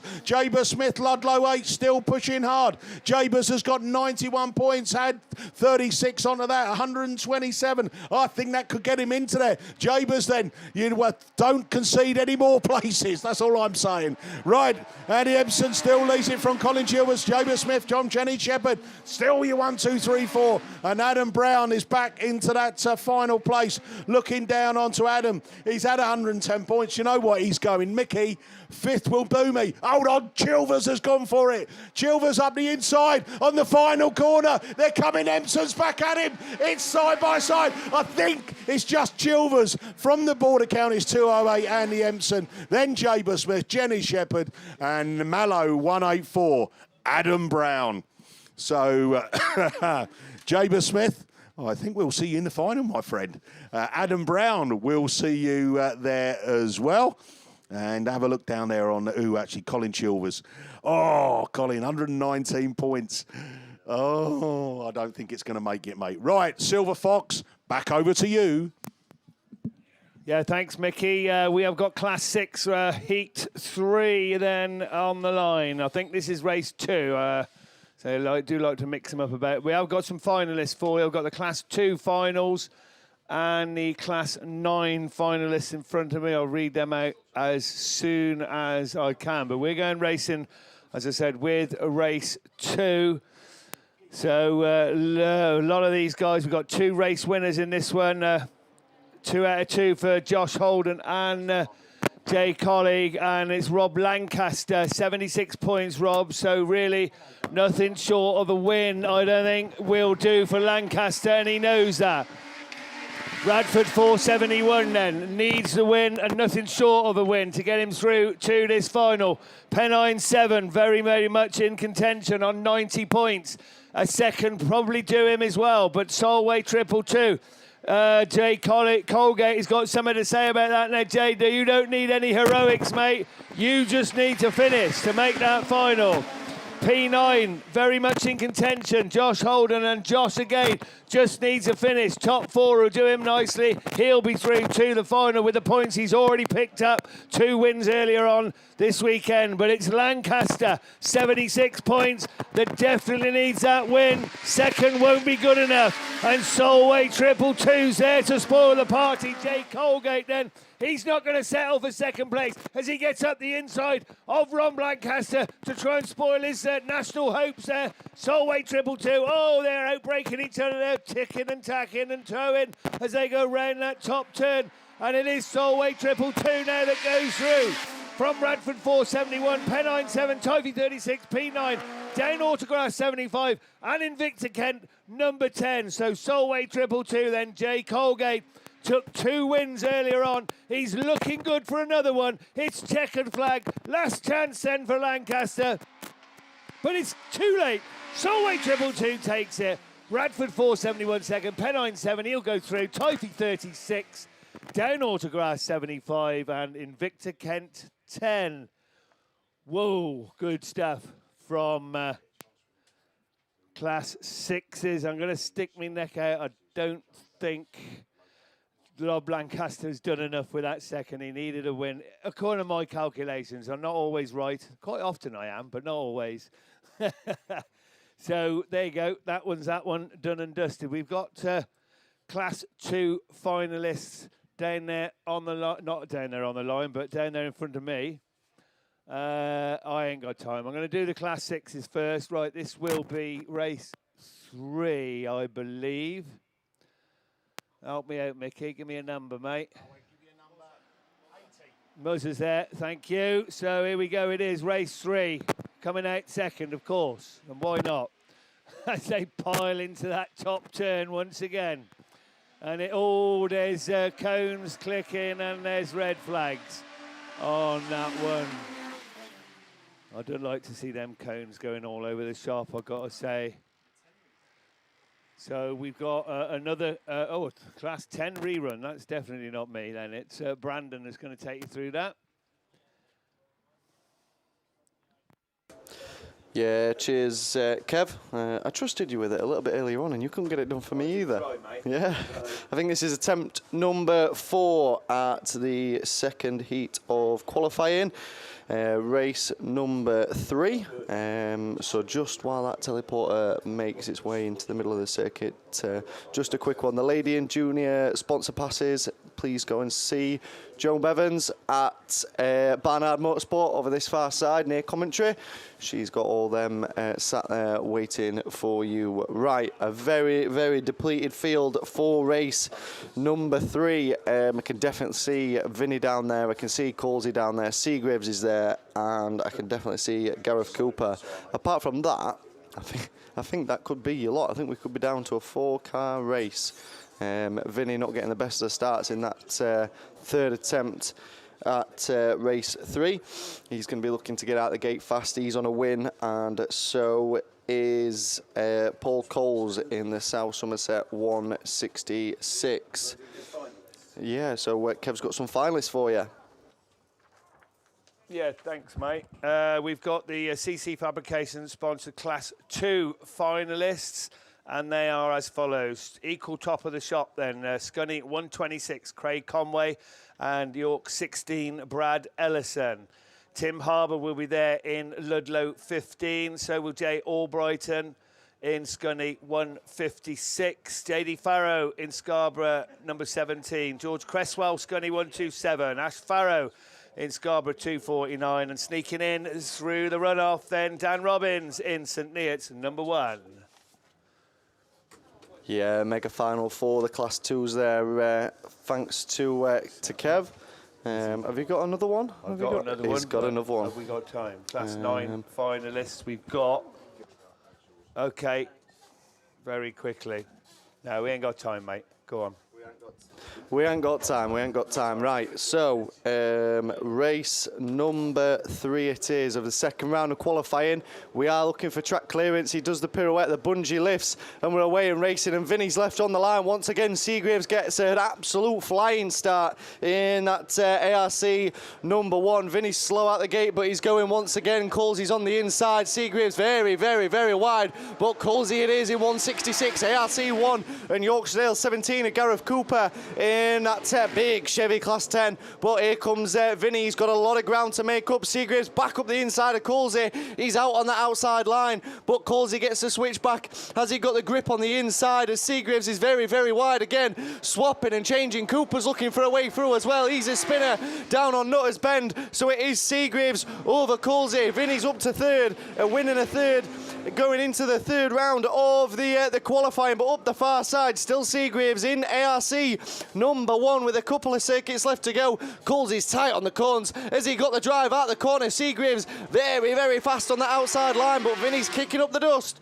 Down in that third position, Cooper's being left in the dust from Vinny Gibbons there. Up the far side, Seagraves, he's just leading Colsey now by 2 or 3 car lengths as they go into Nutters Bend for the penultimate time. The yellow flag with the black cross being made ready for ARC 1. Down past commentary for the penultimate time into the start gate turn. Vinny's still got a lot of work to do, but don't forget these have all got another round of qualifying to try and get into that final a little bit later on. But ARC 1 it is. He had a third yesterday morning in his first round. He's going to put 55 on the board. ARC 1, Lee Seagraves.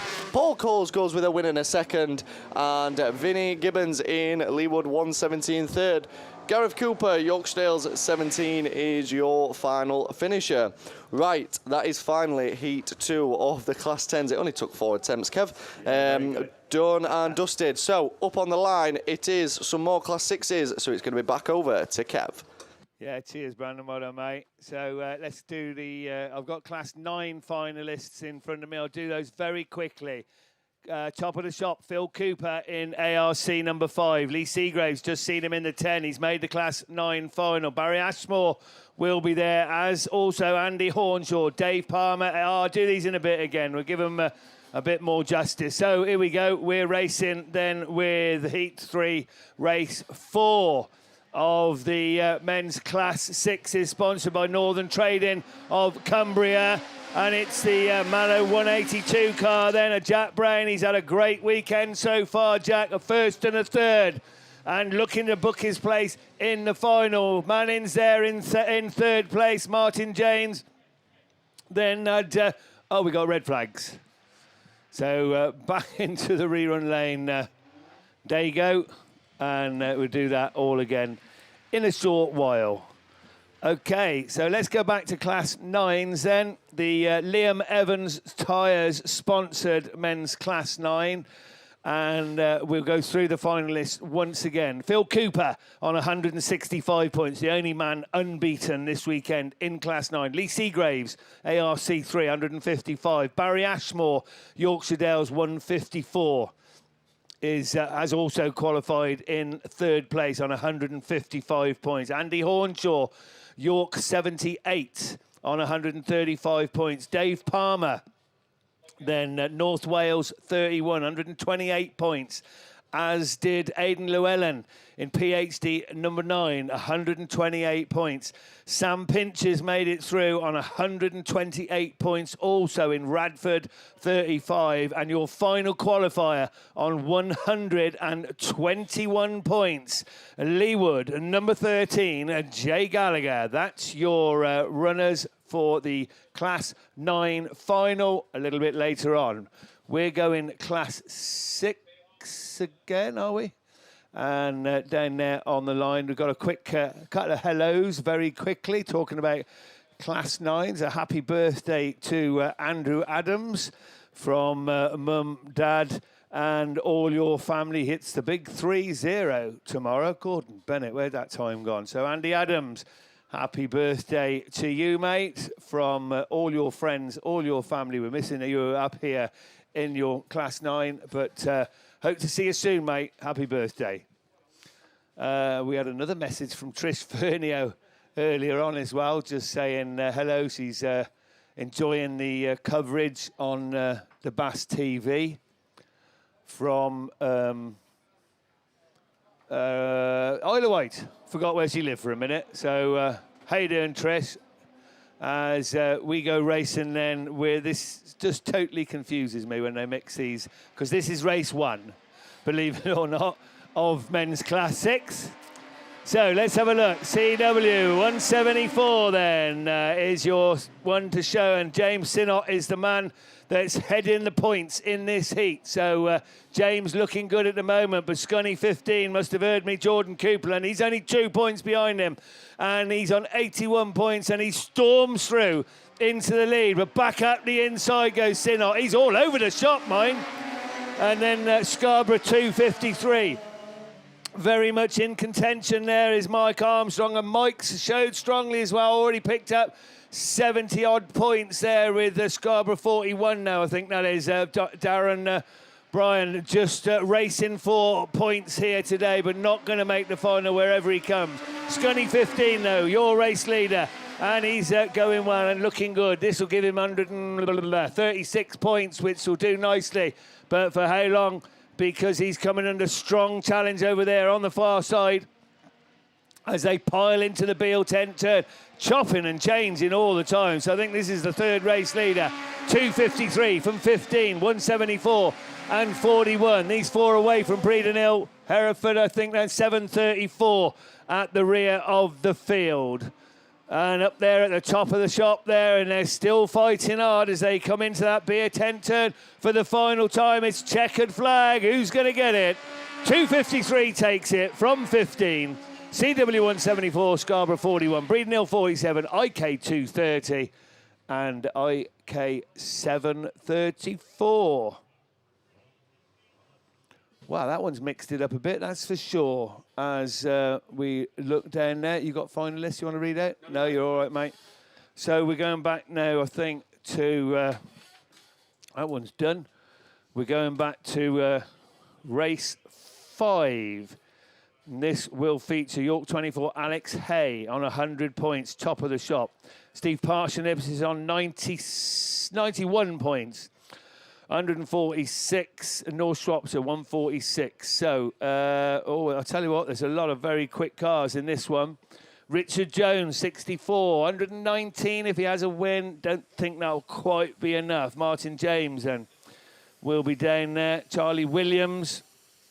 Steve Parsons, as I said, on 91 points. Stuart Thompson, White Rose 3, 73 points. Nothing short of a win for him will do.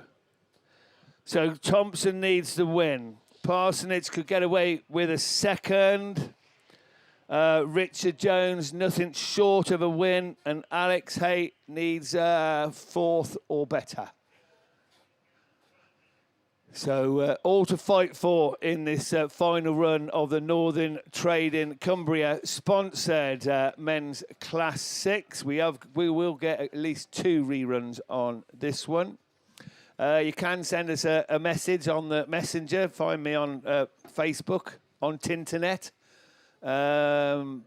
Kevin Herdman, or give us a message 07966 146 781 07966 146 781.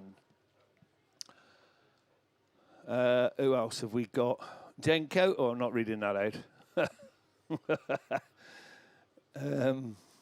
Annie Collier said to say hello, watching in Evesham.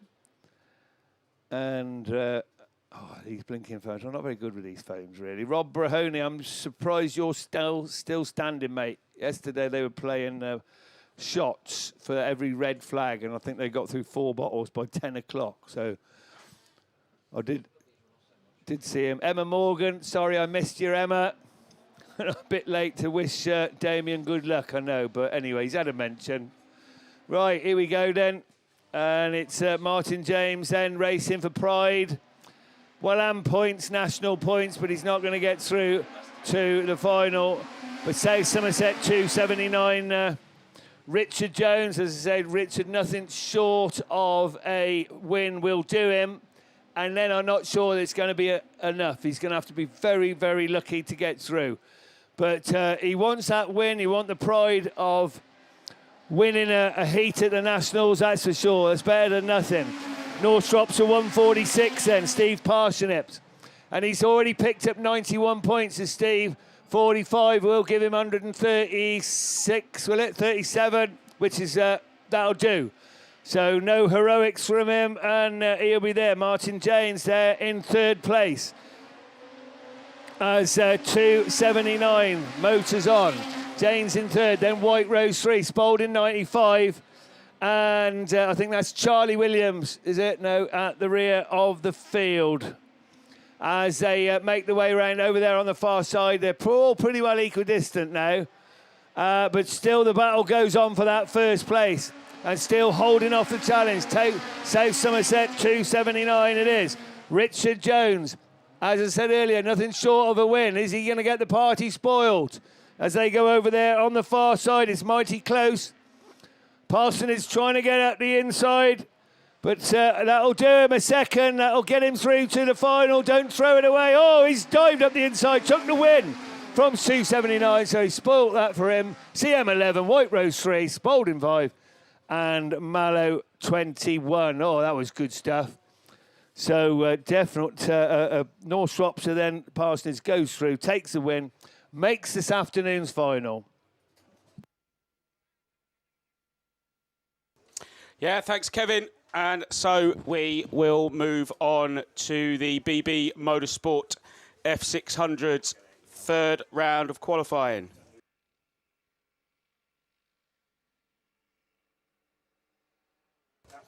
So just as we have a little bit of water go down then for the F600s, and so just overall then 3 drivers sitting on maximum points overnight then, and that's Andrew Wood in Sturton 5, Tony Wilson in Spalding 10, and Anthony Ross in Scarborough 717. And ironically, they don't face each other again in this third round of qualifying.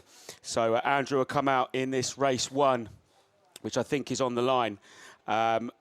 Then we've got Tony Wilson will come out in race 2, and then Anthony Ross will come out in race 5. So if we look to Heat 3, race 1 then, we have got there groups A, F, K and Q. So that's Paul Glover in White Rose 23. He's on 43 points. Andrew Watson, Scottish Borders 20. He's on 51. 49 points for Elwyn Pitt in Hereford 16. Yorkshire Dales 106, Josh Bowes. There's Andrew Wood then in Sturton 5. Mark Pascal got 81 points, so a good run in Hereford 50. He'll be in with a shout with the afternoon's final. And then Athelston 33 of Dave Murphy. As the Bowser then goes off the track down on that start line. And we'll look for track clearance. And we can go racing with this BB Motorsport Heat 3, race 1, F600s, the bungees up. Who's going to be the first to break? It looks like it is Mark Pascal then, with Andrew Watson's gone with him. Andrew Wood's down in third in that Sturton 5. F600, Athelston 33 then of Dave Murphy looking to go round the long way, but Andrew Wood's going to sneak up the inside. So it's a Sturton 5 then from Scottish Borders 20, Hereford 50, Yorkshire Dales 106, Athelston 33. And then at the back of the pack there is the Hereford 16 of Elwyn Pitt, but you could throw a blanket over them as they go down that back straight, keep chopping and changing. As it's still Andrew Wood then in Sturton 5 this holder. We've got red flags on that one. So not quite sure what that might be for. So that's a rerun.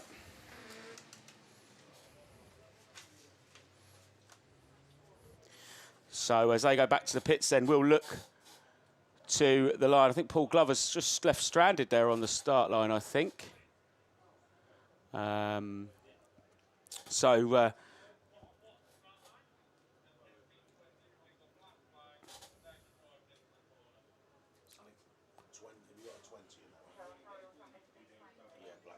Okay, so we're just hearing over the radio that Andrew Watson, unfortunately, in Scottish Borders 20, getting a black flag for that, for dangerous driving. So, yeah, and we've also got, we'll just wait for Paul Glover. Didn't actually make it off the start line, so he'll get recovered. We'll move on to race 2 then. in this third round of qualifying. And that should bring out then another driver at top of the shop then. 2 wins from 2 in Group B is Tony Wilson in Spalding 10. His partner Paul Gibson will also be there in Scunthorpe 11. Then we've got Pair H, Scarborough 134 of Jamie Jarvis. Neil Smart in Scunthorpe 600.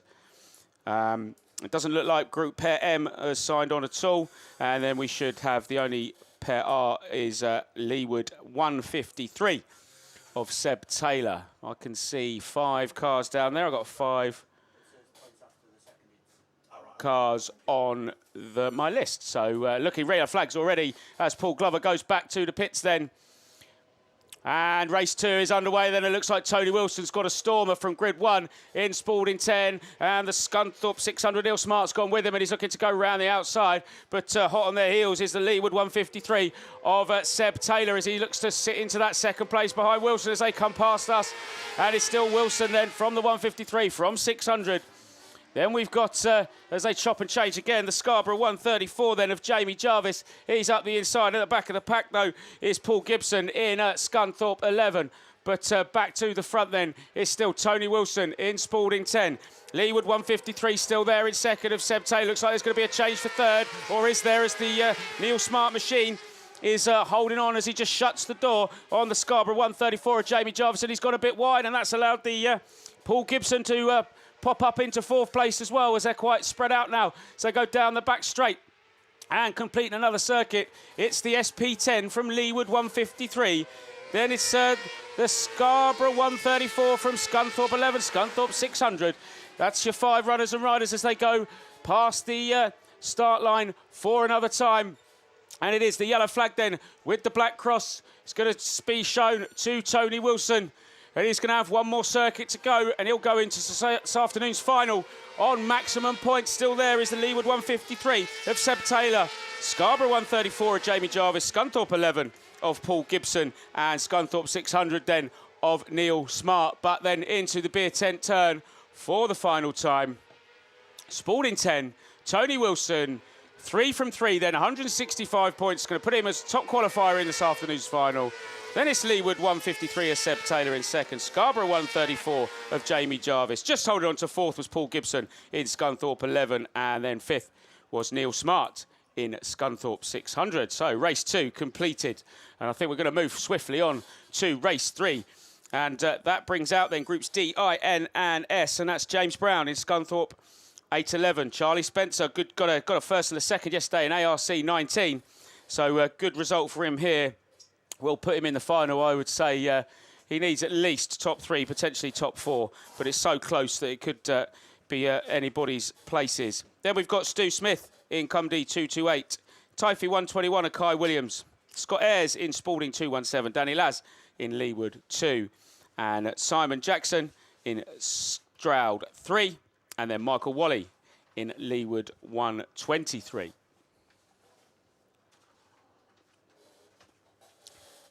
So just as that car's recovered back to the pits, we're already looking to go with this Heat 3, Race 3 of the F600s. Looks like all 8 are there. And it looks like it's Simon Jackson and his Stroud 3. He's currently in the 8th place.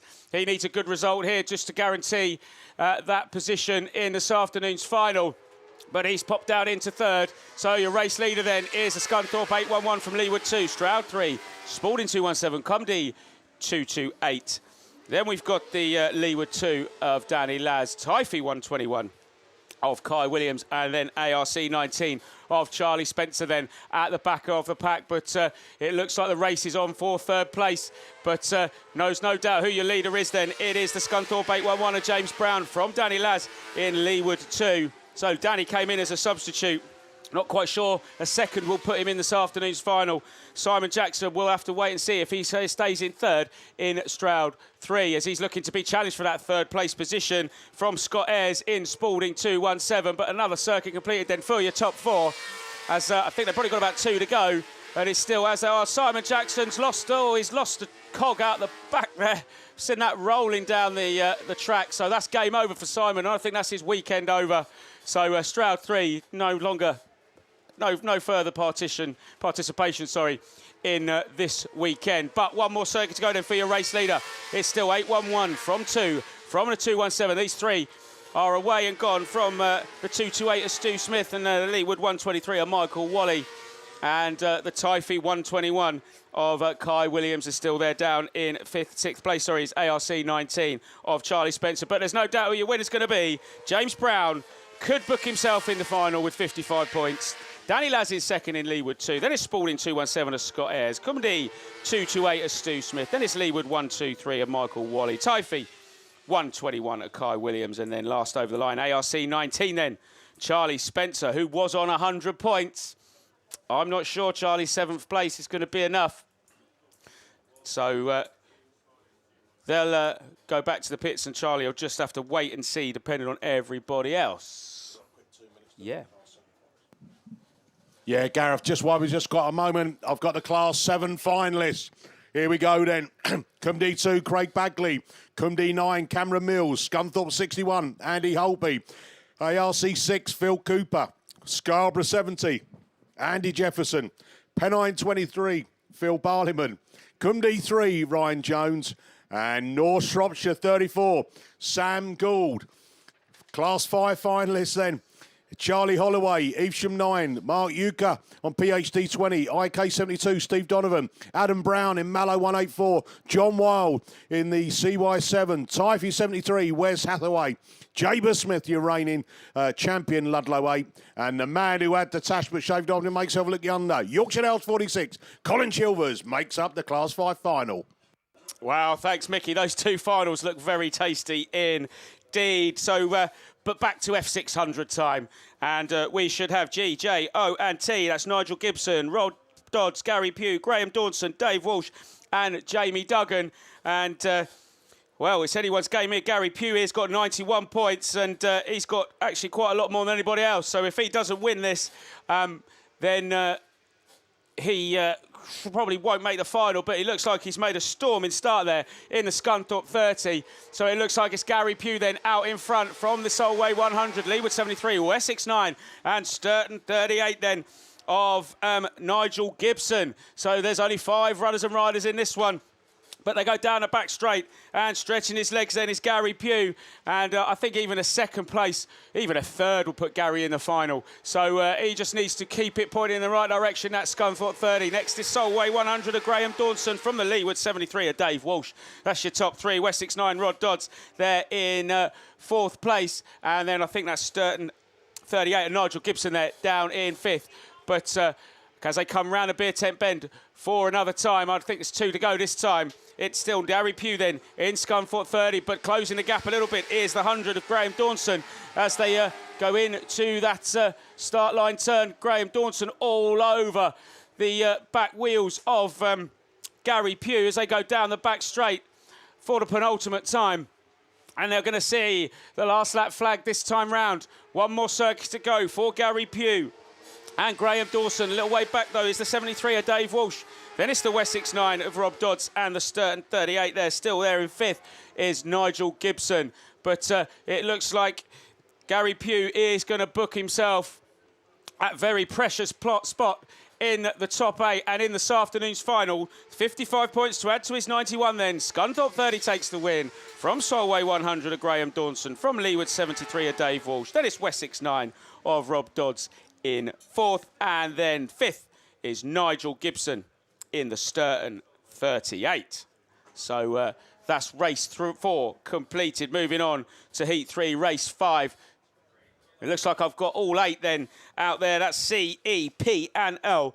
So Scott Buxton, Clive Borton, Anthony Ross had 2 wins out of 2 yesterday. Ashley Bradford, Damon Hardy, Chris Allinson, Colin Bland and Graham Foster Vickers. Oh, it looks like I didn't see the start then, but there was one that was let them all go, so I think he must have jumped. So he's backed off, but it looks like it's Allinson and Rossi then into that first quarter. Scott Buxton looks to stick his nose up the inside. We got red flags on that one. So they're going to go back to the pits. I think it was Spalding 69, Damon Hardy, that may have started that one. But again, that's not my decision. And looking on the line then, that does look like Class 8s.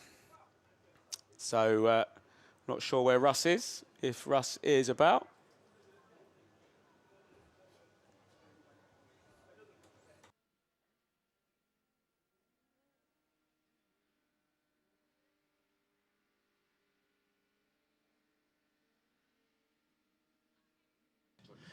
Right, hello everybody, and as you can tell, my voice hasn't changed one bit since yesterday, so we'll make our best of it. Here we go then, round 3 of qualifying for Class 8, and it's Dan Thomas then who leads into turn 1. This is a competitive opening heat with Stu Whitehouse on the outside, Jack Gibbons slots into second, Sean Wright in the mix as well, and Kenneth Cashel also there in West Waterford 78. Cameron Mills, just goes for a brush of wheels there as Cumdee 19 tries to make progress, but this is certainly going to be a tricky one here. So, here we go. It's Dan Thomas then, DT 47 doing all he can here. White Rose 5, Leewood 17, White Rose 11. So, Gibbons not quite showing the major form we've seen from him here. We've got one non-starter out of this lineup. Not got him on the sheet though, so we'll come back to that another time. But it's PhD 47, then a second and a fourth. This win should do him in that PhD 47. Then it's White Rose 5, Whitehouse 2 seconds, so consistency so far, but he's under threat from Gibbons, the former champion, also on a second and a fourth, tied going into this with Thomas, and he's got it overcooked and he's lost a place. Wright, he's gone through in White Rose 11, and Wright's on a win and a third. So another third. It's going to be tight here because that'll be 127. Whitehouse will be on a 135, and Thomas going here on this would be, I think, 128. So it's all going to be very tight here, but Dan Thomas done all he can, wins the first one. PhD 47, White Rose 5, White Rose 11, Cumdee 19. Cam Mills is out of this one. He needed to do much better. The rest of them come through. We had Kenneth Cashel in there as well, and sadly not getting much of a mention, Tom Brown in St. Neots 141. So Class 8's then sponsored this weekend at the Championships by Spa Motors. Thank you very much to all involved there. We go then with our next group, and nobody is in the top 10. The highest point scorer here is equal 15th, Matt Bishop. Going into this.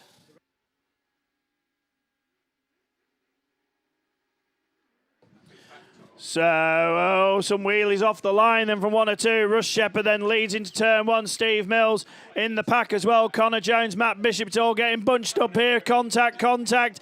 They try and sort themselves out. They just about do. Shepherd leads the flock, and Bishop up brushes the Armco. James Bow, Connor Jones then. So, some hit and misses from some of these drivers. Shepherd then a 7th and a 3rd. Needs to win and have any hope and prayer of making today's final. Then Mini Bish goes next, a 4th and a 3rd. He needs to win, but he's just overcooked it. Pulls a wheelie over the water.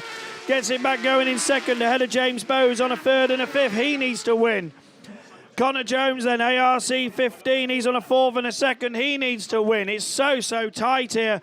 Steve Mills had a 1st and an 8th. So he really needs to win, but he's just overdone it. Bang, bang. No, there's a wheel down off Craig Pyle. Josh Tickle's also involved, and we go Reds. That's a shame. That one brought to a halt. So, slow it down, drivers.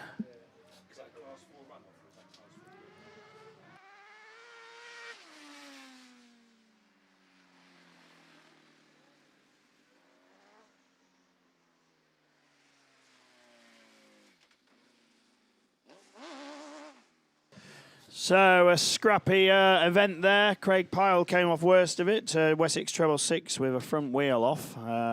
So disappointing for him.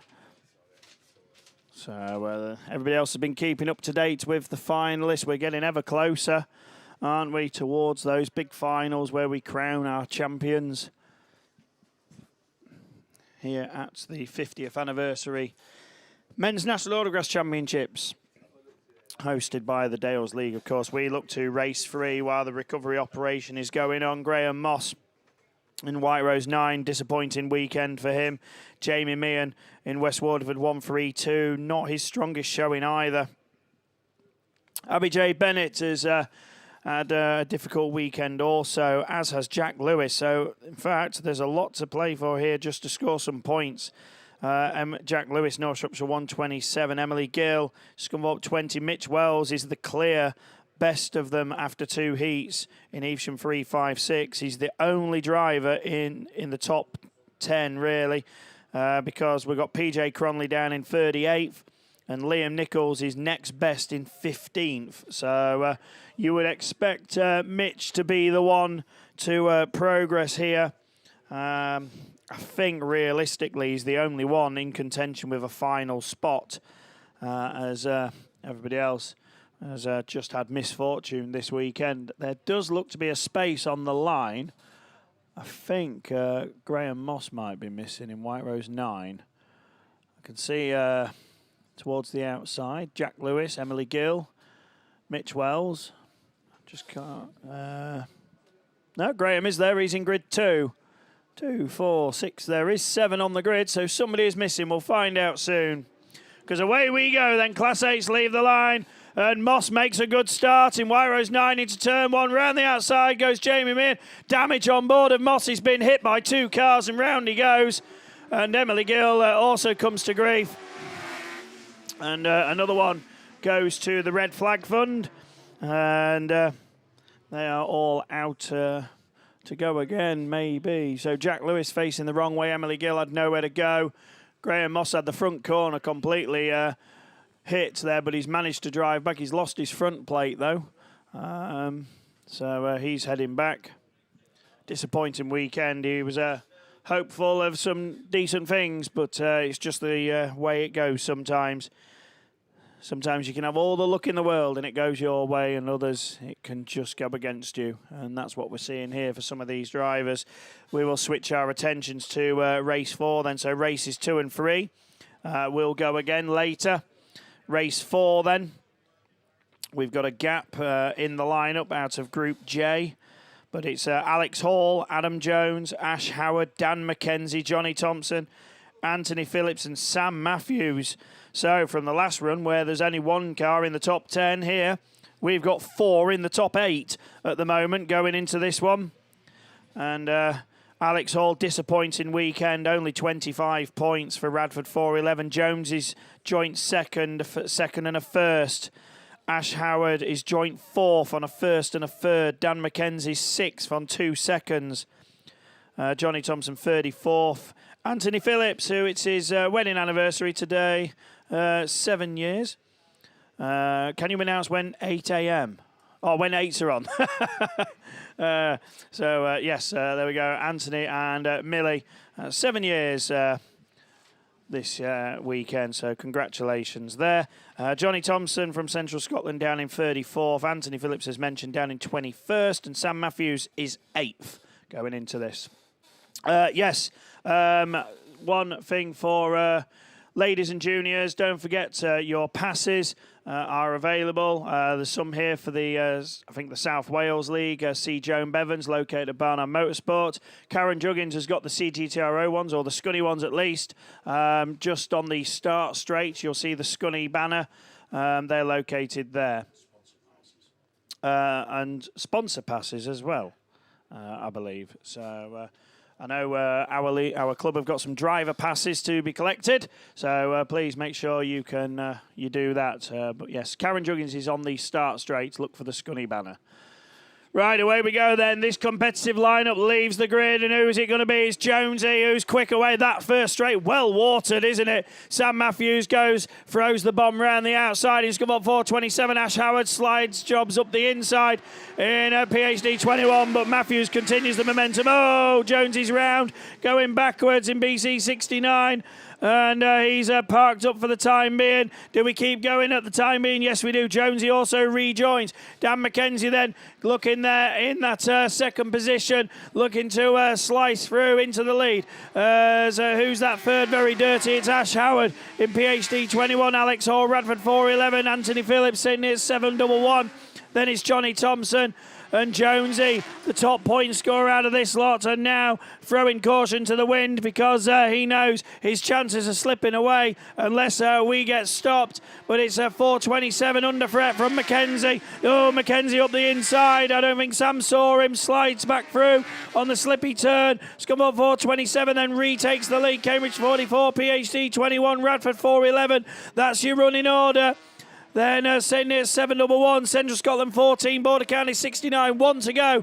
And Matthews just hanging on. Dan Mack then, your defending champion, looking at a trio of seconds at the moment. If he remains where he is, Ash Howard then a first, a third and a fourth. It could slip down here. Then we go to Alex Hall, whose weekend's going to end, along with Anthony Phillips. Jonesy's made a place, but taking the win. Sam Matthews, Scunthorpe 4.27, Cambridge 44, PhD 21, Radford 4.11, and St Neots 7.11. BC 69, Jonesy, I'm sure we'll ask questions there about that one. And Johnny Thompson completes it all in Central Scotland 14. Well, we'll wait to see if we hear anything on that, but they go back to the pits for the moment. We've got one more race to go, but 2 reruns so far outstanding for the Spa Motor sponsor Class 8. Right, we've got a little bit of important business to take care of because Gareth's here. That's Gareth Jones, and there's a 2-car runoff here for 1 place in Class 4. Absolutely. It shows how much I know about the sport as well when I say that you get into a Class 4 final with about 80 points when you need 126. So it's one of the most highest point scoring finals here this weekend. So yeah, this runoff then between Jordan Coupland in Scunthorpe 46 and David O'Leary in Carlow 144, both picking up 2 seconds and a third throughout the course of the weekend. And it is the Southern Ireland League machine on the inside of the CGTRO League machine, just a little bit rough and ready there as they exit the B10 turn, but it's Coupland that powers on to lead through the start gate turn for the first time. Scunthorpe 46 then opening a bit of daylight between himself and David O'Leary, but not that much because O'Leary's on that throttle pedal and he's reeling in the boot lid of the TBR sponsored Mini that's out in front at the moment, but still we've not managed to split them throughout the course of qualifying. There's not much to split them at all as they count down the laps. Who's it going to be then? Jordan knows he just needs to keep the pace and needs to keep the Callow car behind him, and it's going to be a long ferry home to the Southern Ireland League unless things change in this one. But the door slid wide there. Carlo 144 now looking towards the outside. David O'Leary on the charge as they go into the start gate turn for the penultimate time. He's back on the inside of the Mini, a little contact, and he's, well, let's see what happens there. It looks like it's going to be the Carlo machine that's going to take the win on the track anyway. But I think he's slowing right down to give the place back to Jordan Coupland in Scunthorpe 46. So it is David O'Leary that's at least going to cross the line in front on track. But yeah, he's seen the ninja. And David O'Leary picking up a black flag. So Jordan Coupland in Scunthorpe 46 is then your 8th qualifier for your D&D Transport sponsored Class 4 final. That's coming up later on, obviously. Quick message then from Steve Langley to 2 important ladies, Alex McMillan from Yeaton Sodbury and Sandra Jones from Cumdee. Could you make your way over to race control as Steve needs to see you, please? That's it then for now. We'll be back with you later for the Class 4 final, but for now it's back over to Mr. Gareth Matthews in the F600s. Yes, thanks, Gareth. So this looks like this is race 5 on the line, and we're already... Oh, no, he's not on the line. I look there and it's gone. So this looks like then it's Chris Allenson in the Yorkshire Dales 86 that's out in front now then. Anthony Ross is here somewhere. There he is. He's popped out in the lead in Scarborough 717. Then it's Chris Allenson there in that second place. It looks like Clive Borton. Those going right round the outside of both of them in the Gloucester 178, but he's just gone a bit wide. And he still have to settle for that 3rd place at the moment.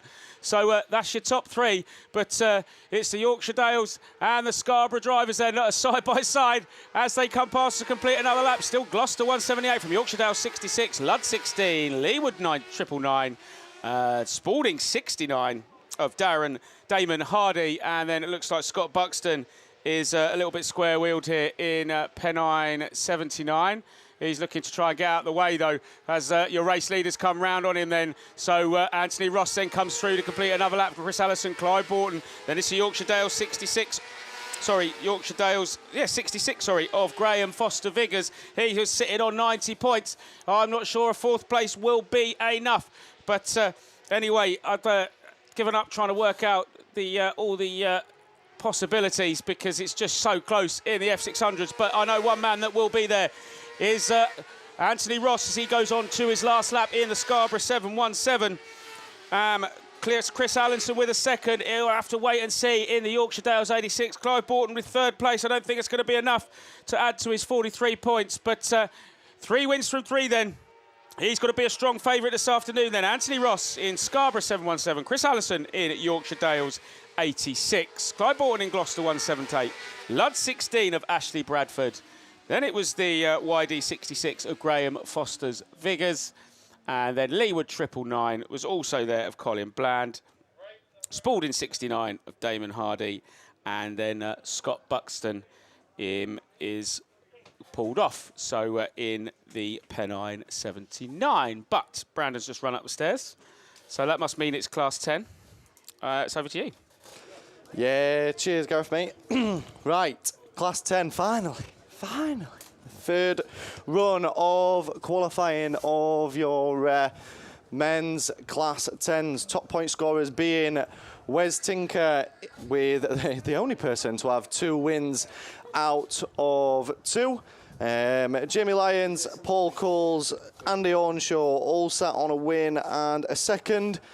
Vinnie Gibbons winning a third along with Lee Seagraves, George Young and Dan Ray both on a win and a fourth. But the engines rev, the bungee lifts, and we're away and racing with race 1, and it is Andy Ornshaw in York, number 7, that gets the best of the shouts. And who is that on the outside? Colsey it is. Tinker's in the mix as well in that third position as they're all squabbling for the lower places. But it's 740 and 166. Your top 3 already spreading a bit of a lead over the rest of the pack. But blower it is. York 7. Tinker looking for a way through, and Tinker the only unbeaten man so far this weekend. Can he make it 3 out of 3? But Blower's definitely got answers for him as they're down past commentary for another time. York 7, York 40, South Somerset 166, Athelston 42 of Gary Ford sat there in that 4th position as Tinker's up the inside of Blower. Can he make it stick? Up the far side, he's hung Andy Ornshaw out to dry on that wide line, but it is going to be now Tinker down past commentary. Hornshaw's got the switch back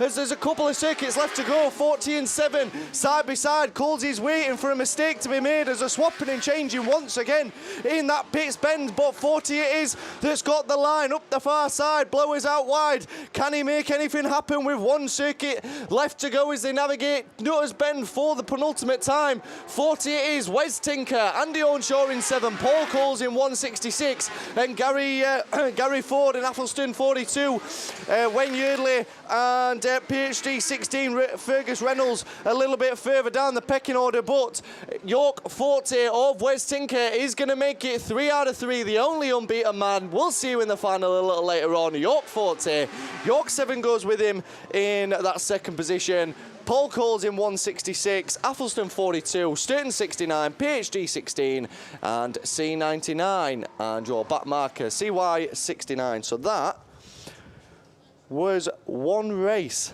and that final is going to be mega a little bit later on, because I have a feeling that we will see Andy Hornshaw there as well with 2 seconds and a win.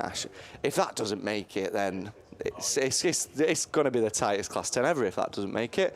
So yeah, I reckon Paul Coles will be in as well with yeah, 1st and a 3rd. Right, race 2. We are away and racing, and who is going to get the best of the shouts in this one? And who is it that's on that outside line? Somebody's very, very fast. Oh, crash win once again, facing the wrong direction. Your defending champion, Gloucester 28 it is. Phil Young's there in the Evesham 23 machine, slots into that 2nd position. But Chris Ashwin is not having the best of weekends in that SR84 machine, as he's all the way down in 4th with not the best results yesterday, but down past commentary once again. Gloucester 28 it is, with Gary Morris. Phil Young there as well, Evesham 23, and the Carmarthen number 12 of Simon Harris sat there in 3rd, Crash winning 4th, but up at the front, still the Gloucester and District 28, Gary Morris.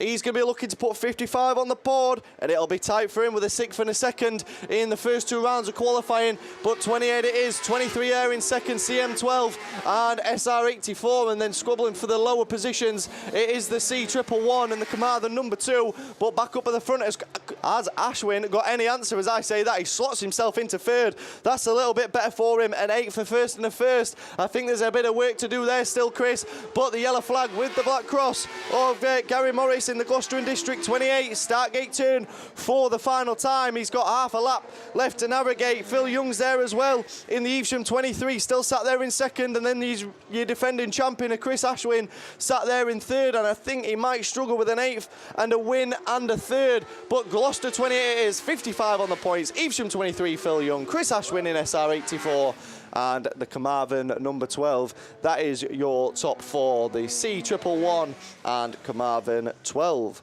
So 2 out of 2, we're doing well. Right, race 3. The brings out Julian Eve, Keith McCannon, Pete Nicholson, Chris Ellis, Sam Burbage, Mark Pascal and Ben Herdman.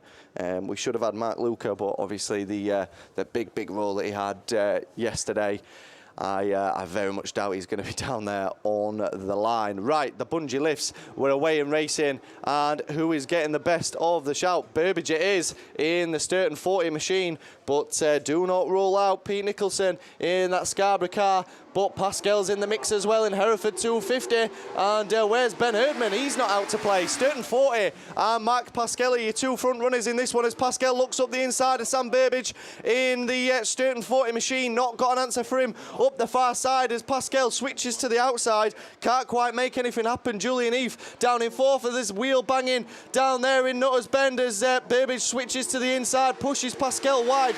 SS6 of Chris Ellis sat there in 3rd waiting for a mistake to be made. But then Julian Heath as well with a 5th and a 4th. He's got a lot of work to do, nothing but a win, and I think then he'll still scrape in. But Sturton for you is Sam Burbage on a 7th and a 3rd, and it's going to be tight for him as well. Sturton 40 down past commentary once again. Mark Pascal, Hereford 250, Chris Ellis in the SS6 and the Scarborough 189 as Julian Heath just loses that 4th place to that Pete Nicholson machine. But Sam Burbage up the far side for the penultimate time as the yellow flag with the black cross being made ready as Chris Ellis slides up the inside of Mark Pascal.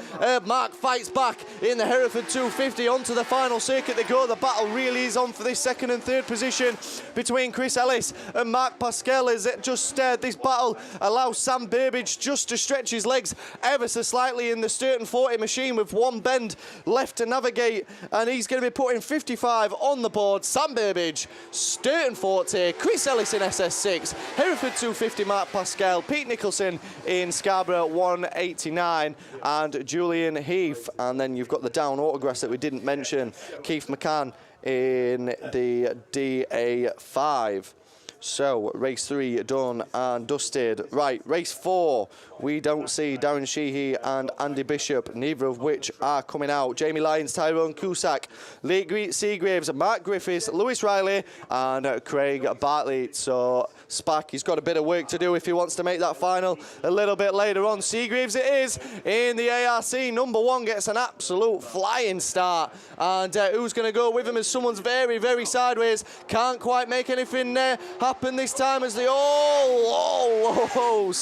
the Central Scotland 43 all the way from the back up into 2nd position, but Lewis Riley's there, and this Central Scotland 43 of Craig Bartley is square wheeled on the start gate turn, but Seagraves stretching his legs. ARC1, he's going to be trying to make his way into that final a little bit later on. So 1 it is. Mallow 25's a spinner just in front of commentary, and Lewis Riley almost collects him in the Scarborough 88 machine. machine in that second position, but the Mallow 25, Tyrone Cusack, fights back, now back up into that second place, and there's some big sideways action happening here, but Seagreaves it is. Mallow 25, Scarborough 88, and Mallow 55 sat there in that fourth position, and at the back of the pack, the Central Scotland 43 of Craig Bartlett. It's just a lot of work to do for him as the yellow flag with the black crosses being made ready for Lee Seagreaves in the ARC number 1. Quite a couple of car lengths there, so one it is. Mallow 25, Scarborough 88 and Mallow 55 are the top four in this one. Central Scotland 43, your back marker. Up the far side goes Seagreaves for the penultimate time in the ARC number 1. Sorry, not the penultimate time, the final time. The checkered flag being made ready. ARC number 1 picks up 55 points. Mallow 25 of Tyrone Cusack, Lewis Riley in Scarborough 88 and Mallow 55. So that was Jamie Lyons in the Mallow 55. Central Scotland 43 of Craig Bartlett gets the 5th position. Right, race number 5. Vinnie Gibbons are winning a 3rd. Gareth Cooper 5th and a 4th. Liam Grasby 3rd and a 6th. Adam Walters with a 2nd and a black flag. George Young, 1st and a 4th. Dan Ray, a 1st and a 4th. Don Wade, a 7th and a 4th. And Darren Cornwell with a 4th and a 3rd. So Dan Ray is going to be trying to pick up maximum points to see himself in the final. Oh, that was a messy start. Liam Grasby does look like he may have just had a little bit of a good start there, but Vinny's on the outside line once again in Leewood 170. George Young's in the mix, Athelston 21, but Vinny it is in Leewood 170. He's picked that wide line and it is working. Athelston 21 and Gloucester and District 39 of Adam Walters fighting back up the far side, and it does look like Vinny's got the legs in the 170 machine as the rest squabble a little bit further back, and it does look like that Liam Grasby machine has been given a black flag, or he's got problems on board. But anyway, George Young it is in the Athelston 21 machine in that first position, and Vinny trying everything to get past, and he just chucks himself a little bit too wide and allows Adam Walters into that second position. IK77 of Darren Cornwell sat there in 4th. Dan Ray just slides up the underneath and promotes himself in that Scunny 53 machine. Scunny 39 of Don Wade and Gareth Cooper in Yorkshire 17, and Liam Grasby is now back into the pits, but George Young it is, Adam Walters and Vinny Gibbons, Dan Ray and Adam Cornwell, as the yellow flag with the black cross being made ready for the Athelston 21, Gloucester 39 and Leewood 170, Scunny 54, IK 77 and Yorkshire 17, Scunthorpe 39, now your back marker. He doesn't seem to be having the best of weekends, doesn't Don Wade, but up the far side for the final time, George Young, Athelston 21, puts maximum points on the board, 55, Adam Walters goes with him, Vinnie Gibbons in 170, Dan Ray in 53, and IK 77, Yorkshire 17, and Dom Wade in Scunny 39. So that is the 3rd round of qualifying for Class 10s through first time of asking. Russ, I've taken a leaf out of your book from yesterday, mate. So is looking at the line, I can see Adam Robinson. So it's a Class 8 rerun, and it's over to Russ. It is Class 8. It's not a rerun, though. This is Heat 3, Race 5. It was held back due to Ant Ross, I think, racing in the F600 as well, because he's in this Class 8 run. Right, already away we go then. Somebody slow out the way, and that is your top qualifier going into round 3. Bryn Powell, Ludlow 4, and it's Ant Ross then who leads the way. Scarborough 77, is it? Yes, it is. Comes through. Rossi leads. Harry Russell, oh, there's contact. And Adam Reynolds and Ash Robinson come to grief. They're paired together. So they've been racing each other all weekend long, but it's all going wrong for your top qualifier, Bryn Powell. He's at the back. 2 wins and a 2, 4, 6. Will that actually be enough? We'll wait and see. Scarborough 77 leads away. Harry Russell 2nd, a 7th and a win. He needs to win and nothing less. In Invicta Kent 65. Ash Robinson up to 3rd now. Spalding 43. It's not going to be enough for him. Then we go Adam Alderton and Adam Reynolds. Their weekend will end here with these results, and Bryn Powell has got it all to do. He looks to pick off Reynolds, so that's salvaged some points. Next on his hit list is Alderton in South Somerset 27, but up front Harry Russell is keeping your race leader honest. He's right on the tail of him. So Scarborough 77 it is leading, but under pressure now for Invich Kent 65. And just a lap to go. Robinson slowly reeling the pair in. Powell has made another move. He's up to fourth, but he's gone wide. And he's lost 2 places. Gains one back, or does he? Side by side at the tail end. But up front, here's the checkered, and Rossi's gone wide, and Harry Russell's up the inside. It's a dash to the line, close. Rossi takes it, Russell second, Robinson third, Alderton and Powell. And then Reynolds completes it all. So that's going to leave it very, very, very close. And that's Class 8 for now, Spa Motors. Just a quick happy birthday to Troy Holtby, T-Roy, another year older. And hope you're having a good weekend, mate. But happy birthday. I think 17. Right, it's Class 6 battles ready to go, and it's over to Kev. Yeah, thanks very much, mate. Here's Class 6, and this is race 4. This is with Matt Manning. Matt, top point scorer in this on 100 points, so he needs up to a third, possibly a fourth. And Matt Manning goes through, 152 then. Your race leader at the moment as they go over there on the far side, James Armstrong, very much in contention. James picks up 64 points yesterday.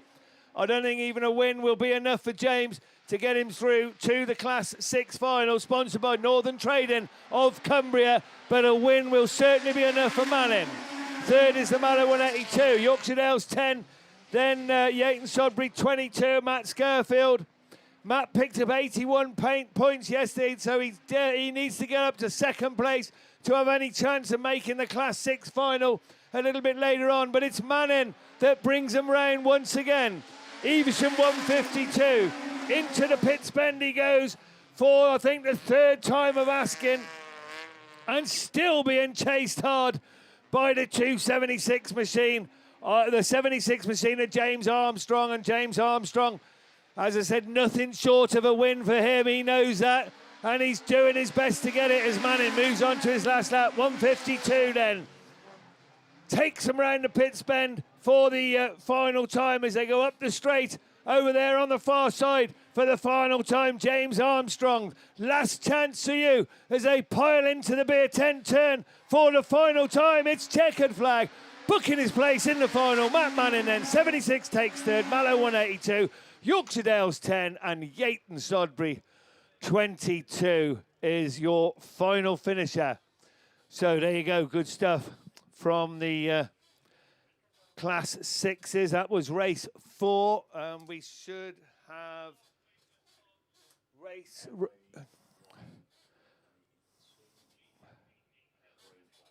race 3 down there on the line just from that race. It's inconsequential. Jack Brown picks up a green flag in Mallow 182. So I don't think he had enough points anyway. He was third. Oh, that might have been tight. Green flag, cream crackers it, I'm afraid. So might be seeing an appeal on that one. Jack Brown, if you can hear me. Because he might just have sneaked into the class final. But with the cones, then you've got a job to appeal against that, haven't you, really? Okay, so race 3, we've just got 6 cars left in that one. What have we got here then? Oh, Gordon Bennett. Right, everybody who's got a car here, I think you need to move it. If it's parked by the where. Okay, where all the Bowsers are, there's a dose of cars where the water bases are parked at. So if you've parked down there, you probably need to move it. We've got a Vauxhall Vivaro FN56 U26, a Kia S17 GBPB, an Audi PX230LH. They're going to have the excuse they can't hear the commentary over there, aren't they? Because you can't very well, apparently. NJ14 WNC, that's a Volvo. We'll do the rest in a minute because we've got 6s coming off the line then. Top of the shop in this one, Aaron Murray and Andy Russell. So they can both make this final as they pile into the beer tent turn for the very first time. And it is Invictus 64 then. Russell that takes it up. 81 points he picked up earlier on this weekend. So another 55 will give him 136, which should be enough. But C80 then needs to move up just a bit, perhaps. With 90 points, he needs to get through into that second spot, I would say. But St Neots 263. Todd Horwood there to spoil his party, and Ton running a very strong second as they go over there on the far side. So Russell's away and gone by the looks of it at the moment, Andy Russell, and it doesn't look like he's going to catch him. The battle goes on for second and third. Strong challenge by C80 for St Neots 263. Then we've got Scunny 900. St Neots 76 and Star 555 is your running order as C80 looks to go over there on the far side. Aaron Murray needs to just move up one more place to move through to get a place in the final. He's up the inside again. Russell's away and gone. They're on to the last lap now, all bar one. As we look over there once again for Andy Russell. 81 points he's picked up earlier. He's going to go through. C80 up the inside. He needs that second spot. Has he give it too much? Here's your race leader. Andy Russell takes the win and books his place in the Class 6 final. Whoa, he takes it. C80 knows he's done it. He's through two. St Neots 263. Scunny 676 and then SR 55. Whoa, good stuff. So, well done, Aaron Murray. You just about, you left it till the last minute, mate, but you done it. Yeah, great race there, and we'll see both of those in the Class 6 final, no doubt, later on. So, moving back onto F600 then, the BB Motorsport sponsored Heat 3, and it's this is the first race. So, that should bring out, I don't see Paul Glover down there. I know he was broken down on the start line at the first attempt. And I believe Andrew Watson got the black flag. So we should have Elwyn Pitt in Hereford 16, Josh Bowes in the Yorkshire Dales 106, Andrew Wood, who's on maximum points in Sturton 5, Mark Pascal in Hereford 50, and Dave Murphy in Athelston 33. I think we got 6 there, so maybe only 5. So, yeah, it looks like we've only got 5. So someone else is... missing. Oh no, that is everyone. So yellow flags then, waiting for the bungee to go up. Andrew Wood doesn't need to do anything spectacular. I'd imagine he just needs to finish potentially in the top 4, but he's currently sitting second as they go into that first turn. And your race leader though is Mark Pascal in the Hereford 50 from Andrew Wood in Sturton 5, as we've lost a couple on the corner, and sitting there in third, Yorkshire Dales 106 of Josh Bowes. So these 3 are away and gone.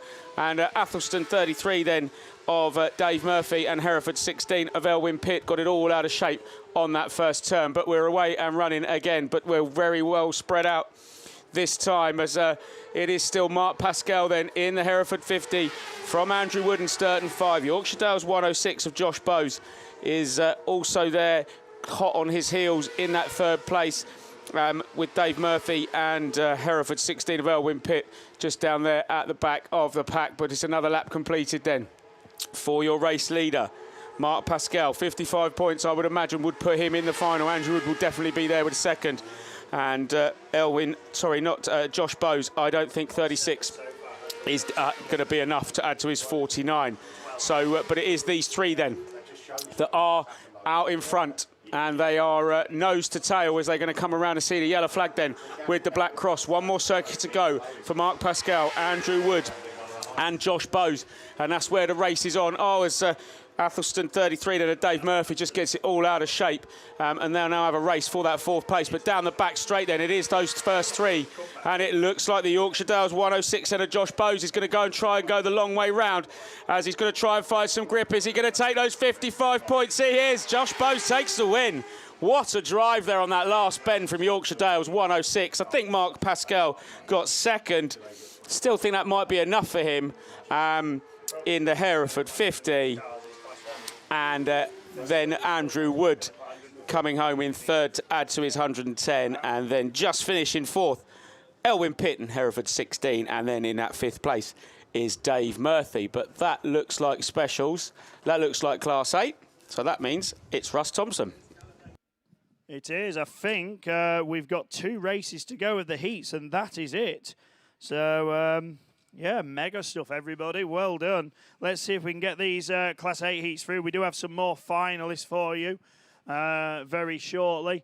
Don't think we're generally going to have time to go through the 8 names. It's the Class 10 final, and that's going to be a final and a half. Maybe 1 or 2 surprises amongst that lineup, but we'll wait and see. But anyway, we've got Class 8 business to deal with. Spa Motors, your sponsor. Away we go. This one's got Russ Shepherd. He leads again.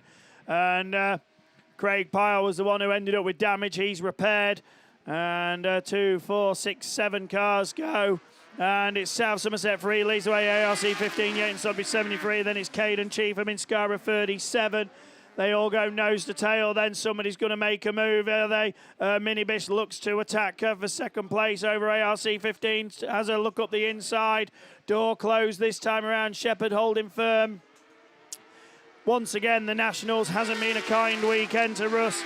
And he's trying to do all he can in this one, but he's left the door open now for Connor Jones, who looks up the inside. So it's all nip and tuck, chop and possibly change, but not quite. Cheetham's under pressure. James Bow up the inside. A green flag's gone out to somebody. Missed who it was.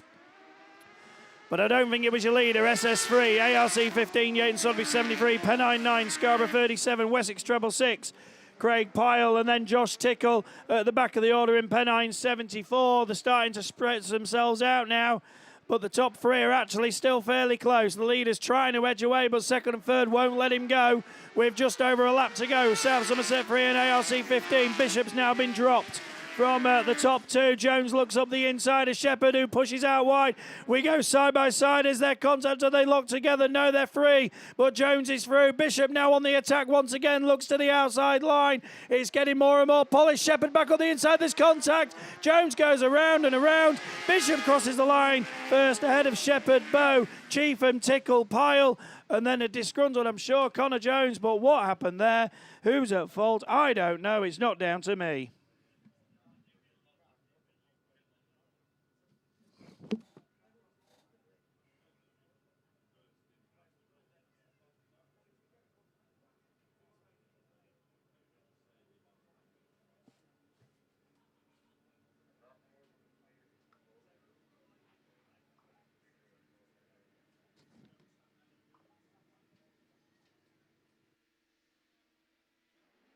Right, the final race, I think, unless there was a stoppage elsewhere. But here we go then. Another rerun. Mitch Wells gets the whole shot into turn 1. Graham Moss was quick away, but backed out of it early to avoid more contact with anybody. But he slots through back up to third and behind Liam Nichols. Then it's the 2 ladies there. Emily Gill, Abby Jade Bennett. And then we've got Jack Lewis at the back in North Shropshire 127. Sadly lost Jamie Meehan out of this one in West Waterford 132. But it's Wells who leads then. He's the only real contender for the final. But Liam Nichols has an outside chance, but he's got to win it. So Wells has got 1 foot in the door as he looks for another final start for the title that he wants more than anything. In Evesham 356, Yorkshire 7, White Rose 9, Scunthorpe 20, Forest 8, North Shropshire 127. It's been a hell of a ride for some of these drivers, and they've deserved their place here. But at the minute, we're looking for the best 8 of them, and one of those is Mitch Wells, but he's under attack. Liam Nichols looks up the inside. The door is half open, but it's slammed closed as Wells fends off. Yorkshire 7 one more time. White Rose 9 watching closely, knows can capitalise to end his weekend in the best possible way. But there's 1 lap to go. 356, Yorkshire 7 and in White Rose 9. Scunthorpe 20, Forest 8, North Shropshire 127. Down the star straight for the final time, and Nichols is going for it. Looks to the outside. Wells fends him off once more, holds that inside line. Liam throws caution to the wind, goes out wide. Will it be enough? No, it's not going to be. Wells takes it. Nichols second, Moss third. Then it's Emily Gill, Abby Jade Bennett, Jack Lewis. Well done, drivers. It's been a hard show, and there's been some frills and spills, but well done, you've got through it. And well done, Class 8s there. Your sponsor, Spa Motors, very kindly your sponsor for Class 8 this weekend at the 50th anniversary of the Men's National Autograss Championships. I think, unless there are any secret reruns, possibly runoffs, then that is it for now. The finals will be looming soon. We are just waiting for points to be tallied and decisions to be made. But in the meantime, we can announce your 2024 Men's Class 10 National Finalists. They are unbeaten all weekend, York 40, Wes Tinker. Second qualifier, Lee Seagreaves in ARC1. Third qualifier, York 7, Andy Hornshaw. Fourth qualifier, Athelston 21, George Young. Then it's the Lord himself, Paul Coles, South Somerset 166, your fifth qualifier. Jamie Lyons has made it for the Mallow Club in Mallow 55. Seventh qualifier, there'll be plenty of cheers to the top end of the circuit because Leewood 170, Vinnie Gibbons, your seventh qualifier. And last but by no means least, you needed 115 points to make it today. And taking that honour, Gloucester 28, Gary Morris, a sixth, a second and a first got you through. Just missing out, equal ninth, Dan Ray and Phil Young, 4 points adrift. Scunthorpe 53 and Evesham 23. Mark Pascal, Tyrone Cusack, Sam Burbage, Lewis Riley, your outgoing champion. Chris Ashwin completes the top 15. But 115 points got you in. Wes Tinker, Lee Seagreaves, Andy Hornshaw, George Young, Paul Coles, Jamie Lyons, Vinnie Gibbons, Gary Morris. That is going to be a lineup to go for. We still have a couple more classes to announce when we get the all-important points. I think 6, 8s and 10s we're just awaiting for them. It looks like the marshals are making their way clear, and we are going to have some downtime, some track work and other stuff, but please do not go too far. In the downtime, visit the trade stands, pay them a visit, visit obviously anywhere else, catch up with people before we get to those all-important finals. But when it is finals time, make sure you are glued to your TV sets if you are watching out there elsewhere in the world. Make sure you are getting your backsides trackside because you do not want to miss these finals. We will create more history here at the 50th anniversary National Championships. Just again, a big happy birthday to Troy Holtby, 17, and hope you're having a great weekend, mate. And I just want to say a massive well done to my little brother, Sean Thompson, making the Class 1 final. Massively proud of you. I know Dad would be too. And yeah, mega job, mate. Absolutely thrilled to bits with you. Well done to all the drivers who have competed this weekend. They have entertained without a shadow of a doubt. Yes, there's been incidents, there's been penalties, there has been some big rollovers. I hope all who have suffered in rollovers and incidents are okay. Cars will repair. Pride has obviously been dented, but I know you will all be back. But I just hope, obviously, your well-beings are all okay, and you will be there supporting your fellow members and racers in these finals. But for now, we will have some downtime unless we get some more finalists to call out. Unless any of my fellow commentators have got anything to say, we will have this downtime for the time being.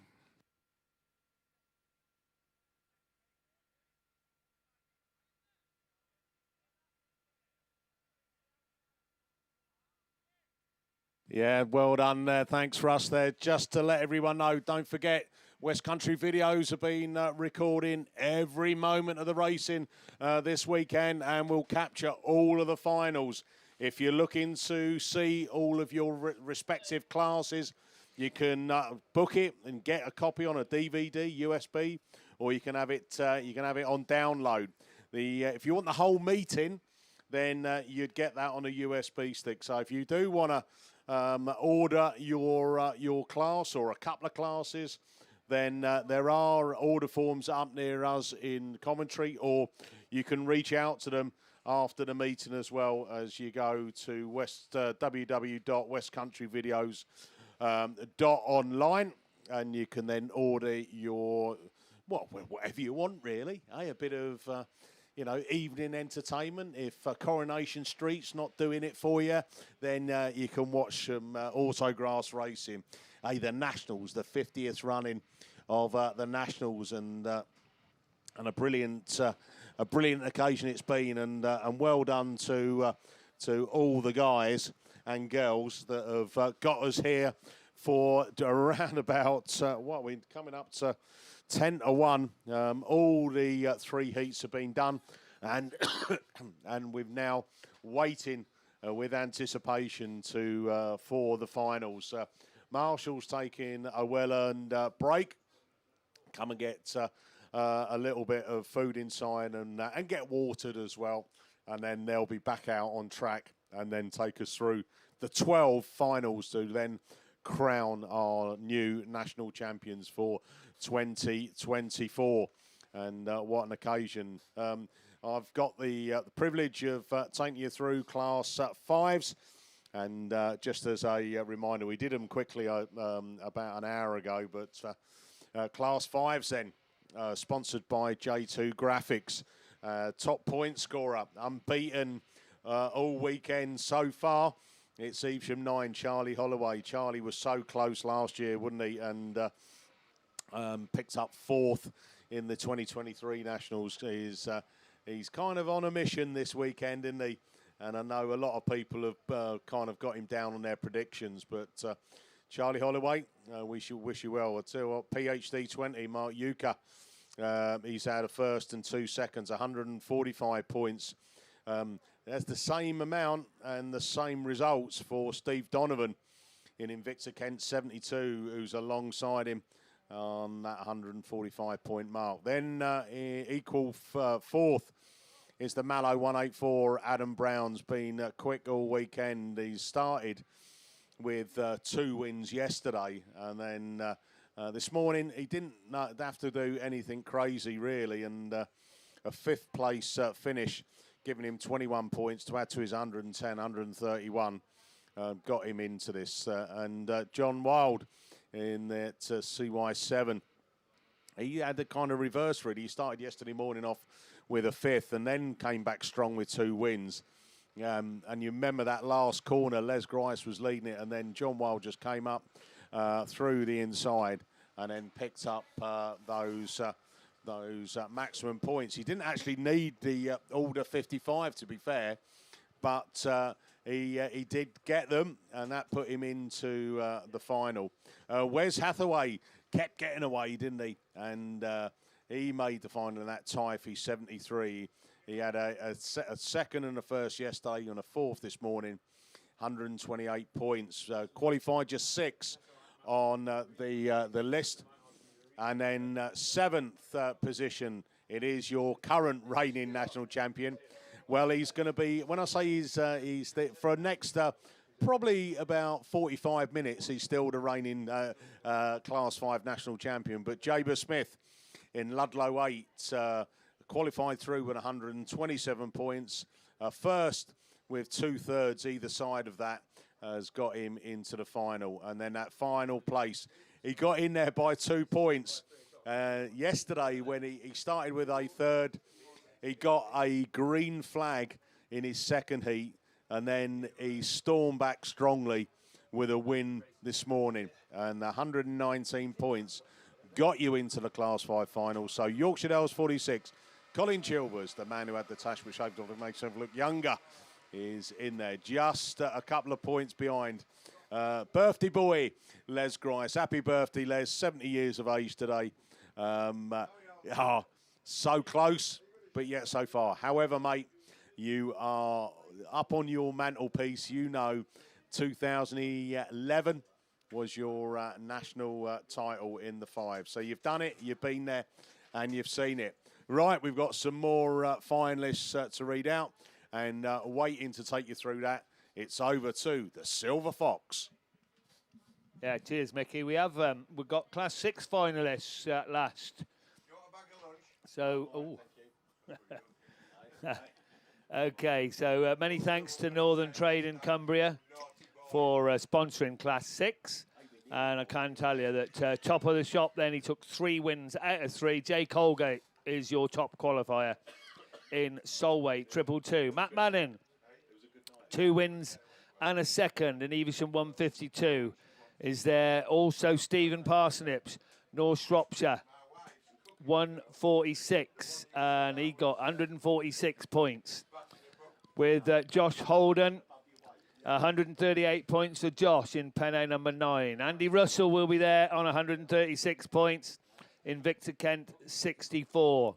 Ben Gadsby also, 135 points for Ben in Pennine 7. Aaron Murray will be there in Cumdy number 80, also on 135 points. And your following qualifier, you need 127 points to get through to the Class 6 final. And that's Scarborough 253. Mike Armstrong takes that final place in the final. Commiserations look for Jordan Coupland, a point off in that very unlucky 9th place. But well done then. Jay Colgate, Matt Manning, Steve Parsonage, Josh Holden, Andy Russell, Ben Gadsby, Aaron Murray and Mike Armstrong will contend the Northern Trade in Cumbria sponsored men's Class 6 final.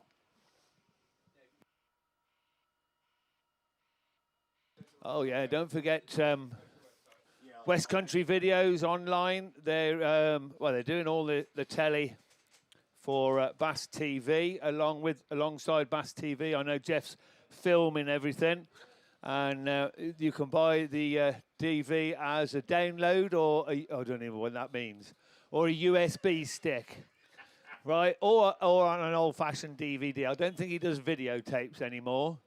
But West Country Videos online available to sell everything. I got a few mentions. I don't know if everybody's here or not, but I might as well do that while I'm sat here doing nothing.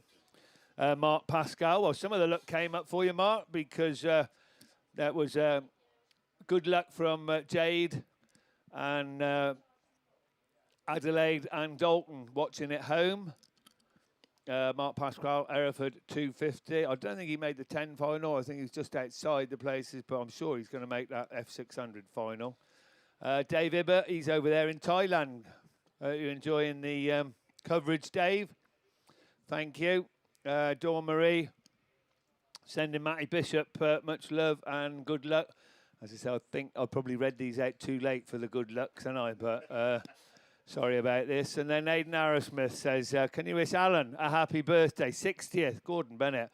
So he's trackside somewhere. Alan Arrowsmith, happy birthday to you from all your family and all your friends. What else have we got? Jane Adams, we've done that one. Happy birthday to Andrew, who's listening at home.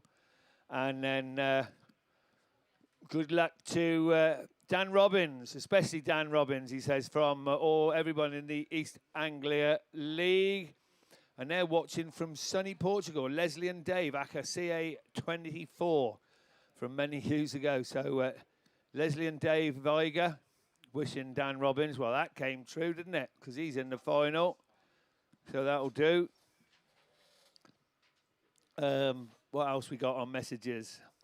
Well, I'll tell you one thing, Kev. Yesterday I had a little bit of a faux pas where I kind of likened my message to that Class 5, a bit battered, right? And I got that message. I've managed to rekindle love last night. From a distance, obviously she's not here this weekend, but I kind of like, I hope she's not listening, right? But I played her like a right fiddle, right? Because I know that if I'd said to her, hello, love, how are you? I said, when I come home tomorrow night, should we have an Indian for takeout for tea, right? And at that I knew I was on the right side. She was going, oh, isn't that a nice idea? She forgot all about that battered comment, but... You were very lucky to get away with that. Yeah. I've got another message here from, oh, no, I haven't. It's OnlyFans. Another one of them. I keep getting messages from Dirty Doris and Luscious Linda asking me to join their groups. I don't know what sort of groups they are, but I don't think I'm going to be allowed to join them. Hey, well, that's. I've got one here. It says, "Hi, I'm Mickey. Awesome job to you all on the mic this weekend. Could you give a massive shout out to all Cumdee drivers in the finals today, and special shout out to Muzzer, Cumdee 80, Corn Dog, Corey Paisley, Cumdee 88 on making the Class 6 and Stock Hatch finals. Give them hell, boys, from Liam, Lauren, Billy, and Archie Bird. Yeah, #1 fan." So there we go. That's a good one, isn't it? Oh, they'll be happy. They'll be by the tally now. Yeah. Hey, the old popcorn ready. I bet they've been down to Sainsbury's. There are other supermarkets available as well, and got the old 2-for-1 offer on the old Carlin or I don't know. Is it Carlin they drink these days, or is it Foster's? I see a lot of Foster's when I go in the supermarket. I like a drop of cider. I know you like to a little bit of cider. Hey. Who's this just come through? Stuart Sharp. Stewie's watching from sunny Devon. Well, it's not sunny up here, but it's all right. Just like to say hello and wishing Ryan Power and Andy Altby looking forward to what he hopes is going to be their win. Tris Fernio, again, hi Kev, can you wish George? George is happy. Georgie Fernio, then he's 7 next Sunday. George, you're on the field somewhere, I know, with your dad. I'm not sure if Mum's here, but anyway, is it Granny Trish or Nanny Trish? And wants to send you birthday wishes for next Sunday. I've just had one from Mandy downstairs, lap scorers, Dave Morris.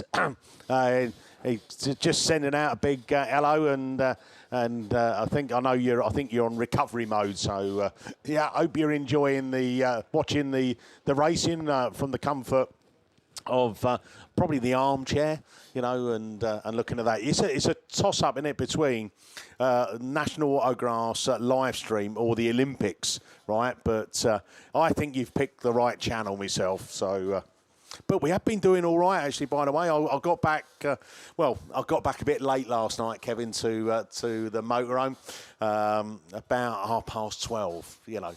So it'd been a long, entertaining session. That's what I'm saying. And I woke up this morning and then looked at my phone, and it was saying that we'd had a really good day on the gold medal front. So I think we're up to 9 now. So which is good. We're in some of those obscure sports like pigeon shooting and stuff like that. Which apparently we're really good at. It's not obscure, though, for them who do it, is it? I mean, you could say this is obscure, isn't it, for some people? Whatever you do, my sister thinks we're nuts. We sit in the field all weekend in the dust, watching a few cars go round. Is what she thinks. Thinks that's odd, Well, obscure, doesn't it? I don't think you need to have all the screws in to kind of come here, really, do you?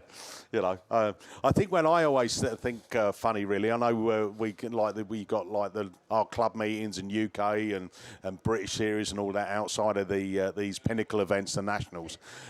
But you kind of look at it like I'm in a few weeks' time. I'm going back down to Stroud for about 3.5 hours for me as a drive, which isn't that bad.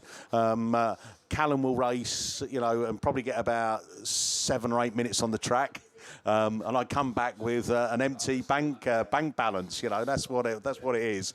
And he still hasn't. You know what? I'm still not happy about it. Right? He still doesn't pay board or lodge. He's now earning money. Right? Jilly is kind of giving him a free pass. Oh, he doesn't need to pay any of that. It's like going, as she's now retired. Yeah, she's actually stepped away from the, being on the old payroll. She's kind of said, me time's up. And I'm going, hold on a minute, what about me? I said, I'm older than you. So poor old Mickey's got to carry on working. I used to pay board and lodging, a little bit of board and lodging. When I was about 12 or 13, I had a Friday night, Saturday night, Sunday morning job, and I used to have to give my mum a couple of shilling. No. Yeah, I did. Oh, and man. It never done me no harm, I tell you. Well, I don't know. In them old days, perhaps it did actually, yeah.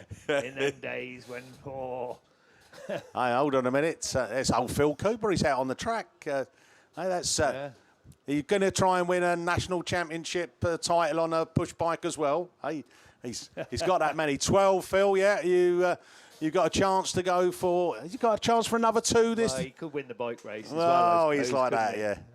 Well, He certainly knows how to Look, pedal he's it, going doesn't to push that little one off. he is, yeah, look, that's it. He's cutting across the race line. Come on, where's the marshals? Get a flag out. Or a noise test. So, yeah. One thing I haven't done this weekend, last Nationals I did, I haven't been down in the old fair this time. The last Nationals, I don't know if you remember, they had one of those... it would cage, you know, like where you stand up in them. Well, I've never been on it in my life, and someone hoodwinked me into getting in it, right? And I stood there, right, and I was like a shaking dog, you know what I mean? And then it set off, and I thought, actually, this isn't that bad. It was like being in a tumble dryer. And they get going, don't they? And then you're in trouble. The word vomit comes to mind when I get in anything like that. Huey Lewis of the news. Right. He's got the missus phoning. No, it's Luscious Linda. Oh, Luscious Linda. Okay. Hello. Should we listen in on his conversation? Hello, Paul. Yeah. Hold on, it can't be Luscious Linda because he's just called him Paul. Unless it's Paul on a Sunday. Oh, yeah, that's it. Tried to do that last night, Paul. Didn't get anywhere. It's all right. I was out with Pete Allback last night. You know, the old Paul Farmer, the landowner here. Yeah, we had a bit of fun, a bit of laughter last night. I'll tell you what, he's got a really good fashion sense, Pete Allmack, right? You know these poor farmers, like he has got long pockets and those short arms, right? But the string that he had holding his trousers up last night, it would look like it's just off the baling machine, which is that's what they're doing at the moment, isn't it? They're doing a lot of like baling and cutting of corn and stuff like that. Oh, it's Jason Baker. JB's just come up there. Hey, JB, you all right? Oh, yeah.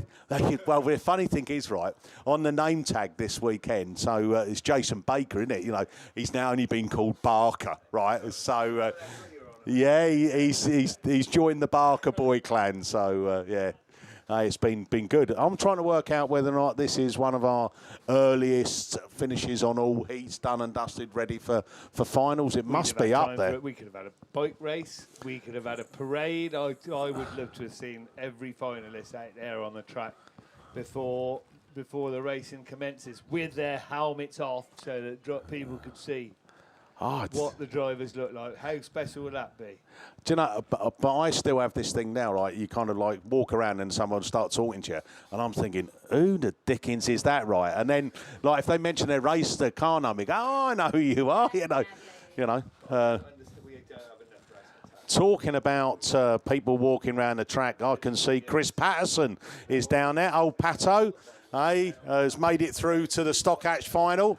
He's been brave this weekend. He's been taking that wide outside line and going for it. Chris, are you going to bring home the bacon, as they say? Yeah, thumbs up, mate. We wish you well, mate. And the Scarborough presentation night in November. If you bring home a national title, well, who knows how I'm going to abuse you. Hey, that's it. So good luck going to all the finalists, really. Anyone who's made it through hard-fought action over two days to get us to where we are now. And as we've seen, 120 plus points has been the order of the day. A couple of classes, well, class 7, and that's how the results have been, isn't it? 112 points got you into the final, which was pretty much, I think, the lowest points to get into a final. And you think, how can that be? Because of all the races there, but they're that good. They keep robbing points off each other. That's what it was.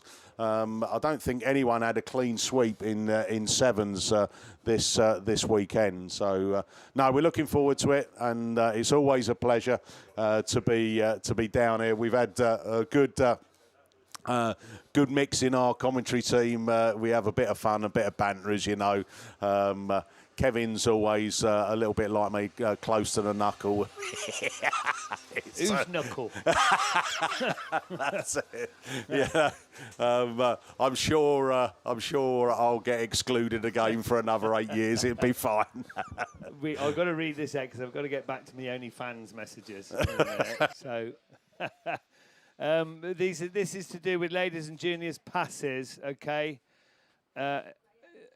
I want representatives from ARC, Cambridge, Invicta Kent, Leewood, North Wales, Pennine, Radford, Scarborough and St Neots. Your ladies and juniors passes are here at the in the blue gazebo, or next to the blue gazebo at the end of the finish straight.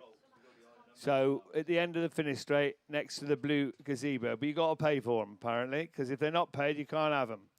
So members of these clubs, again, then, to come and get your ladies and juniors passes from next to the blue gazebo at the end of the finish straight. St Neots, Scarborough, Radford, Pennine, Pennow, North Wales, Leewood, Invicta Kent, Cambridge and ARC.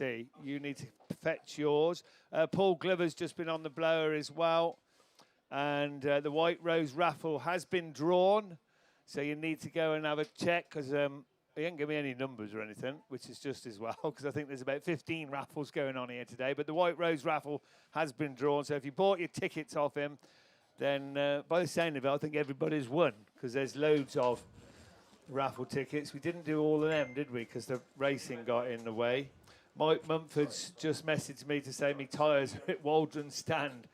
Okay, sorry, Mike. I will go and fetch them.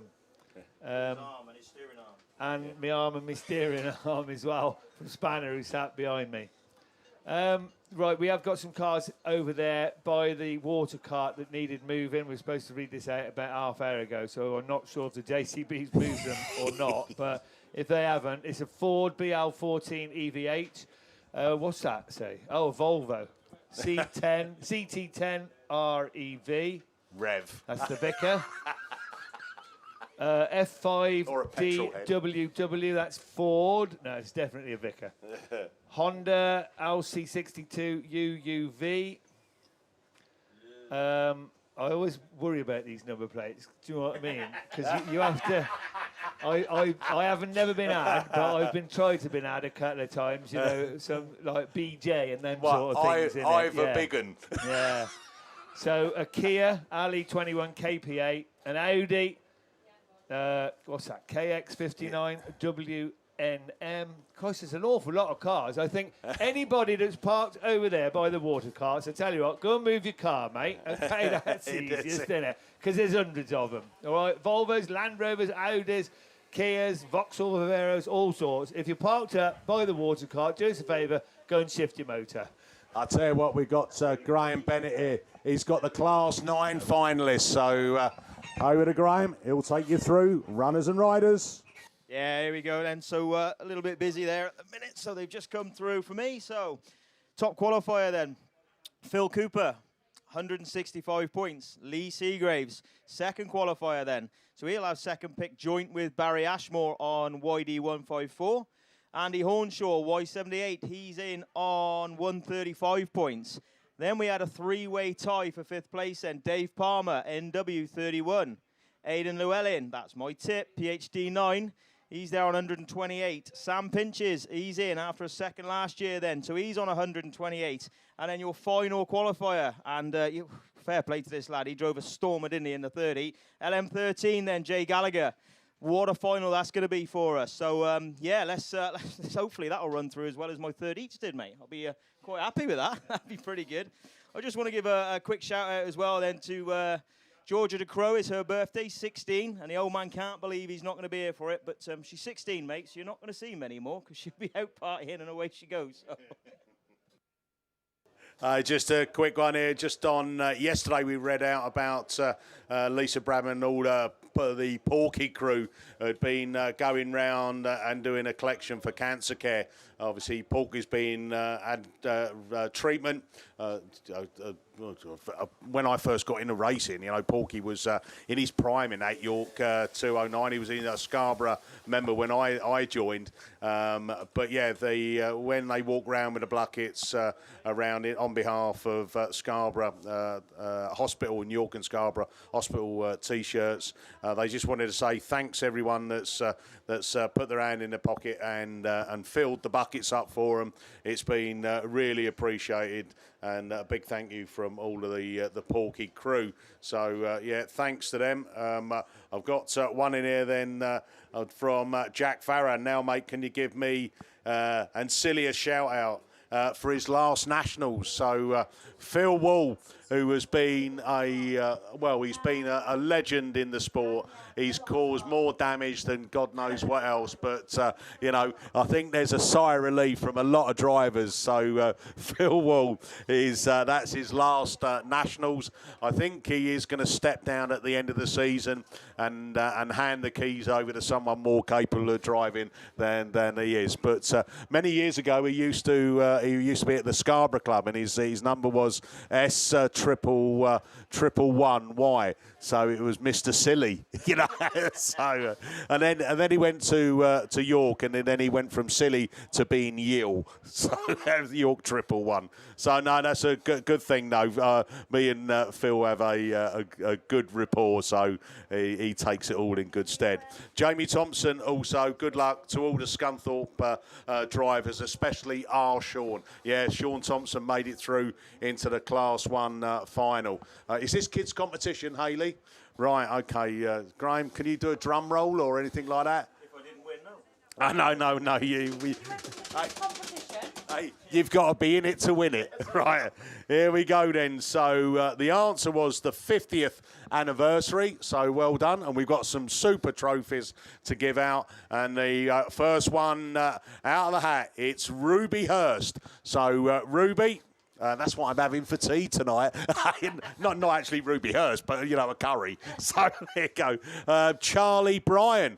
Well done. You got the right answer as well. 50th. So Charlie, he's a Scarborough boy, him. Or he's not like he doesn't live in Scarborough, but he's a Scarborough member down there with the family. And then Ronnie Jones, age 6, also answer 50. Tell you what, Ronnie, nice writing for 6. I was still writing like a spider at that age. So well done there to the kids. Come and see us. Oh, and you get sweets as well. All of them. When they've all been bringing their answers in, they've all had... Oh, right. And that's really generous, isn't it? So all the kids that have actually taken part and brought an entry for the competition, they've all got sweets as a reward. So the three we've read out, Ruby Hurst, Charlie Bryan and Ronnie Jones, you're the ones going to take home not just sweets, you've also got trophies as well. So well done to the winners. And again, we start to build up towards the running of the finals, and we wait with anticipation. It's again, I'm trying to work out whether or not there's going to be some shocks and surprises in some of the finals that are coming forward. Graham, what's your thoughts on where you are with the nines? I don't really know, mate, to be fair. I reckon Coops is obviously in with a shout, because he's in with a shout everywhere. But seeing Lee Seagrave's name next to him, I don't know whether they've sorted all their grievances out. Hopefully, there's only a bit of racing in it, so hopefully that'll go through, no problems at all. Baz Ashmore, he's always there or thereabouts with Baz Ashmore, isn't he? But listen, you look at the venue, look at the track. There's plenty of water gone down, but that'll be gone, and there's no real divots, no real bumps, nothing. It's been smooth. It's had 480 cars, give or take. God knows how many races. What did we say? Was it 190 odd races this weekend? I think. Done really well, mate, and a sprinkle of rain I think helped this morning. We went from no grip on the start line to plenty of grip on the start line, so that might catch a few of them out. If you watch the last sort of the third heats, you could see that they were just picking the front wheels up a little bit on a few cars. We had it with Abs, and I know Johnny Barber just said he had it with his, and we were all trying to dial grip in thinking it wasn't there, and it was there. So a little bit I don't know, I'm up in the air with it, to be honest, Mickey. I'm up in the air with it. I think whoever makes that dart to the first corner, he can control it, because I think the bend will come to them. Let's put it that way. They can keep on that inside and just keep that grip going. I think they'll be all right, mate.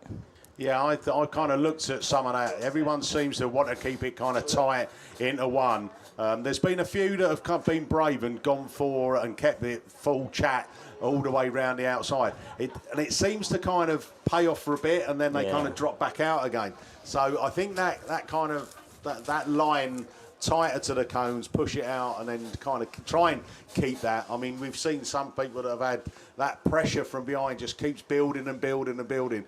and sometimes it's that last corner, isn't it? You know, Yeah. You know, there's a gap appears, and then you throw it away, or someone just comes and robs it, or as we've seen on a couple, there's a tangling of tyres and wheels, and it's always a catch-22. People think you just drive around the grass track and it's just an oval circle, but it just isn't. You know, we're softening roll bars as much as we can, which obviously means the car isn't steering as well, but you've got loads of drive off the corner. So there'll be how many drivers, like a fair few drivers in there just worried to death now whether they got their setup right. 120, whatever it is, got their setup right. Because, you know, like I said, you'll get the drive off the corner, but will you get the turn in when you get there? And you'll know the ones that they'll come up here, they'll come and race during the year, and they'll see how the track goes, your Altbeers and people like that for you, and Coops for us, and people like that.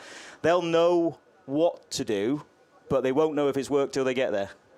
Yeah, look, I used to be a top class 2 driver.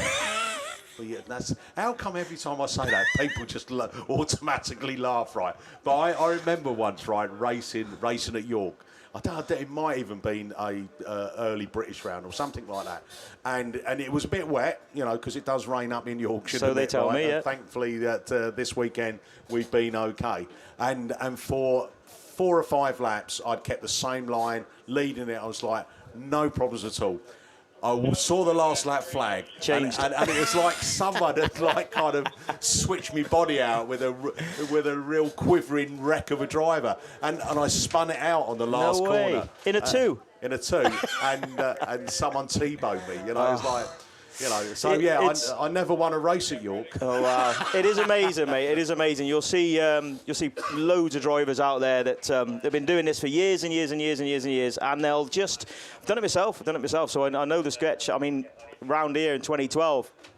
We were coming across, and you come into a corner, and it was like just drainage going straight away across. And I knew that if I could just blip the throttle on that bit, it would set me up to come off. But every time I went in, I thought I missed it. Every single time, no matter what I did, I thought I missed it. And there'll be people out there that'll be they'll know exactly where they're going. They'll know exactly, whether it's wet, dry, or whatever, they'll know exactly where they're going. So what year did you get your national champion? 2012. It was 2012. 2012, yeah. Down here. So, so it holds special memories, it does, this place there. It does. And I won in Wellies. And one in Wellies. That's it. It was a wet one. It was a wet one. So I'm going to ask that. I was old Gareth, the voice of an angel. I was talking to your old man, and I was down in the beer tent, by the way. We was only having shandies, and I asked him about his national title win in the Class 6s.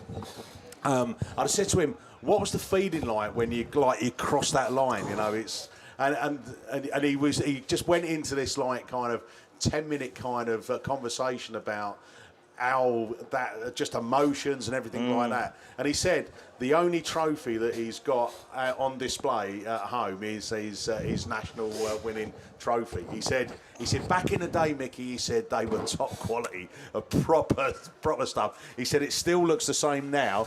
And his missus was there, and I said, you don't stick daffodils in it, do you? Going, oh, no, Mickey. No, we just stick lager in it. It's strange, isn't it? As you watch the young uns come through, Bass seems to have sort of taken over. I wouldn't say taken over the Nationals at all in the way that they want to win it more. Bass, I'd say, is harder to win. Nationals is luck. But anybody probably past 15 years ago coming into the sport, Nationals is when everybody wants to win. It's simple as that. And like I said, I've been very, very lucky. I won it with my stepdad's number on. He should have won it 2 years on the trot. Dave Beresford, God rest his soul, he won in the Isle of Wight and passed Andy on the last lap, I think it was, or something like that. So he dipped out there and then had an issue with a car that climbed over him in 1990. Like, so I know, and now, obviously I've been racing. I'm 47. I've been racing since my mum's belly. Like, so I've seen him. I've seen how hard it is to win these. So when you win a Nationals title, you thoroughly deserve it. And I'll never forget. I've just seen him down there, Jeff Beresford. So it's really good to see him on a field. But I've just seen Jeff down there, and I always remember one of the first people I saw when I picked him a trophy up, and he said, "Just remember, Graham, you just won that in a car that you built yourself." Yeah. It's coming from the man that's built more cars than I've probably ever seen. Like, you know, it was such a nice comment. It was a nice. It was one of the best things, and I will never forget it. To be fair. Silver Fox, how close did you ever come?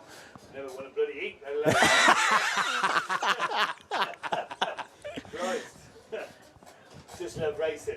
Yeah, 100%. Yeah. I think, yeah, I never got any close to even qualifying for nationals. But then I was, you know, how times kind of changed. We said this, that when I first got into racing, there was only like a few kind of like big meets during the year, if you know what I mean. North of England, when I first went there, mega meeting. There was 125 Class 2s. Yeah. And I in my first year, I finished about 36, right? And I walk round like with like my shoulders pushed back, like as if like I was like an elite driver. I used to be my favourite meet in North of England. Yeah. I absolutely loved it. Coming up here and racing up here, it was such a mega meeting.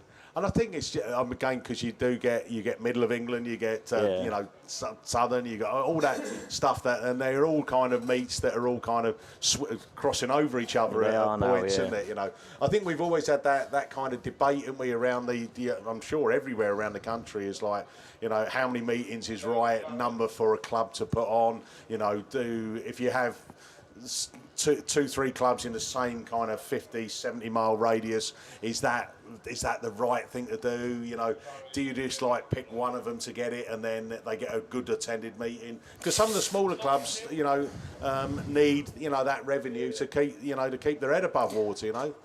It's hard, isn't it? Because obviously beginning of the year you got your qualifiers, so people have got to go to their qualifiers, and everybody in the country has got a qualifier on, and then all of a sudden you're into Bass and UK rounds, so there's 5 weekends gone.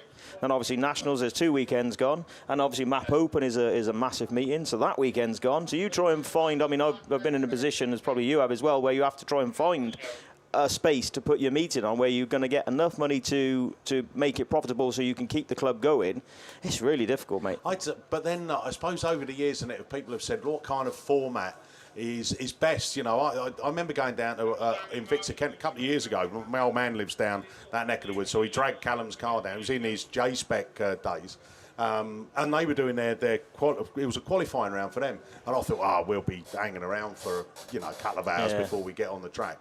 And then there was like calling all these cars up. I was like, that's a bit strange. You know, I thought they were having qualifiers, but they just run their qualifiers as a normal heat. So you could have 4 away drivers in the heat, you know, and that's how it is. And I thought, that's really good. And then I thought about, should it be the racing, the previous year's racing on your points that you get actually contributes towards your national placing, like your selection, because then what it means is that people have to come to the club to race through the season to accumulate it, you know, and not maybe just come and do, you know, 2 or 3 races and then, you know, and park up, you know, because that's not really what it's about, really, I would say.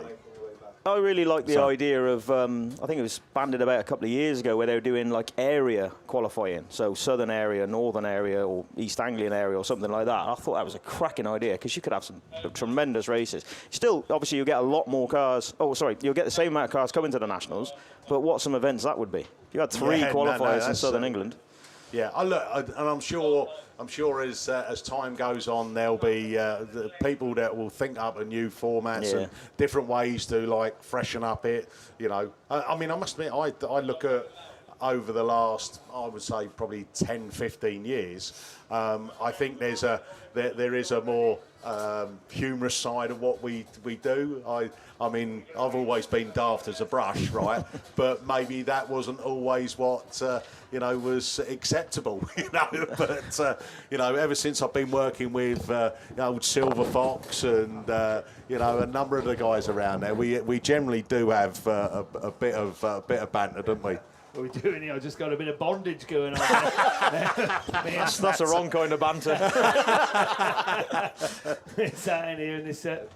How would you put it diplomatically? A limited space commentary. Limited space. Noah's Ark was the cracking one, wasn't it? 2 in, 2 out. Yeah.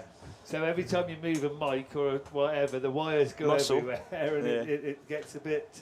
Anyway. Hey, social distancing's not in here, is it? No, there is a window. That's about it.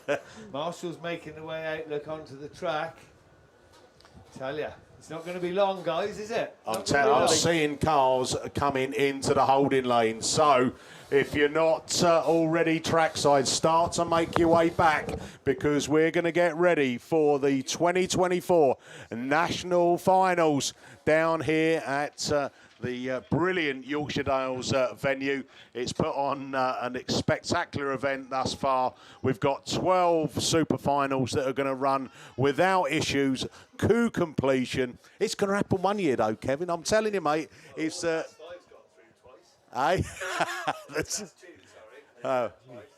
So let's see how many of these finals we can get through without it. But you know how it's going to be competitive. They all want the big trophy, the accolade that can't be taken away from you, can it? You know, Graham, they can't erase your name off that trophy or off the history books. It's there for forever. Yeah, you know? they've tried. A couple of years ago, mate. They tried. No, I think you can have all the titles, even all the big opens, and they're pretty cool to win a big open as well. But if you're national champ, you're the kid here, as he said, it's the one everybody wants to win. 100%. It does, yeah. I did win a bike race here once, mine. Did you? Yes, I did. Against the kids? Nationals, yeah. I did, yeah. I pushed them all off. We watered the track and I pushed them all off. So I had the trophy and the sweets. Who was that? Because you do. Was it Boardman? Was it Stan Boardman? Was he a bike racer? Don't ask me. I'm 47, not 67. He was a Boardman, wasn't it? Who used to pedal hard, didn't he? Hey? Was you really competitive? Did you push anyone off? Or? Chris Boardman. That's it. Stan Boardman was a comedian, wasn't he? Well, here you go. It's probably more appropriate for Stan Boardman. Oh dear, no. It's been really good. I think next year the men's nationals, I understand, is down South Wales, yeah, down at Pendine. Now that's another cracking venue, isn't it? There's a few more undulations, isn't it? I think that's what they call it there. You'll hear a lot more of woohoo. They've done a lot of work to it this year, haven't they? They've spent a fair whack of money on it, so we're really looking forward to going down to the ladies and juniors down there in a couple of weeks, and obviously the fifth round of the Bass or fourth round of the Bass, I think. Yeah, so it should be good, hopefully. Yeah, I think. I think it's one of those venues, isn't it, that we like to go down and have at least a day of just going down, have a stroll on the beach. They've just had the museum, the motorsport museum down there rebuilt and all of that good stuff. The other year we were down, they had like one of those classic car kind of shows. Well, they do the sand racing there, don't they? Sand racing. Yeah, they do that. And I think it was like something, the car had to be no older than up to like 1960 or something like that. Yeah. And some of the bits of kit down there were unbelievable. It was just a shame that the racing on the sand was at the same time we were doing the racing on Autograss. Yeah. If there'd been a stagger of a day, it would have been brilliant to go down. That's we've got a couple of. You can tell it's nearly time, can't you? Drivers on the start line. Oh yeah. Start line's going to have changed in that last hour, you know. That's it. Okay, so if you had made the final this time, then yes, your top point scorer from what you've seen out there, what grid you going for? I don't know. I mean, I remember I'll be here a couple of years ago. We watched Steve-O in Class 7. We would have commented on it, wouldn't you? I watched him. It was the wet one again. Not funnily enough, it was a wet bash round, and he literally put his right-hand wheel on the Armco on grid 1. And I've never seen anybody launch out the gate like that. I walked straight up to Abby and said, "Abby, put your wheel on the Armco on grid 1," and she won. So to be fair, grid 1, I would probably opt for grid 1, hit the brakes and hope nobody's coming hard around the outside, and then try and tuck in. Because like you said, this water ain't going to take long to go. No. And there has been grip on the cones all year. All weekend, sorry. So if you don't clip the cones, you're all right. Yeah. So Kevin, if you were out there, where would you go? Middle of the pack? I probably would, actually. Yeah. I'd like to be just in the middle. I mean, it ain't going to happen, is it? But no, I never say never, Kev. I choose, to be truthful, always choose like 4, 5 and 6. When on the odd occasions I've got to choose 4, 5 and 6. A lot of people look and go, really? Mate, coming out the centre of the grid, I mean, I was watching them come off 4 earlier on, and there's grip there. You know, they were starting to wheelie him, but that's probably what just puts me off a little bit, because you've only just got to come up a little bit cross and you're out. Yeah, and you're out, yeah. See, my eyes ain't too good as well, so if I come out the middle of the grid, at least I can see everybody else as well. I still can't think how with 10 on a grid we used to actually get round, you know. I mean, I would say I was in the Class 2s and like there was no room at all. As soon as you set off, you heard the old scraping of panels, you know. But somehow we managed to get it round. Or I think Maria there, she from the Irish girl. Last night she came over and collared me, right? She'd heard that I was like flying solo and I thought, oh, well, hold on a minute. What's going on here? And all she wanted was a picture, you know. She said, I'm going to put it above the fireplace and keep the kids away. I thought, that's harsh, isn't it, eh? Is she a vegetarian as well? Hey? Is she a vegetarian as well? No, I can't have another vegetarian. Hey, are you a vegetarian? God, no. Ah, there we go. There. She likes meat. Apparently. It's funny, my missus likes meat, but she's a vegetarian. Oh, it was funny. It was good last night. The band that were playing in there, the live band, the Super Licks or something like that. Brilliant, absolutely brilliant. Right, here we go then. We have got cars coming up to the line. So, starting with the finals, we will be going with men's Class 1. So, Steve Langley, the voice of Autograss, 27 or 28 nationals that Steve has done. So, a real seasoned campaigner. He's seen it all, he's heard it all, and he's dealt with it all.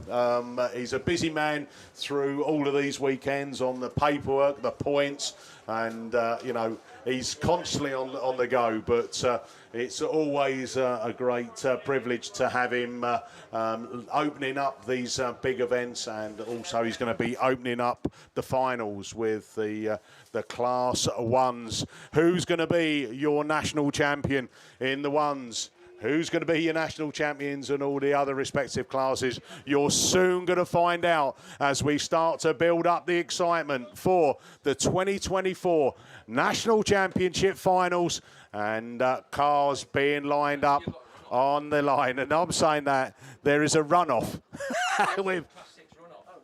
Oh, there we go. So we're all thinking that we're getting going into the finals, and Silver Fox has got a runoff in the 6s, and they are off the line. So we've got a Class 6 runoff that we've just been told about. Thank you, Mr. Langley. At least somebody's organised.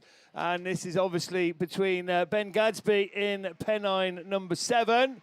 Ben running second in that runoff at the moment. And then Scunny 15. Now, not quite sure what's happened there, but Jordan Coupland then is the other runner in this one. And Jordan Coupland it is that's taking him around over there on the far side. So Ben Gadsby with a little bit to do. And he's hearing me and he's looking to go round the outside. And that's a fairly brave move in this 2-car runoff as they come round the top turn then. Oh, I just had another bit of news, but I won't mention that one. As Pennine 7 then takes it up now. Ben Gadsby gets his nose back in front from Scunny 15 and moves through into the lead. But the 15 car's fighting back. He's taking that tighter line, so they've chopped and changed twice. Back into the lead, though, Pennine 7 it is.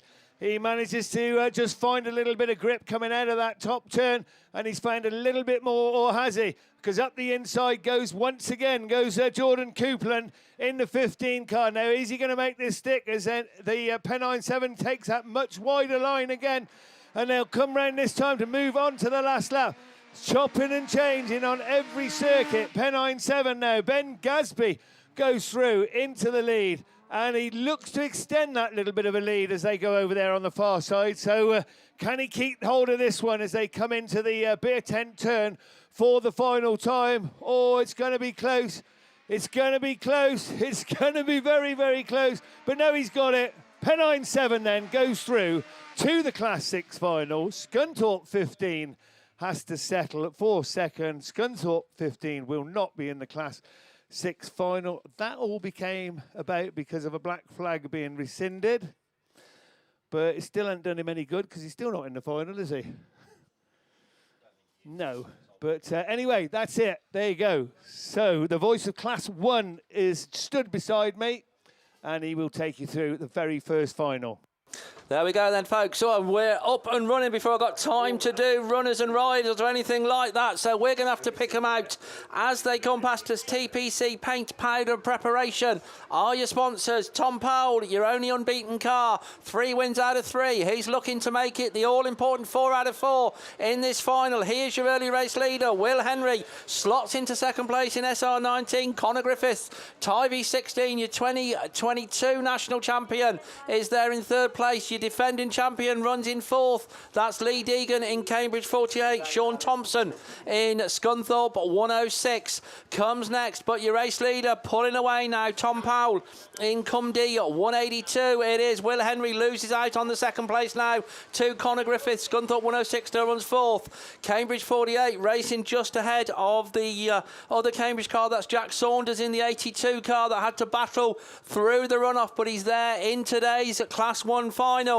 But pulling away now without a doubt, Tom Powell in Cumdee 182. Connor Griffiths in a firm second place now in Tivy 16. Will Henry still runs there in third. And the last of the trophies at the moment is going to go to Sean Thompson in Scunthorpe 106. Lee Deegan, your defending champion, if he wants to keep his hands on this title, he's got a lot to do in Cambridge 48 at the minute, running at the back of the pack, but he's done well to get through to the final. Jordan Painter in Scunthorpe 364. It's getting tighter at the head of affairs, you know, I reckon. C182, Tom Powell it is, Tivy 16. These two pulling away now from Will Henry in the SR19 car, who finds himself under challenge from Sean Thompson in Scunthorpe 106. Then quite a gap back after this leading 4. But Connor Griffiths in Tivy 16, and we've got red flags on that one. Lee Deegan then sort of at a halt over there, so we will wait to hear from the radios. But there we go. That was shaping up. You really got the impression that Connor Griffiths in Tivy 16 was reeling in Cumdee 182. Would he have caught him? Who knows? We will never know on that one. That was Class 1. On the line then, we are moving on to Class 2. So it's over to Kevin Herdman. Thank you very much, Steve. Yeah, we got the CC Fabrication Class 2 final down there on the line. Will feature Dan Robbins, Tim Harbour, Brad Ellison, J.D. Farrow, Craig Conway, George Cresswell, Jay Albrighton and Ash Farrow. Those are your runners for this Class 2 final, and we're pretty well up and ready to go. There we go, the yellow flag flutters, the bungee goes, and we're racing with the CC Fabrication Class 2 final. 156 quick out of the gate. So is Robbins over there on the far side. York 15 gets shoved out of it. Ludlow 15 is up there as well. But it is the 156 machine and the 126 machine that go through. So Conway it is, unbeaten, I think. No, he's Craig Conway and Scunny 126. Oh, somebody's been spat out. York 16 as well. But 126, Craig Conway is your race leader. And he's already starting to pull away from Jay Albrighton in the 156. Oh, Dan Robbins coming to grief there and having a few problems as well. That's allowed Ludlow 15 to move through. Scunny 156. St. Neots 1 is the next one. And then I think that's J.D. Farrow, struggling right at the rear of the field as well. But look at the lead, your race leader's pulling away now. Craig Conway, it really is in a class of his own, but we've got red flags on that one as well. There you go. So they'll go back into the rerun lane, do it all over again in a short while.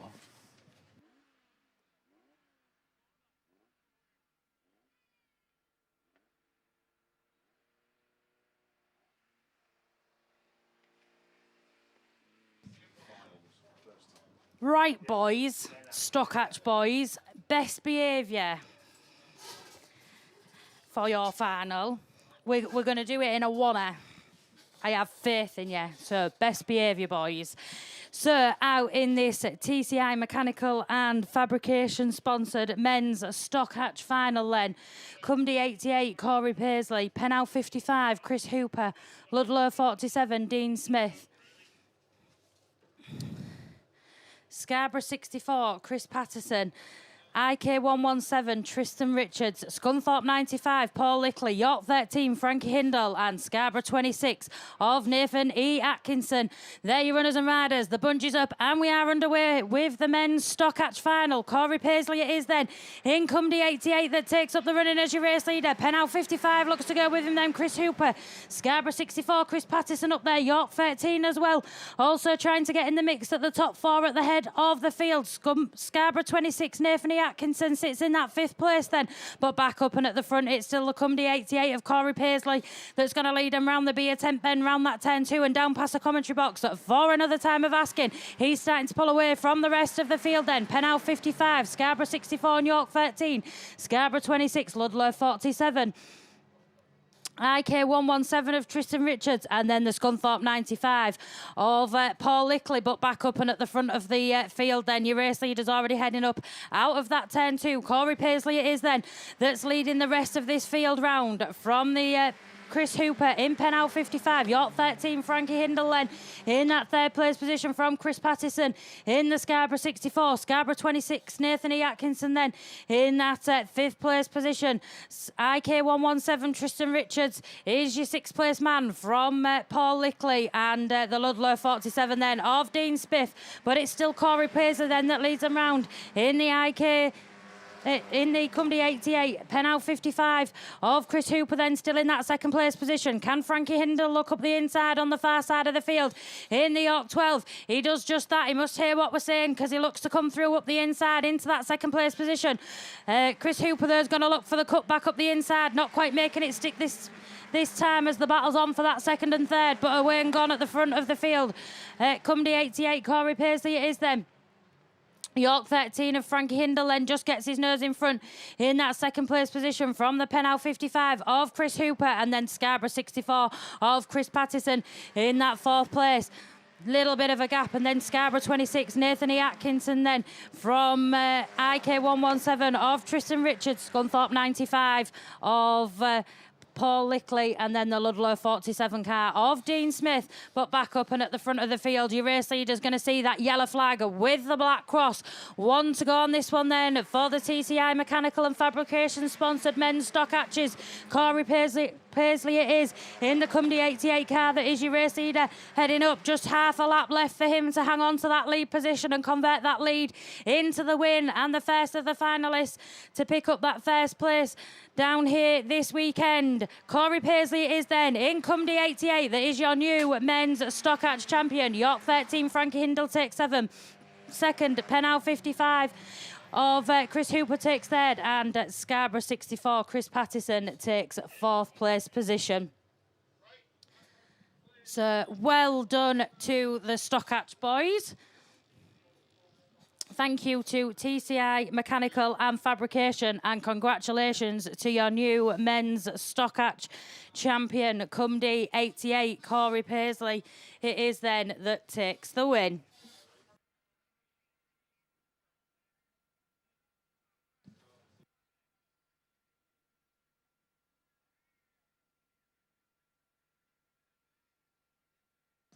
Up on the line then, we have men's class 3s. Shebden Plant Hire is your sponsor for this weekend for the men's class 3s. Your defending champ is coming out. He goes into this final as top point scorer. He will have had the pick of the draws. He's the only man unbeaten thus far this weekend in class 3. That is the North Shropshire 343, Sam Gold. Joining him then is Yorkshire Dales 98, Ryan Power. Yorkshire Dales number 3, Simon Farrer. ARC 27, Lee Almond. Ludlow number 9, Stuart Moore. Cork 25, Trevor Kuzok. Radford 169, Mick Sumners, and Yorkshire Dales 34, Callum Allinson. We're up, away and gone with this one, and it's Ryan Power from Goldie, from Allinson, as you 1, 2, 3 make the way around that turn 3, headed up towards that Stargate 10. Lee Almond then in that 4th place position from Trevor Kuzak.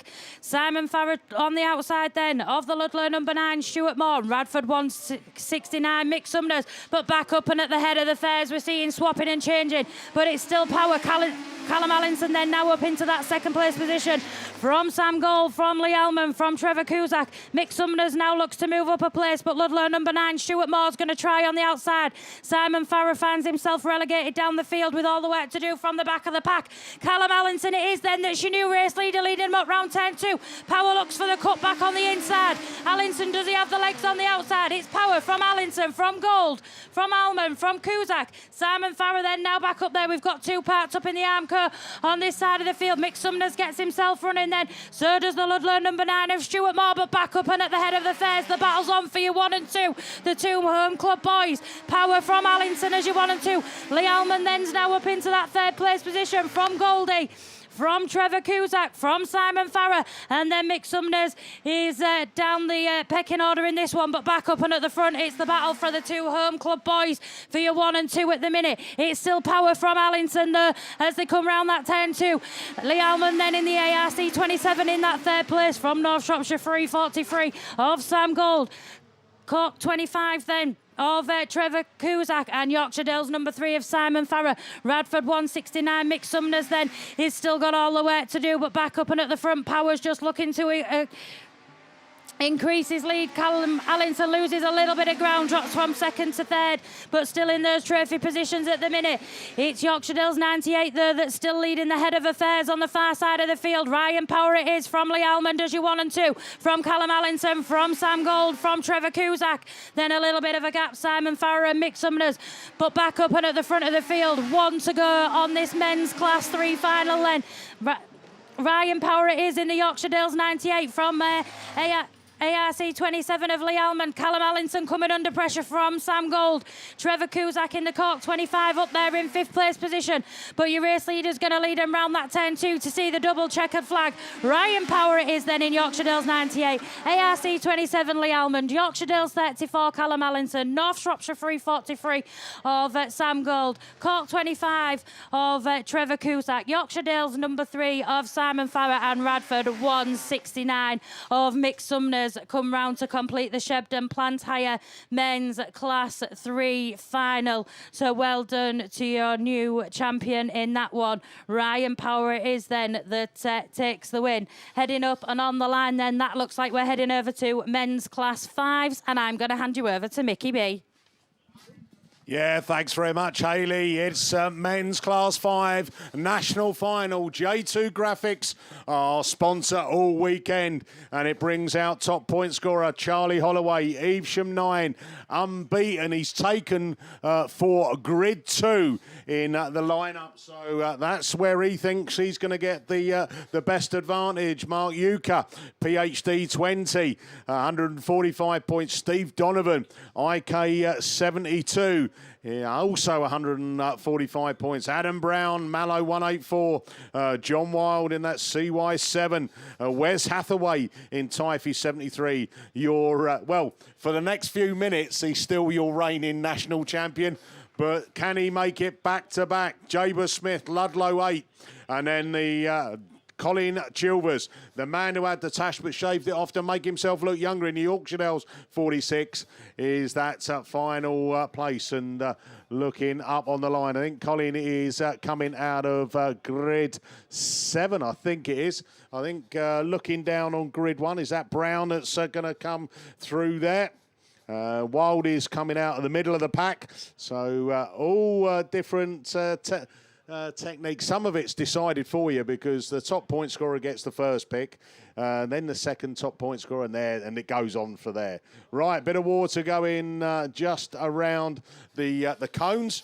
Don't need much more water on this this track, do we? It's just to encourage them not to go and run over them. That's probably where it is. A bit of recovery going on with that stranded vehicle. He was stranded there for like 2 or 3 laps, wasn't he?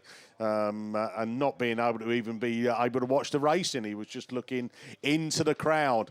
So well done to Hayley. She has done her final. She did say, didn't she, to the Stockhatch boys, behave. Yeah, you told them behave. Right, and it seemed to work. Then your Class 3s, and again your Class 3s did have a few different leaders at some points through that, and again well done there to the first 2 crowning of the national champions. We've got a rerun in men's ones and class twos. We have got an update on the class twos. We have got an exclusion that came over, and it was the Scarborough 249 Ash Farah picked up the black flag. So that one will only have 7 back in the running. So class 5 boys, I'm going to try and do what Hayley did. Behave. Yeah, try and get this one finished. But I think Charlie Holloway, can you do it? You nearly did it last year. Is it your time for redemption? We will wait and see.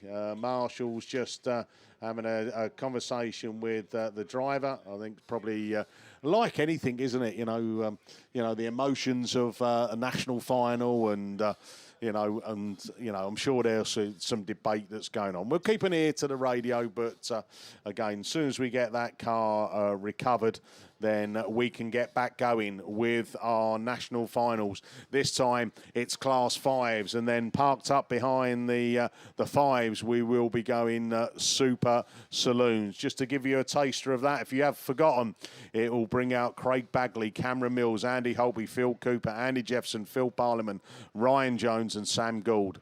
An absolute stormer of a lineup, and not one of these guys went through the whole weekend unbeaten in the heats. So what's going to happen on this one? It's anyone's final on the 7s, as it is on the class 5s, by the way. It's about that start. It's about that first corner. Can you get that nose in front? Can you hold the pressure? Can you get yourself on that race line and protect it for the laps that have got to be raced? Oh, dear me. I wouldn't want to be out there. I don't think I could handle the pressure. But these guys know how to do it. You've got former national champions out there. Colin Chilvers, he's a couple of national titles under his belt. Jaber Smith has had 3 in my life. I think Adam Brown was a junior national champion as well. So a Wildie. So you've got all sorts of experience out there. But we are starting to get ready. We're looking for yellow flags. This is your Class 5 national final down here at Yorkshire Dales. We look to that first marshal post. He's ready. The bungee lifts. Let's go racing with the Class 5 national final. Holloway's got a flying start. Brown goes with him in that Mallow 184. Mark Euchre goes through in the PhD 20. Jaber Smith just gets pushed out a little bit and drops down towards the back of the pack. But it's Charlie Holloway then from the Brown machine. Then Donovan's up there. IK72. Donovan then pushing round hard. Wild looks for a little nibble up the inside of Hathaway, but he's got away. Euchre comes into that 4th place, 5th place as they come up in there. Jaber Smith at the back of the pack. Chilvers makes a place up on the inside of Wild, but still leading it. It's Charlie Holloway, Evesham 9 from Adam Brown, from Steve Donovan, Euchre. Then it's Hathaway. Then it's the Chilvers machine, Wild, and then Jaber Smith. That's still at the back of the pack. He's going to be handing over his national title, but who to? At the moment, it's Charlie Holloway, Evesham 9. Go on, Charlie, give them the hell as they come in round. Adam Brown goes with it as well, 184. Donovan in 3rd still, then the Euchre, then Hathaway, then Chilvers, then Wild, and Jaber Smith still fighting hard at the back of the pack, but down the opening straight they come again, down in the beer tent corner, Nutter corner. Charlie Holloway just slows it down. Brown closes the gap. Brown goes for a look up the inside. Can't have it this time. Holloway still leads them from Brown, from Donovan, from the Euchre machine, then Hathaway, Chilvers, Wild, and Jaber Smith. Round they go. The procession continues out of Stargate turn, down the opening straight, back down into turn 1 again. It's Holloway still leading it from Adam Brown, from Donovan, from that 4th place machine as they're coming out. But Holloway, can he hold on to it? More laps to go on this one. Charlie Holloway then from Adam Brown, from Donovan, from Mark Euchre. These 4 are broken away from the pack. 5th place is that Hathaway machine, from Chilvers, from Wild, from Jaber Smith. But round we go again. Another lap completed. Another lap closer to a national title. But it's Charlie Holloway as he left the door open. Brown goes for the gap. It's get closed down. Oh my life. We're down the opening straight. We've got a lap and a half to go. It's Charlie Holloway.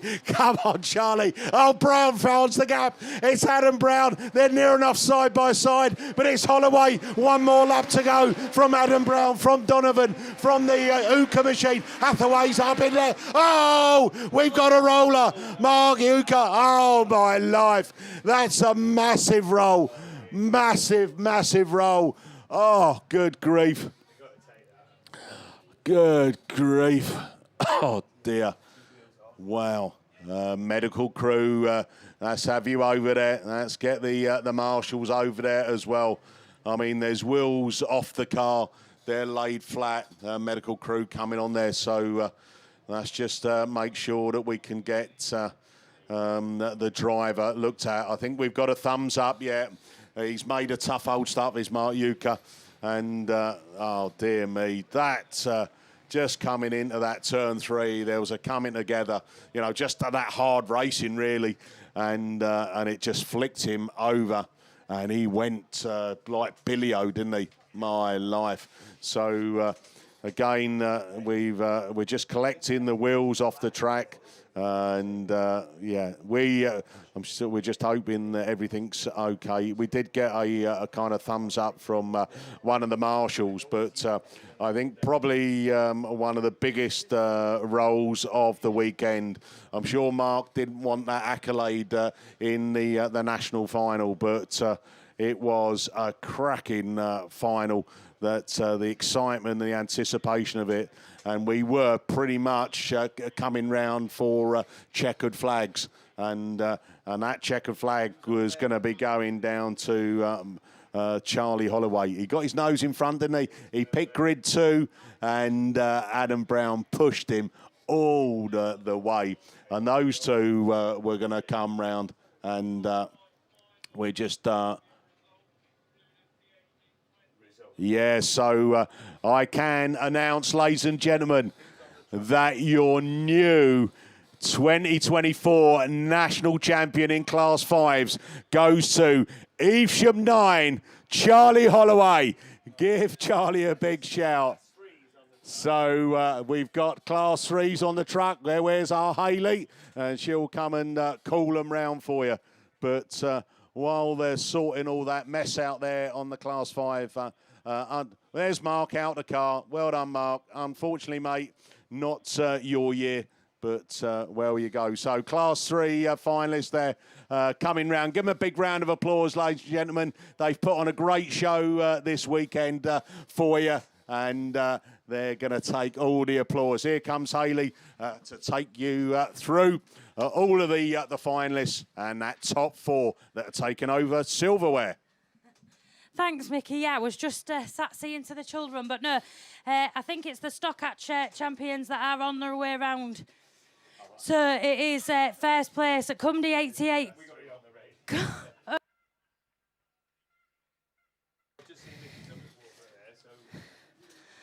So we're not sure at the minute, actually, whether it is Stockhatch or Class 3. We're just double checking. It is the Stockhatch because I can see Chris Patterson's jumper on there as well. So your new Stockhatch champion then, Cumdy 88, Corey Paisley it is then, that takes the win. Give them a cheer as they come round. Second is York 13, Frankie Hindle. Third, Pennow 55, Chris Hooper. And fourth place goes to Scarborough 64, Chris Patterson. Your other finalists then, Ludlow 47, Dean Smith. Scunthorpe 95, Paul Lickley, IK 117, Tristan Richards, and Scarborough 26 of Nathan E. Atkinson. Raise the roof on this place as they make their way around, and give them all a massive, massive cheer. And your new Stockhatch champion, Cumdy 88, Corey Paisley it is then, that takes the win.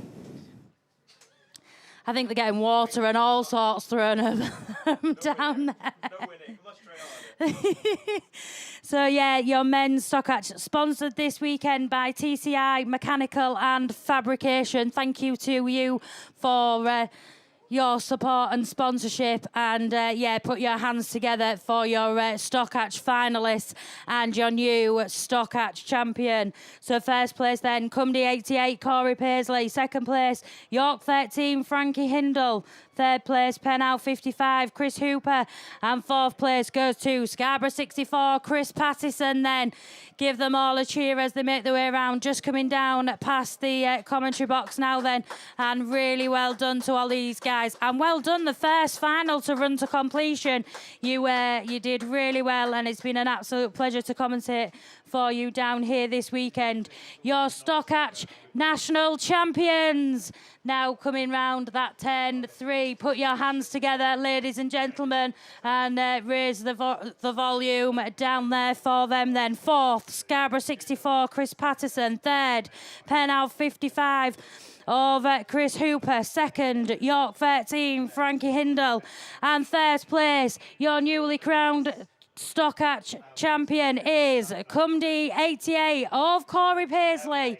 As they now make their way down that final bend, please put your hands together one last time for the TCI Mechanical and Fabrication sponsored men's Stockhatch. Your Stockhatch finalists and your new national champion, Cumdy 88. Corey Paisley it is then. Well done to each and every one of them. Heartfelt, hard battles through. 126 points to make that final. And Corey Paisley was the only man to go unbeaten through those heats and takes that top spot on the podium. Your new Stockhatch champion then, Cumdy 88, Corey Paisley, takes the win. They're going to make their way back into the pits. Up on the line then, that looks like we're going Super Saloons. Mickey B, is your voice adequately lubricated? Have we got the water bottle ready? Right, here we go then. Craig Bagley, Cameron Mills, Andy Olby, Phil Cooper, Andy Jefferson, Phil Barliman, Ryan Jones, Sam Gould.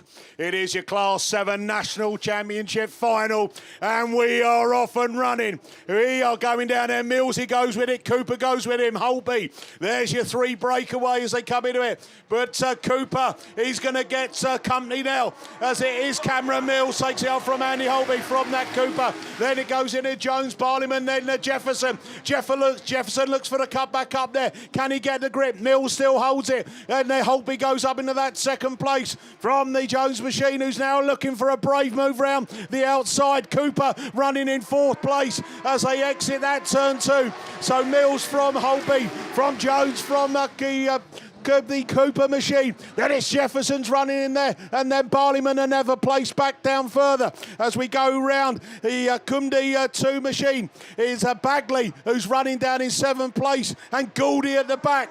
But round we go again. It's Cameron Mills still from Holby. From the first Cumdy 3, Ryan Jones. Jones still holding on to it, but he's under pressure then from Cooper. Jefferson looks for a cut up the inside. Cooper's on the power. Jefferson's going to stick with him as they bring it down into turn one. But round out of turn two already. It's Cameron Mills, Cumdy 9 from Scunthorpe 61. Holby, he's getting up close and personal as they come round turn 3 and Stargate turn. The two are broken away. Here comes Holby. Cameron's back on the power though and fires it down into turn 1, sticks it on the old brakes, shapes the car up and round here into turn 2, and still Mills then from Holby. From the Jones machine, then it's Cooper, Jefferson, Barliman, Bagley, and then Gouldy as they're coming round. The two of them are fired away from that chasing pack. At the moment, that Jones machine still holding that third place from Cooper in fourth. Jefferson's not giving up in fifth place. But round another time of asking. Cameron Mills then, Cumdy 9, up into turn 3 from Holby, 7-time national champion. It's Holby. Is he going to retain his title? Cameron Mills says, no, he's not, because I'm going to defend it to my life. As they come out of turn 2 for the penultimate time. One more lap to go. It's Cameron Mills from Holby, from Jones, from Cooper, Jefferson, Barliman, Bagley, and Gouldy. But here we go then, out of Stargate turn for the last time. Down the opening straight they go. It's Cumdy 9, Cameron Mills, Holby. Can he do anything? He lifts his wheels up. But your new Class 7 national champion, Cameron Mills, Andy Holby second. Third, I think, is Jefferson from Jones, Cooper. Then it's Barliman, Bagley, and Gould. My life. Well done, Cameron Mills. Cumdy 9 takes the Class 7 National Championship. Yeah, I was thinking on Friday actually when he came to sign on, how awesome would it be if he won the Nationals on Sunday and the baby was born. So Cameron, he's done his bit. Kate, if you're watching and if you've cooled down in Llandrindod, then it's up to you now. Push it out back. It's time. Right, okay, we're going to move on then to Class 4, their national final for 2024. You needed 126 points to make it into the top 8, and a familiar sight once again in your D&D Transport final is that Darren Grasby is the quickest away off the line, but that little Hillman imp has got problems on board and he just crawls around the B10 turn. So it's Lee Poole then in Stroughton District 71 that takes up the run-in as they go into the start gate turn for the first time. Hot on that boot lid is the Alpha of Ben Gould. North Shropshire 434 leads the chase up that start line straight for the second time. Then it's the first of the minis, and it's Trev Jones, not Dave, in Nottingham number 1, and just gets a little bit of a tap there from Dalton Thomas in Carmarthen 8. That demotes Dalton back to 4th in Carmarthen 8 and allows Johnny Brown through into 3rd in York 61. So you're 1, 2, 3, 4 at the moment at 71, 434, 61 and Carmarthen number 8. Then it's Otis Williams, TA13, the first one to go home without the trophy, if it stays like this, from Jordan Copeland in Scunthorpe 46, Trev Jones in Nottingham number 1, and Darren Grasby in 220 at the tail end of the field. But the race very much on at the 4, and it's still the man then from the Wiltshire League. It's still Lee Poole that holds on in Stroughton District 71 with another lap rounded out from Ben Gould. What can you do about it, Ben? And where is the Shropshire League contingent? Let's hear you shout and scream for the man that's in that second spot. He's just reeling Lee Poole in on that far straight, but it continues to be 71 from 434. He's hugging the cones. Oh, we've got red flags on your Class 4 final. So I'd assume that probably goes back to the first lap or the second lap when Dalton Thomas and Trev Jones had a little bit of a coming together.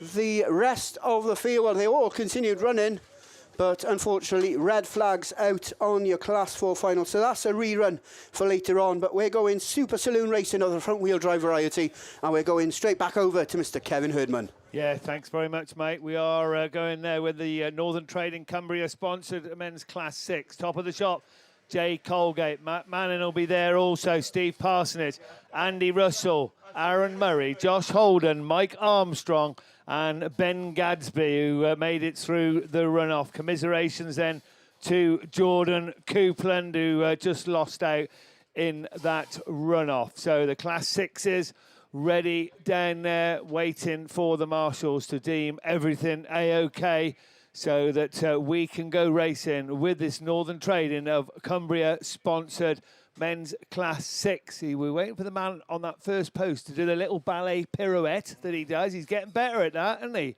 Here we go. Look at him. Lovely. Very Little Britain, that. Well done. OK. Oh, come on. Bungie, go, go, go, go. What's happened? Someone on the start line. Obviously, something not quite right on that start line. Marshall's scurrying there to... I don't know. He's not chocking tyres because they're not allowed to do that now, are they? So he's scurrying to do something. Lots of marshals scurrying to do something. So we do get another chance to see the pirouette on the first post. And hopefully everybody's okay down there. There's very nervous, a lot of nervous twitching going on. No, something's going on. Because still the red flags are flying.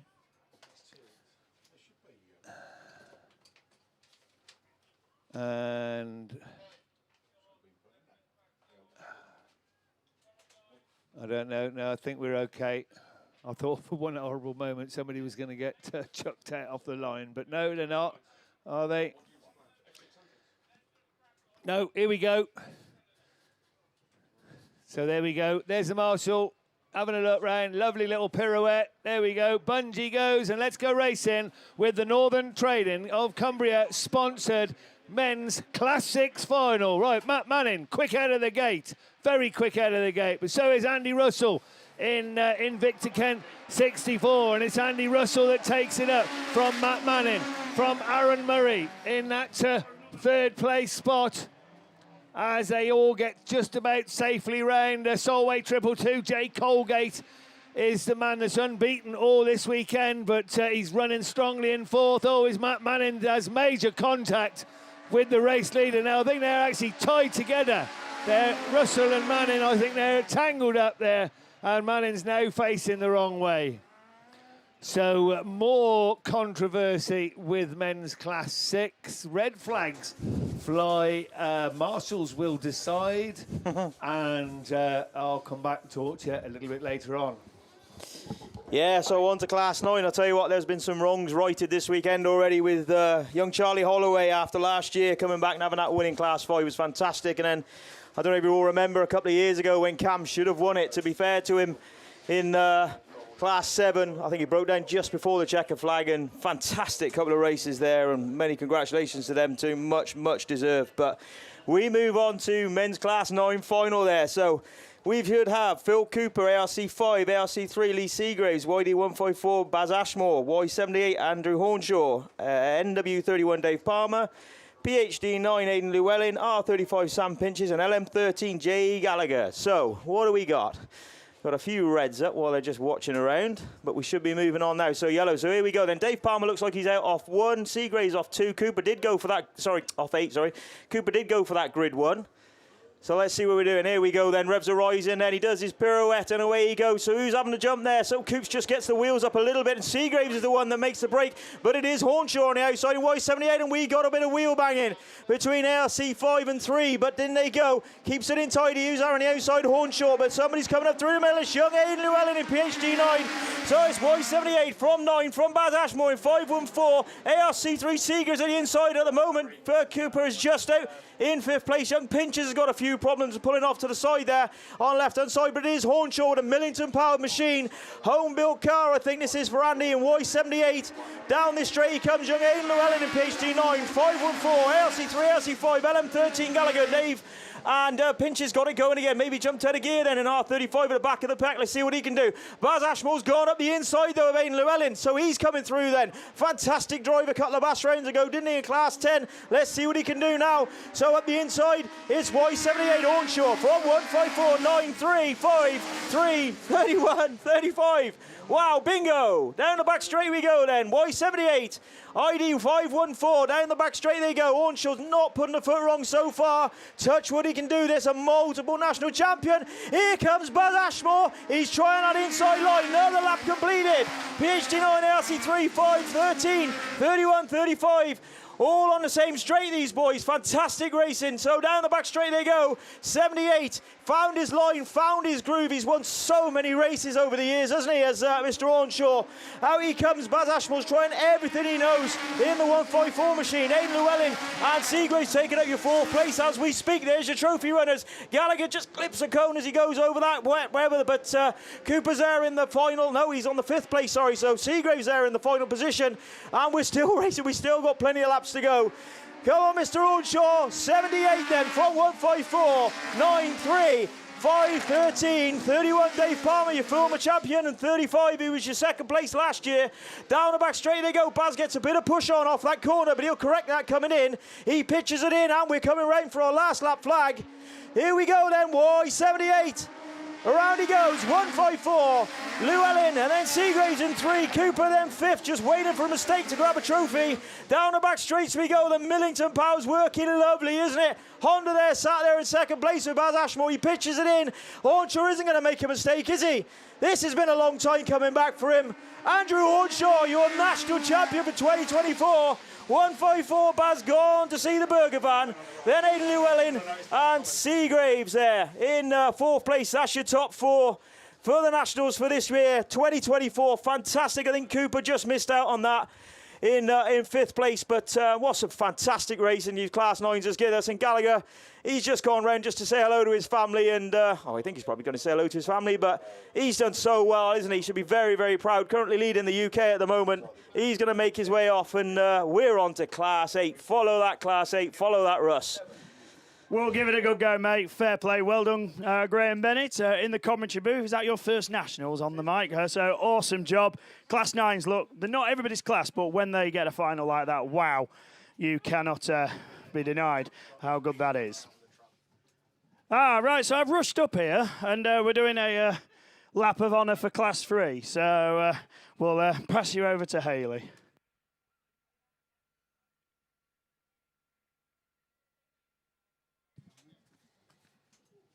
Thanks, Russ. Yeah, this is your Shebden Plant Hire sponsored men's Class 3 finalists and trophy winners making their way around the track. Put your hands together for all of these guys for making the final. And your newly crowned champion, Yorkshire Dales 98, Ryan Power it is then that takes the win. Second goes to ARC 27 of Lee Almond. Third, Yorkshire Dales 34, Callum Allinson. Fourth, North Shropshire 343 of Sam Gold. Fifth goes to Cork 25, Trevor Cusack. Sixth goes to Yorkshire Dales, number 3 of Simon Farrer. And seventh goes to Radford 169 of Mick Sumners. Also joining them in the final, the Ludlow number 9 of Stuart Moore. As they all now make their way round this track, please give them all a massive, massive cheer. And your newly crowned national champion, Yorkshire Dales 98. Ryan Power it is then that takes the win in the men's Class 3, sponsored this weekend by Shebden Plant Hire.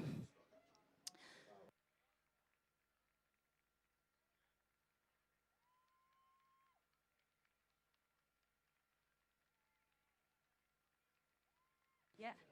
PAC 80, Charlie Fry, please can you make your way down to the race control down near the pits, please? That's PAC 80. Charlie Fry, please can you make your way down to the race control down near the pits, please? But going round this circuit now, it is your men's Class 3 national finalists. And put your hands together for your newly crowned national champion, Yorkshire Dales 98. Ryan Power it is then that takes the top spot. Second goes to ARC 27, Lee Almond. Third goes to Yorkshire Dales 34, Callum Allinson. And fourth place, North Shropshire 343, Sam Gold. Fifth then, Cork 25 of Trevor Cusack. Sixth place, Yorkshire Dales number 3, Simon Farrer. Seventh place, Radford 169 of Mick Sumners. And completing the order, Ludlow number 9 of Stuart Moore. Put your hands together now as they come down this final straight. Down past the commentary box, your newly crowned national champion, Ryan Power in Yorkshire Dales 98. Please give them plenty of cheers. No mean feat to make it to the nationals in the men's, but to qualify for that final, 119 points got you in, and these are your national finalists and your trophy winners. Well done to the Shebden Plant Hire sponsored men's Class 3 finalists. So Ludlow number 9, Stuart Moore. 7th goes to Radford 169, Mick Sumners. 6th goes to Yorkshire Dales number 3 of Simon Farrer. 5th goes to Cork 25 of Trevor Cusack. 4th goes to North Shropshire 343 of Sam Gold. 3rd place then, Yorkshire Dales 34, Callum Allinson. 2nd place, ARC 27 of Lee Almond. And your newly crowned national champion, Yorkshire Dales 98, Ryan Power it is then that's taken the top spot. Raise the roof then as they come round that turn free and down that back straight towards you guys. And congratulations to your newly crowned national champion, Yorkshire Dales 98, Ryan Power.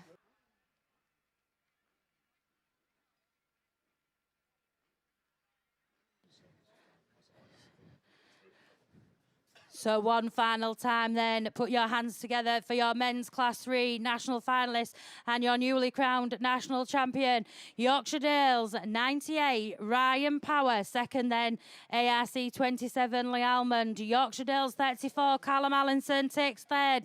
And your 4th place, North Shropshire 343 of Sam Gold.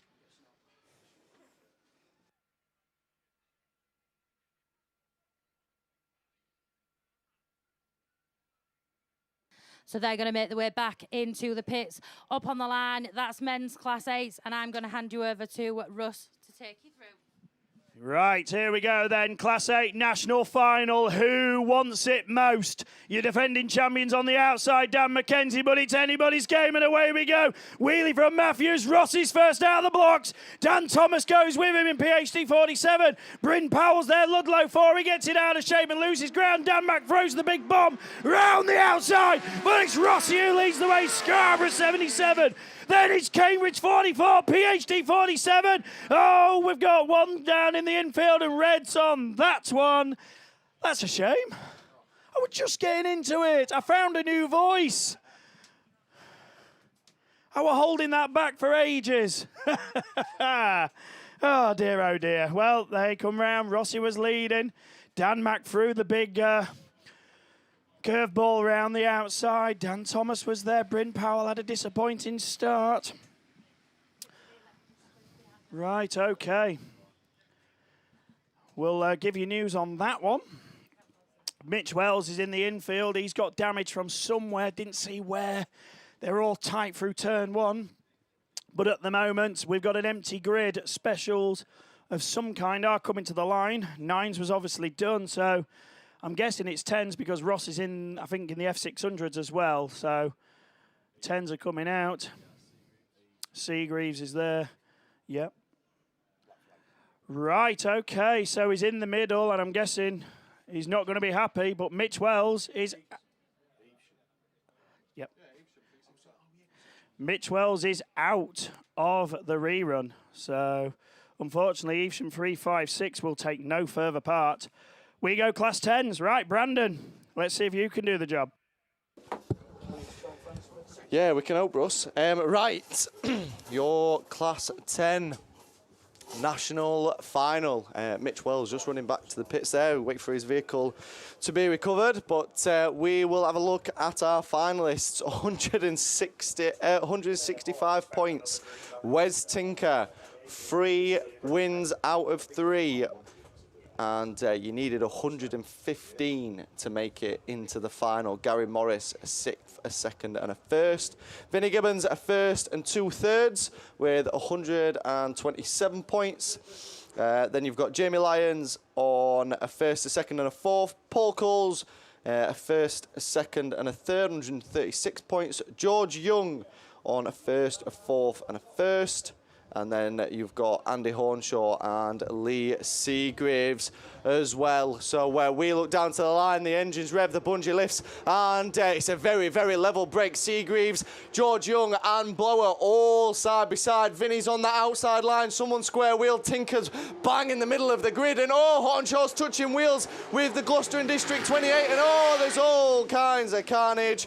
Mallow 55 sat in front of commentary with a wheel off. Paul Coles is square wheeled, and everybody else is still going, and Vinny's going to be gutted.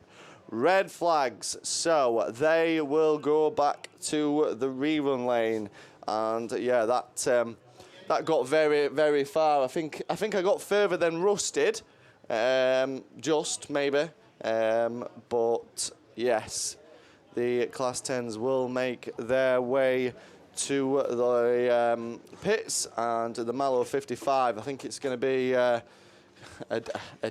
decent job to get that sorted out, Gareth. That doesn't look so pleasant. Paul Coles as well in the mix. Yeah, the old Mallow machine there is definitely not going to go anywhere.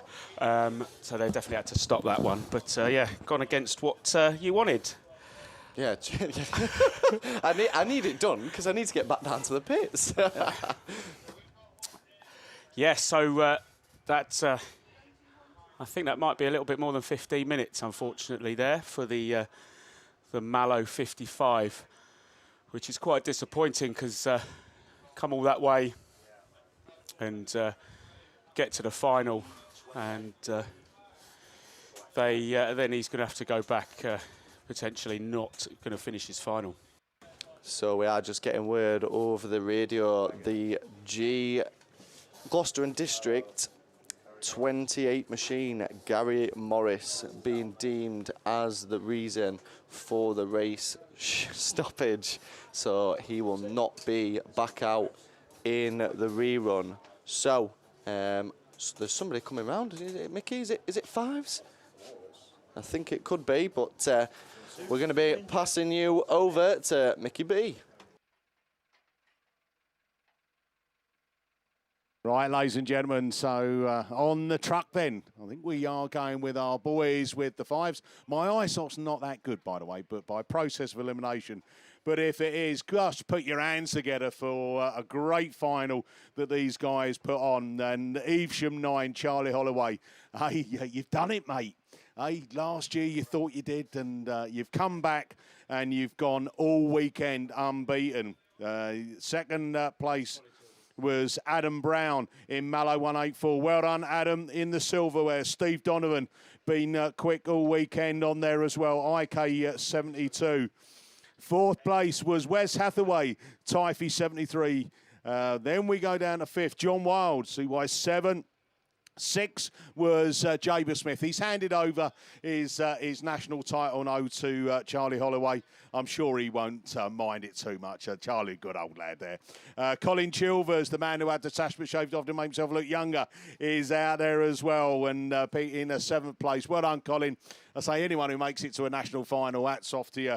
And obviously a massive role right at the end of that final for PhD 20 Mike Yuka. But again, he was out of the car, and he'll be a little bit like James Bond, shaken and stern. But all you people, as this truck comes past, give them a big shout, a big cheer, and for the effort they've put on this weekend, and your new 2024 national champion in Class 5. It's Charlie Holloway, Evesham 9. The J2 Graphics sponsored fives.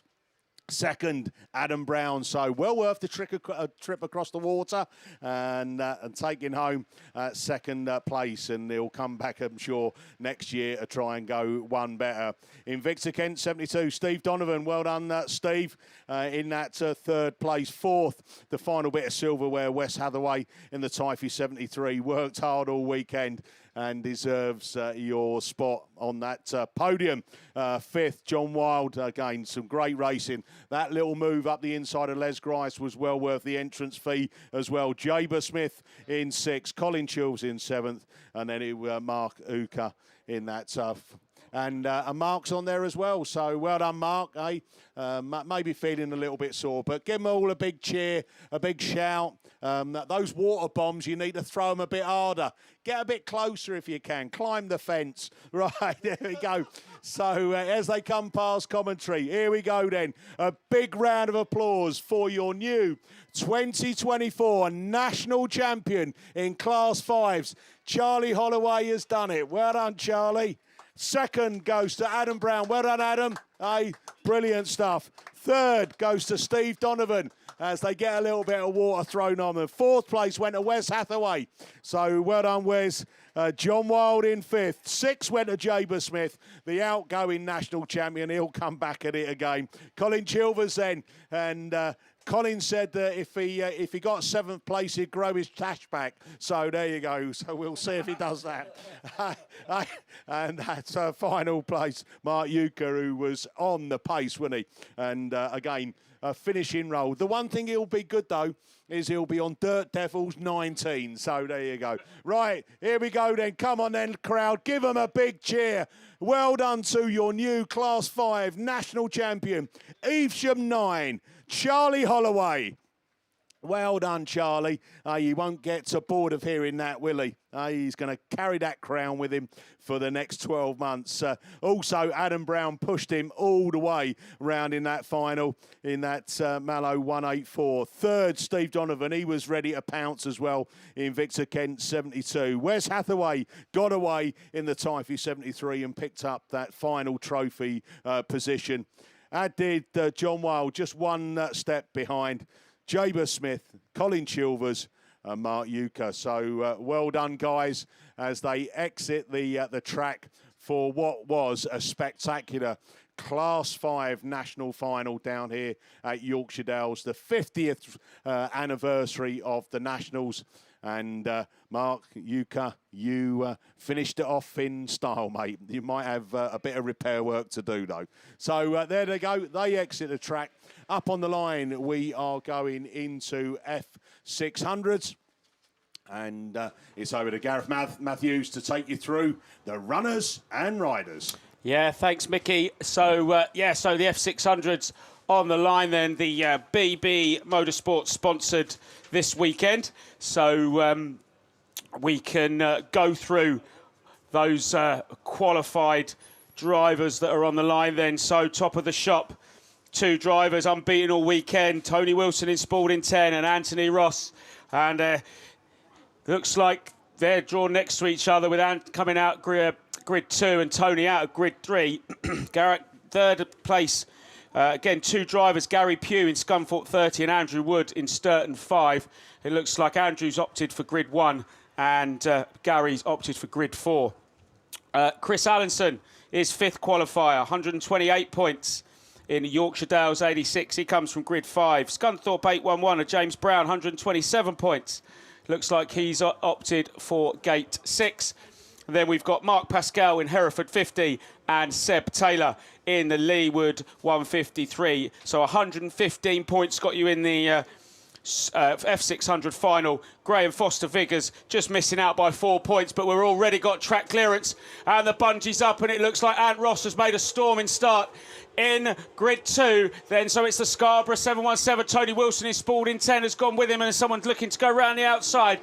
And that looks like the Scunthorpe 811 of James Brown, but it is Rossi from Wilson, from Brown, and then it's a Scunthorpe 30 of Gary Pugh, then in that 4th place position, and Leeward 153 of Seb Taylor looking to go round the outside. Oh, as Andrew Wood has had a bit of a spin, and he's way down, he's half a lap down on the rest of these 7, but it is still then Anthony Ross. We've got a new place in second, that's James Brown then in Scunthorpe 811. Tony Wilson Spalding 10, Leeward 153, Hereford 50, Scunthorpe 30 and Chris Allison there in the Yorkshire Dales 86. And these 7 are away and gone, and Andrew Wood's just going to keep going in Sturton 5. Unfortunately, he had 2 wins and a 3rd in qualifying, so you would expect him to be right near the front, but unfortunately wasn't meant to be. So then, it is still the 717 from the 811. Now it's 153 from 10, 50, 30, 86 and 5. As they go past the start line for another time, and down the back straight as Anthony Ross then in this first affiliated men's national championships.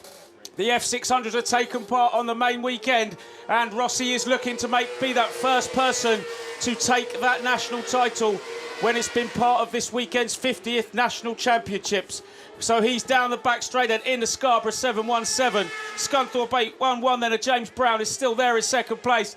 The 153 then of Seb Taylor is still holding on to that 3rd. Mark Pascal's moved up into 4th in that final trophy position in Hereford 50. Then it's Scunthorpe 30 of Gary Pugh. Tony Wilson is Spalding 10. Chris Allison there in the Yorkshire Dales 86. And then down in that 8th place is Andrew Wood in Sturton 5. And that yellow flag with the black cross is still not being made ready. So it's still a few more laps, I think probably 2 this time round, for the Scarborough 717 from the Scunthorpe 811. From the Leeward 153, Hereford 50, Scunthorpe 30, Spalding 10, Yorkshire Dales 86 and Sturton 5 then. So down the back straight for the penultimate time then. Scarborough 717, Anthony Ross, multiple national titles in 8 and 10. Is he going to add the F600 to that list of honours? He's got one more circuit to go, but there's some fluid coming out the back of that. It looks like water or coolant to me in the Scarborough 717. So he's got half a lap to maintain that machinery and get it round the final bend.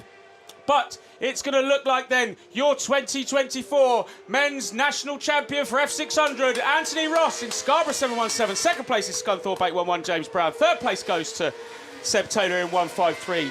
Mark Pascal in Hereford 50. Then Scunthorpe 30 of Gary Pugh. I couldn't call it between Chris Allenson and Tony Wilson there for the 6th and 7th. And then Andrew Wood then in Sturton 5. So there you go then, Anthony Ross. Big round of applause for him then in Scarborough 717. Your men's national F600 champion for 2024. So looks like Class 1's on the line. I'll just see Steve is coming to get ready. But he's just got too many jobs on the go at once. But he's going to come round then and take his position up in the commentary box. But there we go. So that's the F600. So thank you from me. That's me for the weekend. And I might speak to you when they come round on the lorry, actually. So I'll speak to you soon. But in the meantime, it's over to Steve Langley. Thank you very much, then, Gareth. So, yeah, this is a rerun of the Class 1s. I think, unfortunately, going without Lee Deegan in Cambridge 48. So, a defending champion then excluded from the rerun. But the other 7 should be out there.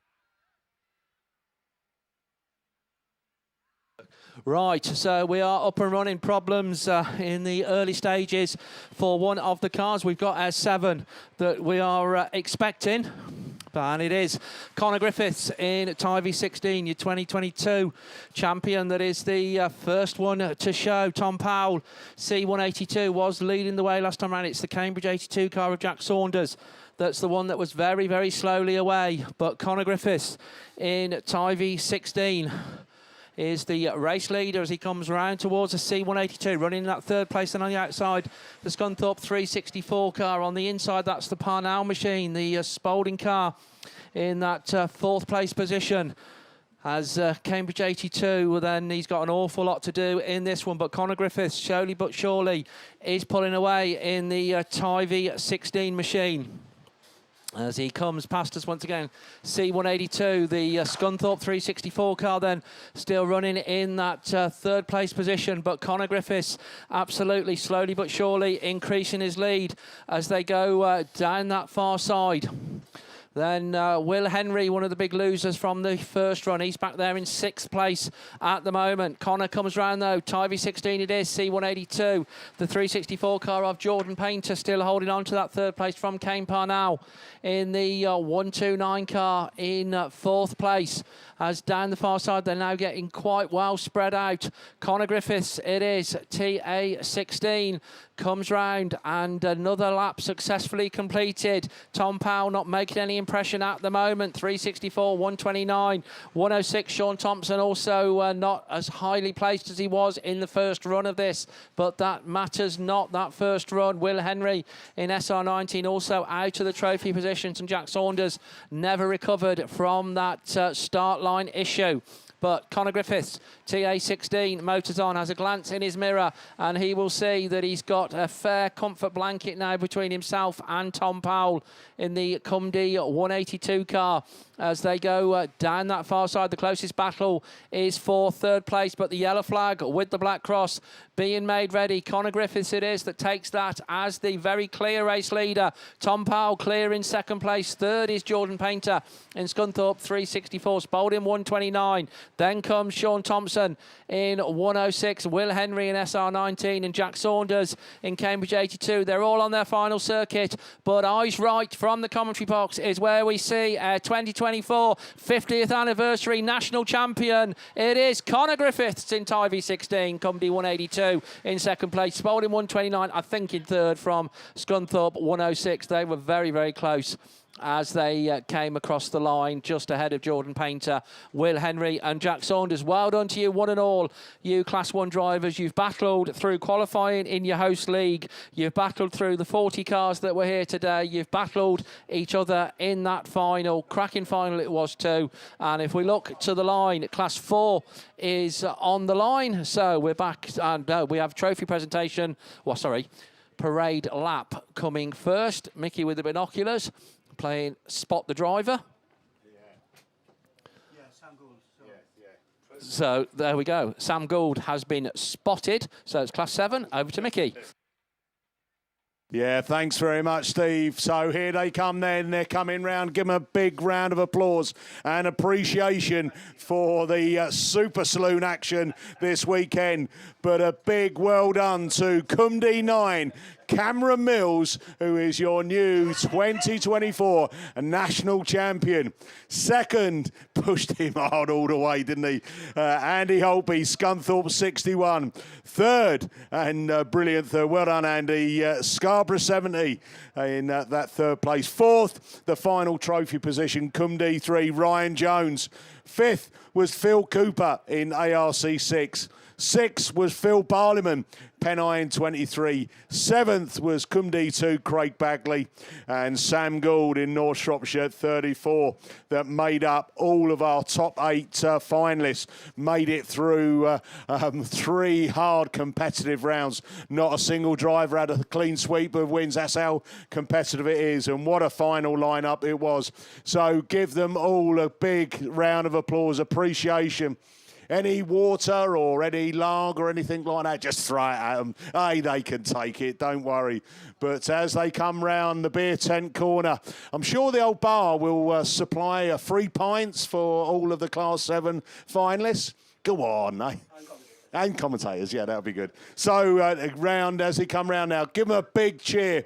Your new 2024 national champion in Class 7, sponsored by Kitchen Plant Hire. It's Cameron Mills, Cumdee 9. Andy Holtby, 7-time national champion. He'll have to wait for his 8th, I'm sure, in the Scunthorpe 61, but he came home in an impressive 2nd. 3rd, Andy Jefferson with popping wheelies as well. 4th, Ryan Jones. Good drive there from Ryan. It was pace and fast, and there's plenty of action going on. Phil Cooper, 5th place in the 7s this year. 6 was Phil Barliman, and Phil's been quick all year, and just so much competition in the 7s. Craig Bagley in the Len Goodman 7, and Sam Gould making up that final place. So as they turn now the back straight, it is going to be a big cheer from all of you down the commentary side as you see your Class 7 drivers make their way for what has been a hard weekend's action. It's been hot. At times it's been a little bit dusty, but it has been a brilliant spectacle. So put your hands together. A big shout for your new 2024 Class 7 Super Saloon National Champion, Cumdee 9, Cameron Mills. Well done, Cameron. Oh, these water bombs. Come on, get those arms throwing. Andy Holtby in 2nd place. Andy Jefferson in Scarborough, 73rd. 4th, Ryan Jones. There you go. They're going to come past commentary. Well done, guys.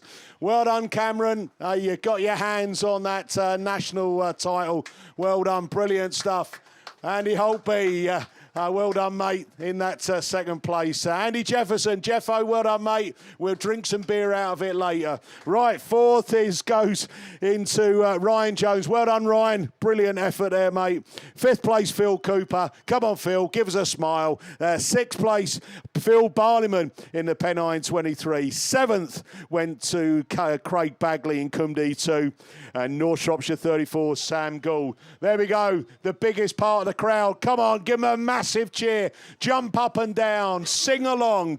Your new 2024 Class 7 National Champion, Cumdee 9, Cameron Mills. And what a drive it was. He held off that charge and pressure from Andy Holtby. He was just waiting to pounce, but he didn't put a foot wrong. 3rd, Andy Jefferson managed to get himself across the line just in front of Ryan Jones, who picked up 4th place. Phil Cooper in 5th, 12-time national champion. He's got enough on the shelf already, isn't he? 6, he'll come back strong next year. Don't worry, mate. Phil Barliman in 6th place. 7th, Cameron Craig Bagley in Cumdee 2. And once again, a big cheer for North Shropshire 34. Sam Gould finishing off the Class 7 Super Saloon Final. Slowest they've gone round the track all weekend. And like I told you did well there, because like I told you on Thursday, you got more waffle and bird's eye. Right, we're going to go then with the rerun of men's Class 4. They're down there on the line. D&D Transport, your sponsors all weekend. We've got yellow flags waving around this Thornborough venue, the 50th celebration of NASA at the Nationals, and we're away with your Class 4 final then, and it is Darren Grasby then. That's the first one to show as they go down into the beer tent, and they missed my more waffle and bird's eye gag there. But we're away then. It's Grasby that leads, and he's managed to maintain that race control as they come past us for the first time from the Lee Pool machine in Stroud District. Number 71, he's there on the outside of the boot lid of that little Hillman imp that leads up that start line straight for the second time, but he's back on the inside. It's 71 then from the Wiltshire League and the Stroud Club that momentarily took control of this Class 4 final. Grassby all across the front end of that Nissan Micra, and Gouldy finds a gap on the inside in North Shropshire 434. Otis Williams closer to the front this time than in the previous run in TA13, and he rounds out your 1, 2, 3 and 4 from Jordan Coupland in Scunthorpe 46. Trev Jones is there in Nottingham number 1, and he's gained a place up to 5th with Johnny Brown in York 61 at the tail end of the field, but it's the UK driver then up the 4. It's Lee Poole in Stroud District 71 on the outside of the Ben Gould machine. North Shropshire 434 takes him to the arm goings in the 434 machine. 71 continues on that outside line. Otis is through into that third spot in TA13, and he's found a grip on the inside. He takes control now in the Tivy machine. TA13 then goes into the start gate turn, rounding out another circuit off this Thornborough venue. Lee Poole up on 2 wheels on the outside in Stroud District 71, and he's got the pace on the outside of that Dayglow machine that just about holds on to race control on that inside line. Nothing to split them as they round out another circuit, but it's just about Poole that leads as they go through the start gate turn. It's 71 from 13. Grasby still just about holding on to third in Evesham 220 as Gouldy crawls up that far straight in North Shropshire 434. Then it's Trev Jones. He's undone Grasby. Grasby's on the fight back for third in 220, but is Otis gonna make a charge on this race? It's Lee Poole in the Stroud District 71. Oh, we've got big mess towards the tail end of the field. We've got cars facing all sorts of directions. Lee Poole, though, continues to lead in this one in Stroud District 71, and the Reds are out before they pass the last lap flag.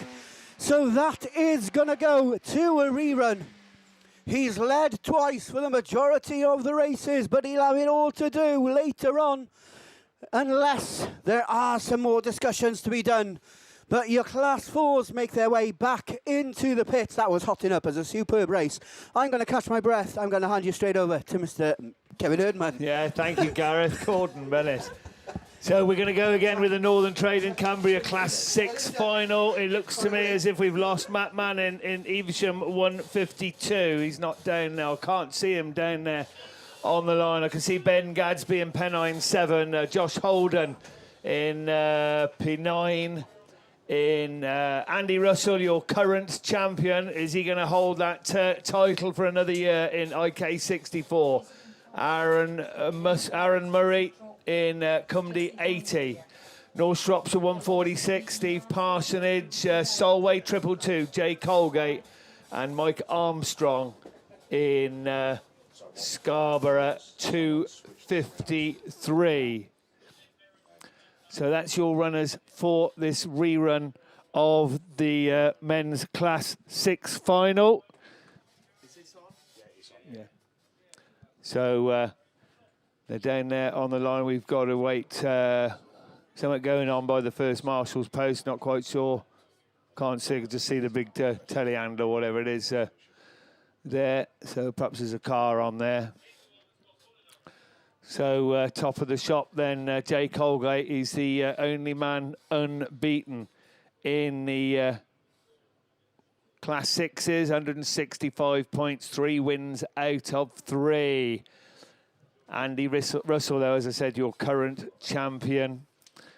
And Andy looking to keep that title, that's for sure, as... we've got a bit of lost and found. I'll just tell you about trophy presentation. That will be after the racing finishes. Quite obviously, it's over by the beer tent. They've got a special stand over there. And all sponsors, please, please, please do pop down, and we'd love you to present your trophies at the trophy presentation. That will be held pretty well after the racing is finished. And, of course, the beer tent will be open. Well, we'll, yeah, as well. So that's good. That'll be so you can get a quick pint while you're waiting, because they like to hang it out a little bit, don't they? We have got a good crowd. We have got a very good crowd over this side, haven't we? Anyway, and over there, You're looking good. I do think it's time you got off your feet. So what we need to do is, I think we need to get a maximum wave going, don't you guys? Because we haven't had one for ages. So we've got the hospitality to the left of commentary. So all you posh people in the hospitality, look, put your cucumber and prawn sandwiches down. And then next to the hospitality, there's a huge noisy crowd that have been so noisy all weekend. You made a fantastic job. So you got to follow the hospitality. So do you hear me in hospitality? Put your sandwiches down. Thank you. And do you hear me next door? You guys next door to the hospitality unit, give me a wave. You hear me? Yes, right. So we are going to start the wave then in 3, 2, 1. Right, go from the hospitality. Come on, right now. The posh people haven't done it. So next door to hospitality. That's it. Go all the way down. That's pathetic. Stop, stop, stop, stop. We're going to start again. I know it's tickling down there a little bit, but we're going to start again. Right, you guys next door to hospitality, because you've got a bit more about you, haven't you? Give me a wave. The lady with the dark glasses, the lady with the red top, yeah? Right, you Mrs. Lady with the red top. Yes, you got plenty about you. You are going to start the Mexican wave in 3, 2, 1... Go! That's better! Go, go. Right, all the way down to the corner. Go, go, go. Keep going. That's much better. Right, down the far side. In front of the burger vans. Go, don't let me down. Start line. Get ready. Go. Right, quickly. Over the other side. Yay! Well done, guys. Keep going. Have we stopped? Oh. No, no, no, no. We're keeping going in the middle here. Just about, no. There we go. Go on, go, go, go. Keep it up, all the way down, that's it. Right, right, into the first corner, don't let me down, guys. And then we get into the beer tent turn. Excellent, that's much better. And again, right the way across, right, and down the end there, right the way. Come on, we've got it, we've got it, we've got it. Keep going. We're going racing. You keep going, we'll go racing. Class 6, here we go. Oh, there's the man, your current champion, 64. Into the first bend. Is he going to hold that lead? Oh, no, no, no, no, no. Because Northrop's at 146, and Stephen Parsoness has got something to say about that. He's got his eyes on that trophy. So is Andy Russell. And these two starting to pull away already. Unbelievable. Solway 222, Jay Colgate, the only man unbeaten in Class 6 this weekend, running very strongly in third place. Then Scarborough 253, Pennine 7, Cumdy 80, and Pennow number 9. That's the running order. But your race leader looking to start to pull away now, with Russell not having an answer at the moment as they come up the beer tent bank once again. And he looks pretty calm. He looks pretty collected. Northrop's at 150, 146. Stephen Parsonage it is. From Russell there in 64 in that second place. Solway 222. Jay Colgate in the third place. And the final trophy position at the moment is Mike Armstrong. In that fourth place as the race leader starts to pull away. Armstrong coming under strong challenge now from Ben Gadsby in the number 7 car. C80 Aaron Murray also getting in amongst it. They're battling away for that final trophy position as your race leader brings them round to complete yet another circuit. He's away. Northrop's at 146. Russell there with no answer at the moment in Invicta Kent 64. In fact, Jay Colgate is making up a tiny little bit of ground there. Mike Armstrong holding off the challenge of the two cars behind him to keep that fourth place trophy position as they come round to complete another circuit. Another circuit in the lead for Stephen Parsonage. Is he going to be caught by IK64? Is his title moving away? Oh, 253, Mike Armstrong is out of it. We've got a tyre over there because Muzzer has got problems with the front of his car as well. Can that change that fourth place? It's 1 lap to go for North Shropshire 146 Parsonage. Andy Russell, again, no answer. Solway 222, Jay Colgate. These three are clear. The race on the field is for fourth. Who's going to get it? Pennine 7, Gadsby. Oh. Well, they're all on the last lap with red flags. And as I see it then, your champion is North Shropshire 146. Second place went to 64. Third to Solway 22. No idea about fourth, to be honest. So, yeah, we'll wait and see. Let's have a listen to the radio, somebody, and we'll see what they're saying about that. Don't know. Really don't know. Okay, so we're listening to marshals deliberating on the Class 6s. And as soon as we get a result or are told what's going on, we will let you know.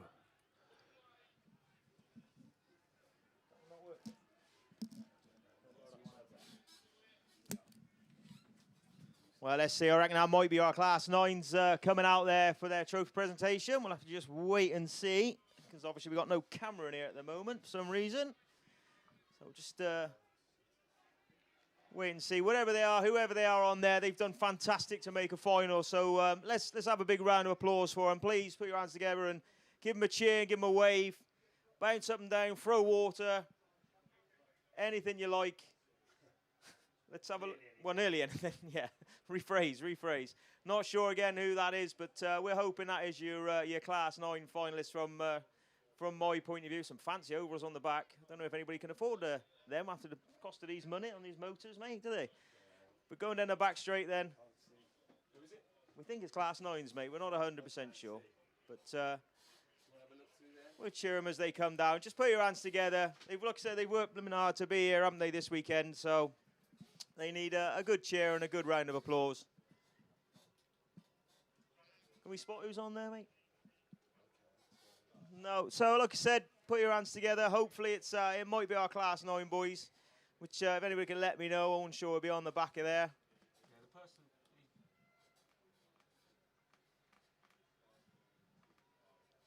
Like I said, put your hands together. Whoever is waving his arms around is obviously very delighted to be on the back of this truck. It's a great privilege to come through. There we go then. To come through qualifying, to actually physically get to the Nationals, and then to be on the back of that truck is no mean feat whatsoever. So we reckon that is 9s on there, which would obviously give us Andy Owenshaw as your champion. Barry Ashmore a good second. Aidan Llewellyn, Aidan Llewellyn. I had a quid on him with myself. He was there in third place. He got a trophy. Lee Seagraves was in fourth. You'll be glad to know he's in front of Phil Cooper, who was fifth. Jay Gallagher, Dave Palmer, Sam Pinches. So hopefully that's who's on the back of that truck. If it ain't, I'll do it all again and apologise to these lads that are on the back of that truck. But if it is, Owenshaw, fair play to you, mate. You didn't have to work hard for that final and long deserved. We're just trying to work it out when his last title was. We think it was 2001, we think maybe something like that, 22, 23 years. But well deserved. So just put your hands together, no matter who it is. They deserve a good cheer. And raise your voices, throw water, like we said. Make them feel like they've earned it, which they have, to be fair to them. I reckon it is Owenshaw, because I can see his shiny head. Keep coming down. Keep coming down. Keep giving them a cheer. They worked hard to be here.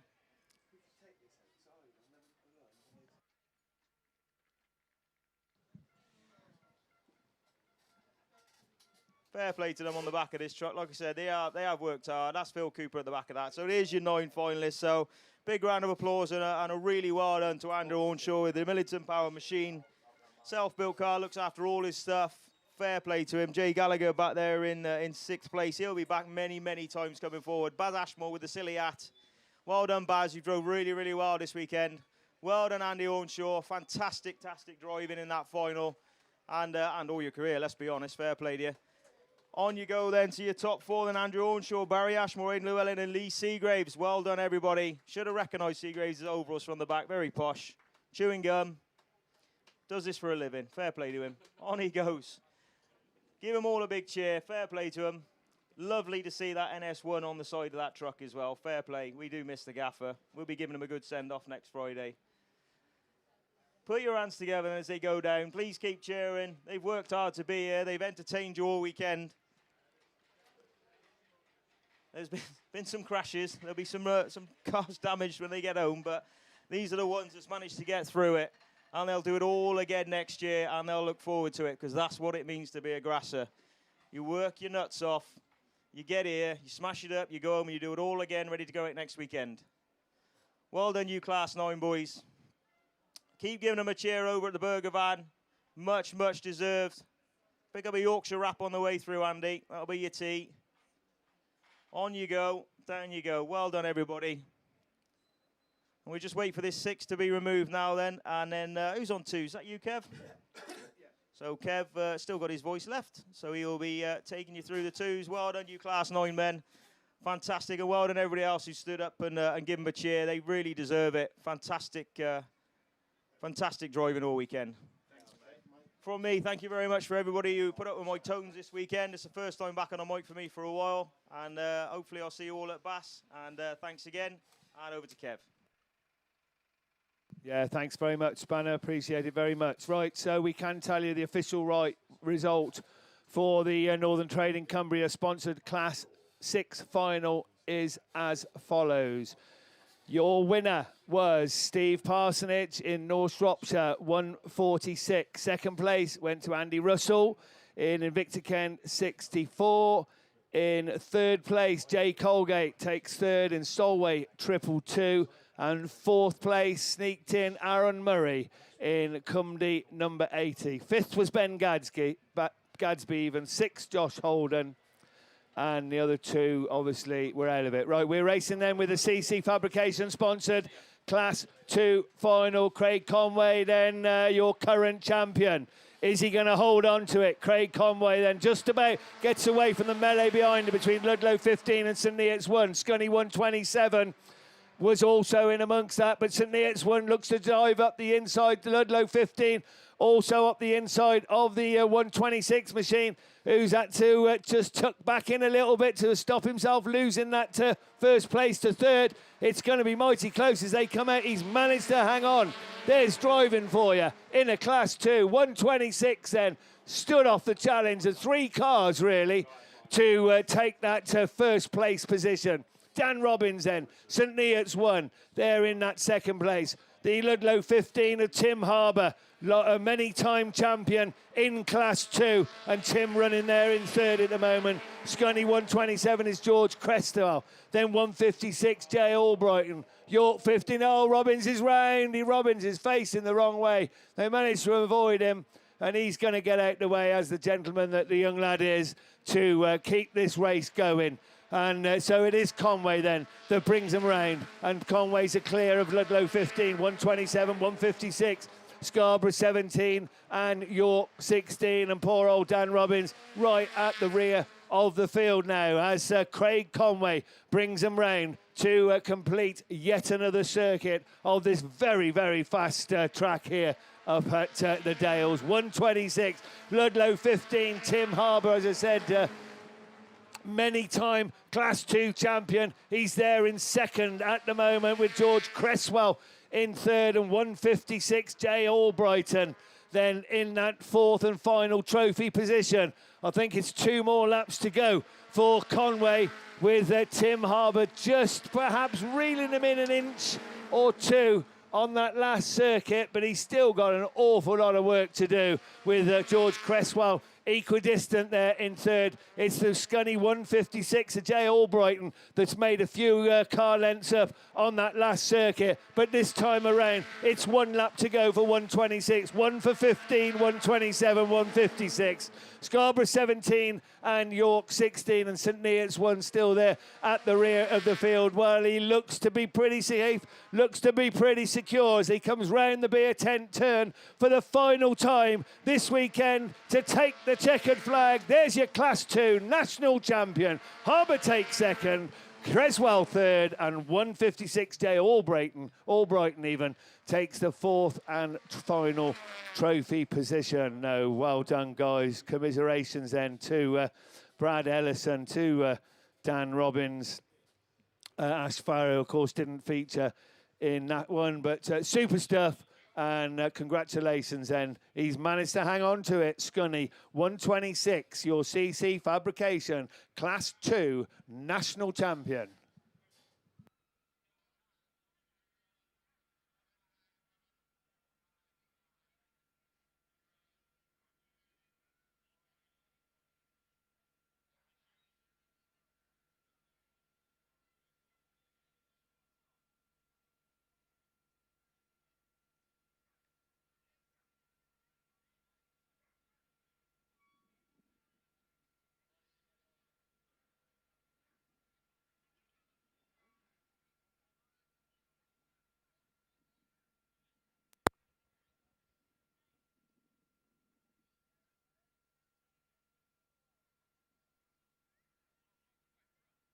Right, okay, so cones are put back in place. Here we are, Spa Motors, Class 8 National Final. We're down to 7. Who out of those 7 wants it most?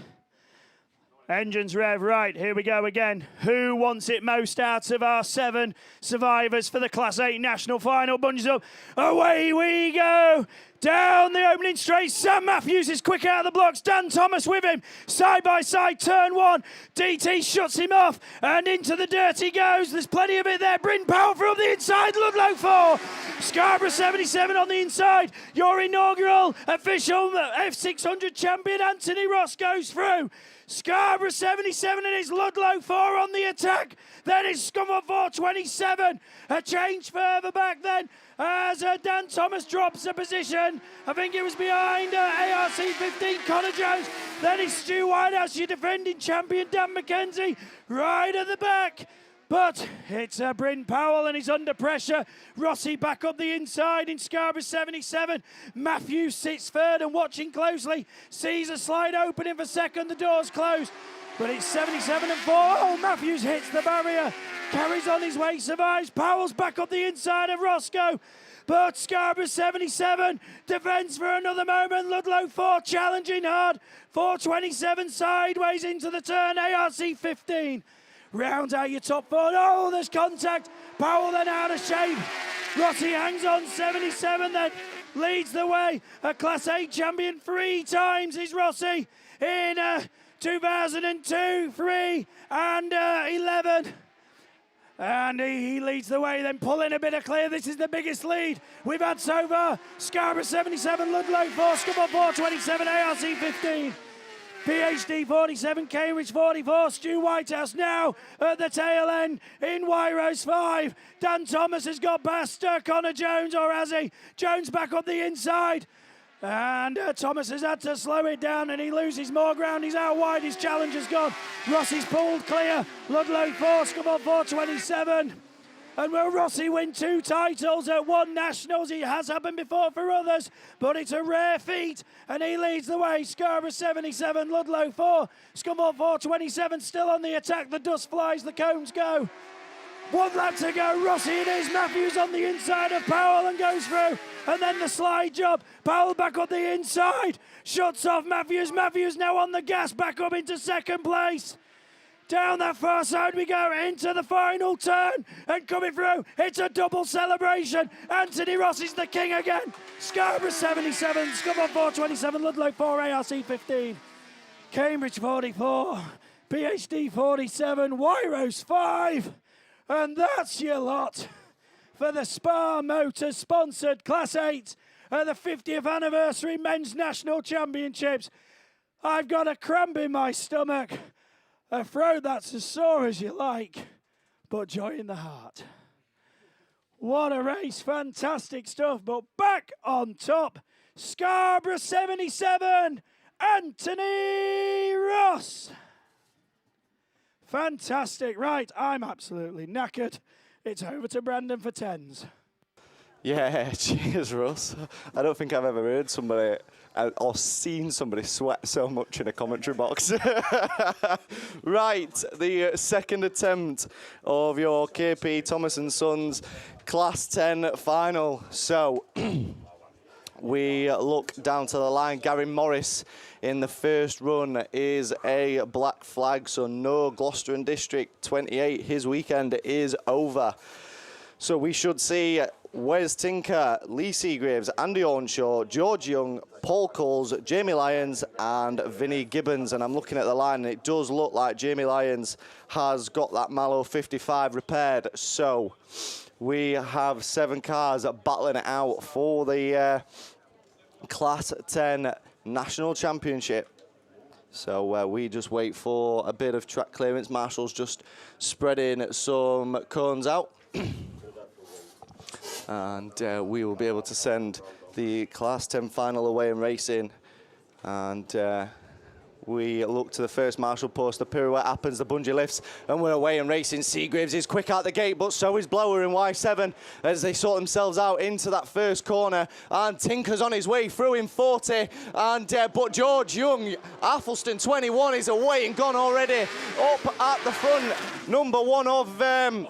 Oh, Vinny sideways in the middle of the pack in Leewood, 170, but Athelston 21 it is. Seagraves in second and Lyons in third in Mallow 55. And Leewood 170 on the inside, absolutely flying is Vinnie Gibbons. Paul Coles down in the mix with Wes Tinker, 21, number 1, 170, 55, sideways in the middle. Oh, contact. There's contact. Paul Coles has got a wheel off. Red flags on this one. Paul Coles ending up about, 20 foot further on up the straight than he did the first time. And George Young is going to be absolutely gutted in Athelston 21. He was flying, but Paul Coles involved in that one. I think Tinker was involved in that one, and the Mallow 55 of Jamie Lyons that was involved. That's Tinker over there, isn't it? Yeah, Tinker's sat over there with his wheel hanging off, so I imagine there is going to be a little bit of repair time and whatnot. Have we got the radio? Is it around? It's there. We're going to give it to the Mickey B and see if he can work out what it is. So it's the opposite wheel that's hanging off on Paul Coles' car now. I bet his box of scrap arms is getting rather large. So they will go back into the pits. A little bit of repair done. Yeah. And Paul Coles far from happy with that one, but the forklift will lift him, take him back into the pits, and I'm sure there'll be a crowd of people around him trying to get him repaired. Right, I think it's just a case of waiting for the Class 10s to come back round now. I think everybody else is done, aren't they? Okay? Yeah, they are. Just yeah, you're all done, mate. Yeah. Well, it took me till 3 o'clock this afternoon to get through the second heat of Class 10s, so...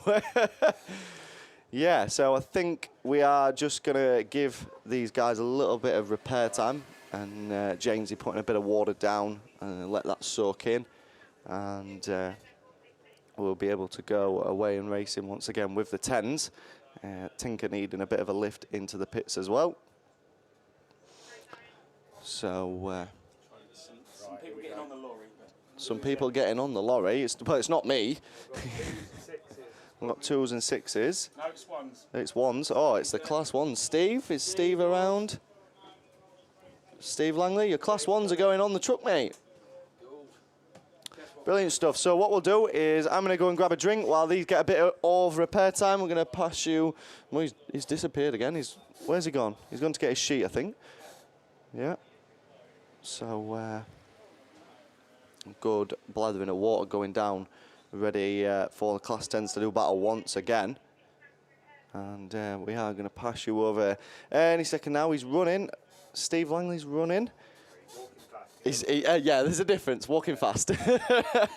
So we're going to pass you over to Mr. Steve Langley, and he'll be able to take you through your finalists and the winners of the men's Class 1s.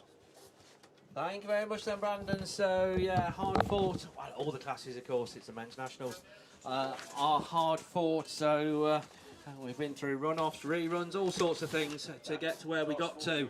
And hopefully we got 8 people on the back of that truck.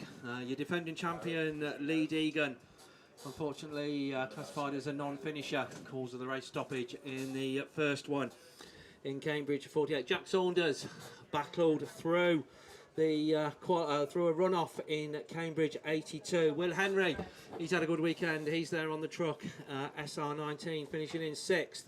Jordan Painter, Scunthorpe 364, finishing in 5th. And the 4 trophy winners, Sean Thompson in 4th in Scunthorpe 106. 3rd was Kane Parnell in Spalding 129. Tom Powell in Cumdy 182, finishing in 2nd. And your Class 1 national champion there, of course, Conor Griffiths in Tivy 16. But it matters not what part of the country, what club you come from. Come on, show your appreciation. Make as much noise as you possibly can as they make their way around this circuit. They're making their way to the beer tent bend there. So quite a few of you up there. And we certainly expect lots and lots of noise as they come down the home straight. Conor Griffiths, of course, no stranger to being on the back of the trophy vehicle.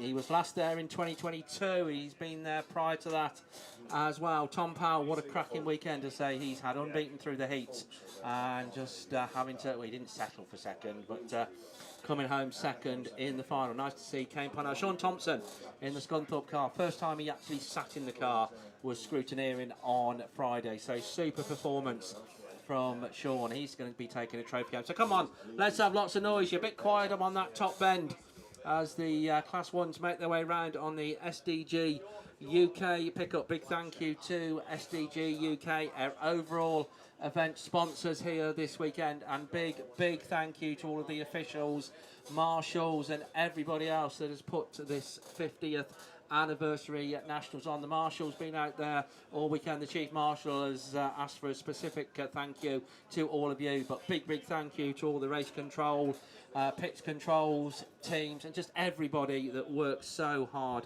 to put this event on. So come on, show your appreciation those for these Class 1 drivers as they're now making their way down this finish line straight. It's where the bulk of the spectators are, so that's where we're going to expect the bulk of the noise coming down here.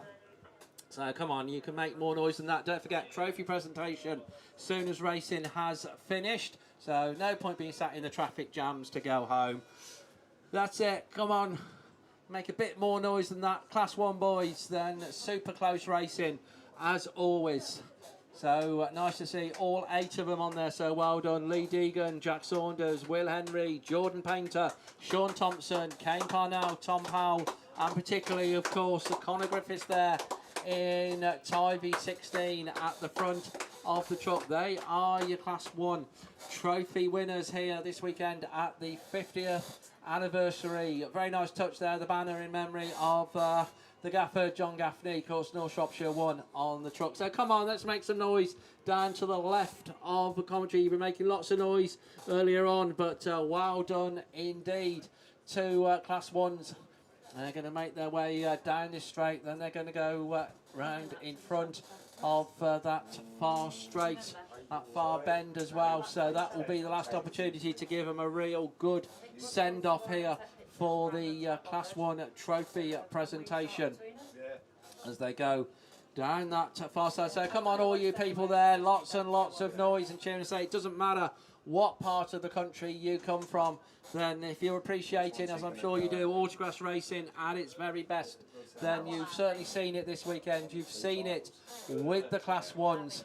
So this is your opportunity to very much show that appreciation. So going down there back towards the start line. Well done to you, one and all, and we will certainly see the top 4 at least at the trophy presentation in a short while. But Class 1, big thank you to TPC Paint Powder Preparation, Class 1 sponsors. You had some cracking racing for your sponsorship. We thank you very much indeed. We thank the Class 1 drivers. I think we are now just into rerun mode, so they'll be coming up to the line just as quickly as they can. Obviously, cars are allowed repair time, So it does sometimes mean there's a little bit of a gap between rerun races, but the crews will be getting them out just as quick as they can. Having said that, we can see cars, I think, making their way to the line. Looking like class 4s, I think, that are coming up to the line. So if somebody can go and give Gareth a little tickle round the ribs or something, then yeah, he's got his head buried in a laptop sorting stuff out. So class 4s are coming up to the line. So Gareth will be making his way across here to take you through those. I think, is this the third attempt at the class 4s? No, so Tidy 13 we can see coming up to one of the first ones up to the line, the little mini. So yeah, hey, still place for minis in class 4, certainly based on the last run. Otis going very, very well in that one. Don't forget, then, Ladies and Juniors National Championships, the 40th anniversary of the Ladies and Juniors National Championships being hosted, how was it, 4 weeks' time, isn't it? Yeah, by the South Wales League. Looking forward to that one greatly. Talking of Wales, talking of the Welsh, then it is the voice from down that part of the world of Welsh Autograss that's going to take you through class 4s. So I'll hand you over to Gareth.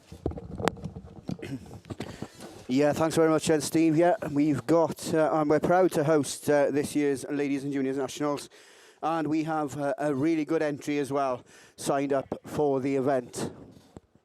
So yeah, 4 weekends time, I think, and the great exodus will be from the whole part of the UK mainland and of course Ireland down towards Pendine in South Wales. So we've got 6 cars on the line for the rerun of this Class 4 final. D&D Transport have been your sponsors of Class 4 all weekend. We've got yellow flags down on the start line.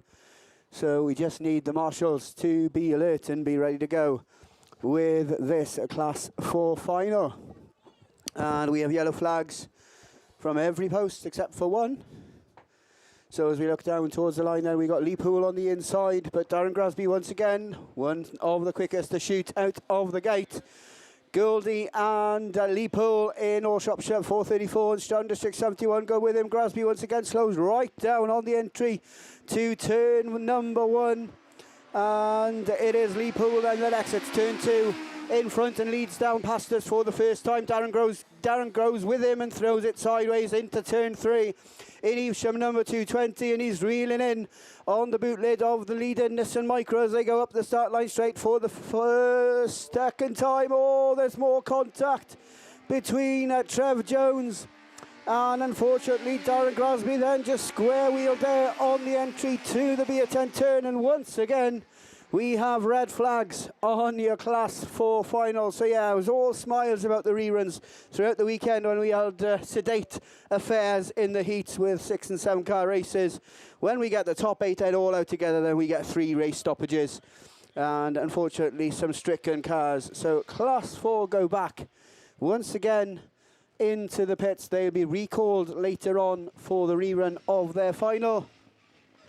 For the moment, at least, the start line looks empty.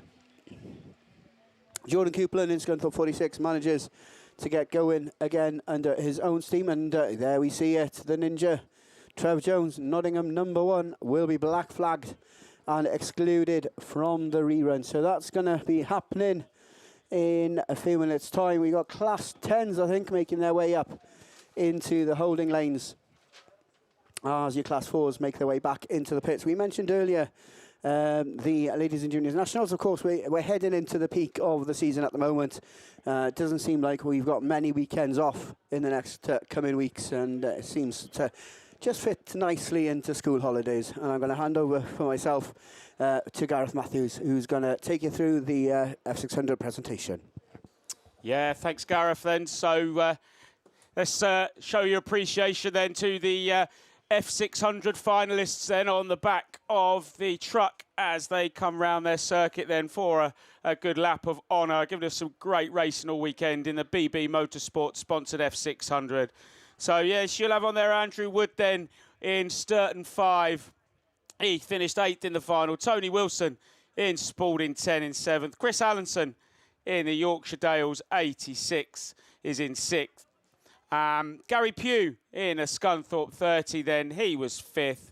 And then the first of your trophy winners in 4th then, Mark Pascal in Hereford 50. Seb Taylor took home 3rd then in Leewood 153. Your runner-up, great drive in the final then from James Brown in Scunthorpe 811. And your first official men's national champion in terms of joining us here at the main weekend then.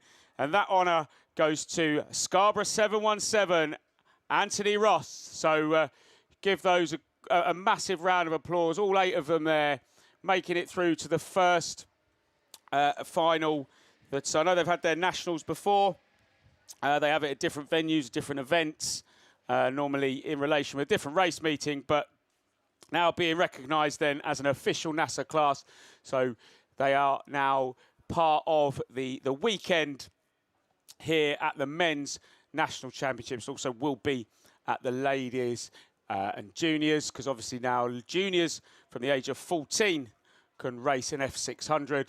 So that'll be the first time that will be welcomed at the ladies and juniors. But let's put your hands together then, once again, for Andrew Wood, Tony Wilson, Chris Allenson, Gary Pugh, Mark Pascal, Seb Taylor, James Brown, and your champion of F600, Scarborough 717, Anthony Ross. So yeah, keep throwing that water. That's it. The sun's coming out now, so they'll quickly dry off as they come round in front of us. So let's keep putting our hands together. Show your appreciation for those finalists.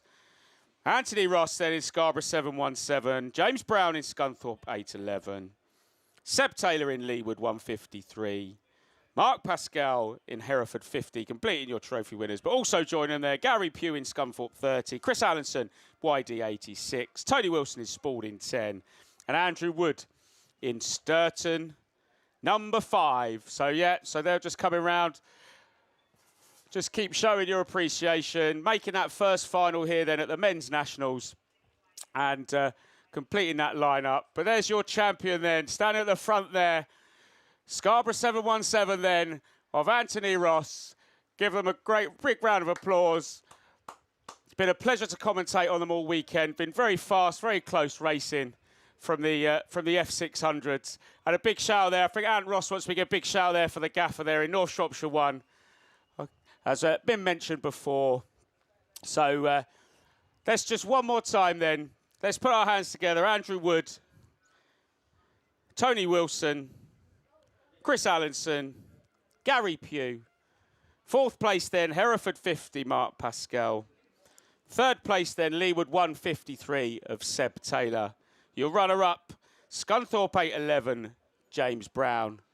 And your inaugural champion then in the BB Motorsport sponsored F600 at this men's 50th anniversary national championships then, Scarborough 717. To add to many of his titles, and also his Class 8 title that he's won minutes ago, Anthony Ross. So just as they go off the circuit then, let's give them a nice final round of applause, a big cheer.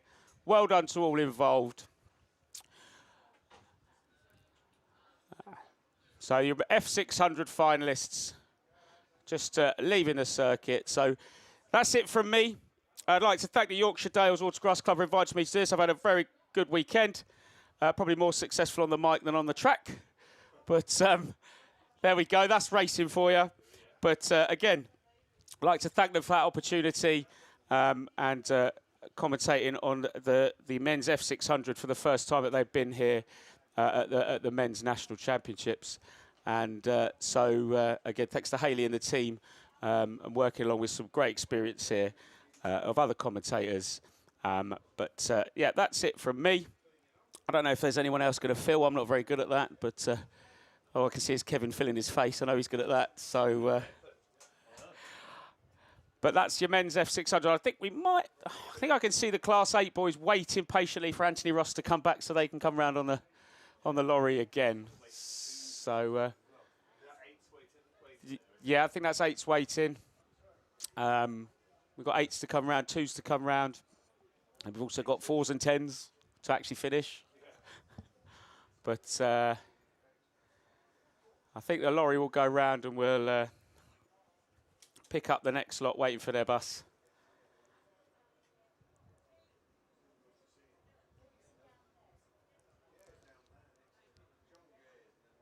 So yeah, Anthony Ross has joined the Class 8 finalists, and I think the truck may come round because I think we've got to give the Class 10 some repair time, potentially the Class 4s as well. So I think we might, if the truck's going to come straight back round. But so yeah, so just to said the trophy presentation then. So after the Champ of Champs, it'll be after racing is finished over by the lorry trailer by the beer tent. I can actually see the trophies from here, actually glistening in the bit of sunlight that we've got. But I've seen a photo of them. They actually look quite impressive trophies that all of the top 4 from all of the classes are going to receive. So that'll be a great sentiment to take home for all of those. Obviously, barring post-final scrutineering, which will go on, I suppose, to the not early hours, not like that anymore, I think, but definitely towards dusk, that is for sure. But so yeah, so make sure that you make your way over to that trailer for the trophy presentation and celebrate, cheer on, congratulate all of those that are going to go home with a trophy and enjoy the atmosphere. I think as the truck is coming round then, and I think that's the Class 8s are going to get on it next.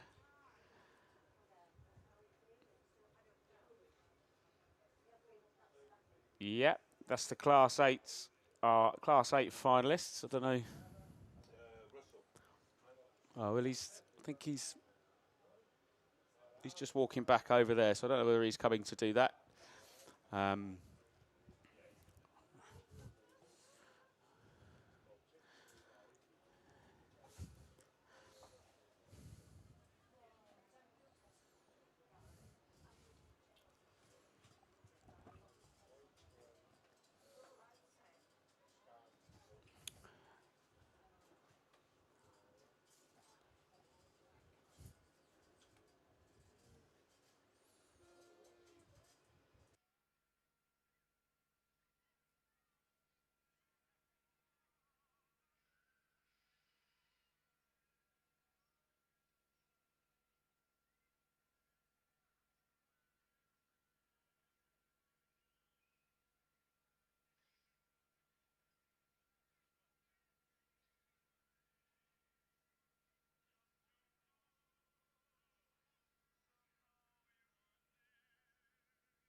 Right, everybody, show your appreciation and give your applause for our Class 8 finalists. They are on that trophy, well, the Lap of Honour truck.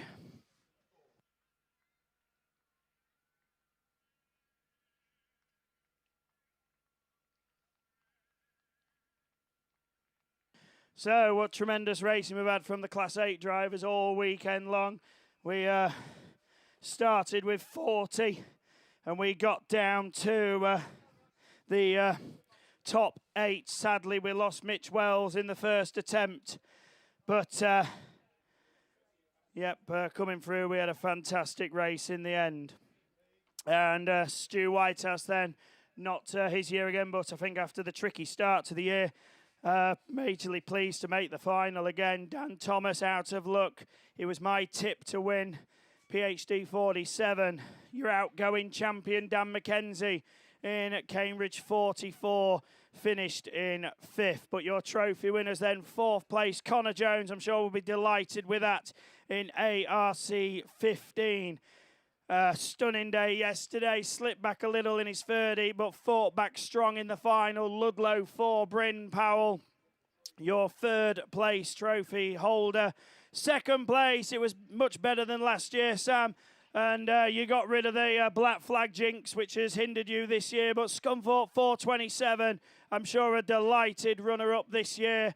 His best performance, I think, at a major event. But back on top, the king is Scarborough 77, Anthony Ross. And he creates his own record because he has now won for 4 different clubs, which nobody else has done. Nobody else has even won for 3, but he's now done it for 4. He's won for Leicester, the now no longer Trent, then Scunthorpe and Scarborough. So what a record for that.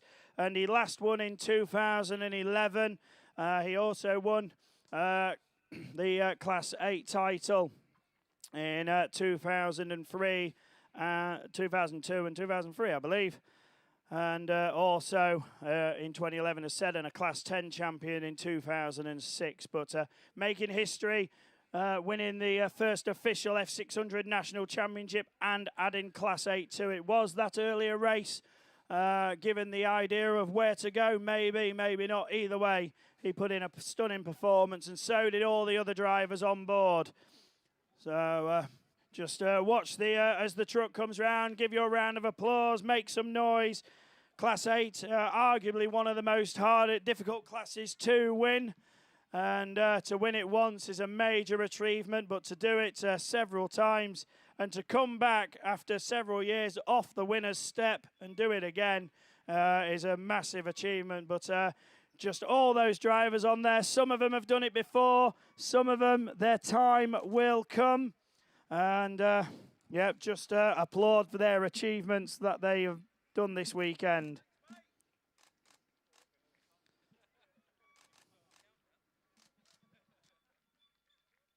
You just heard the click of the camera then. That was me taking pictures of them as they went past. But yeah, mega stuff from our Class 8 drivers. Once again, the result.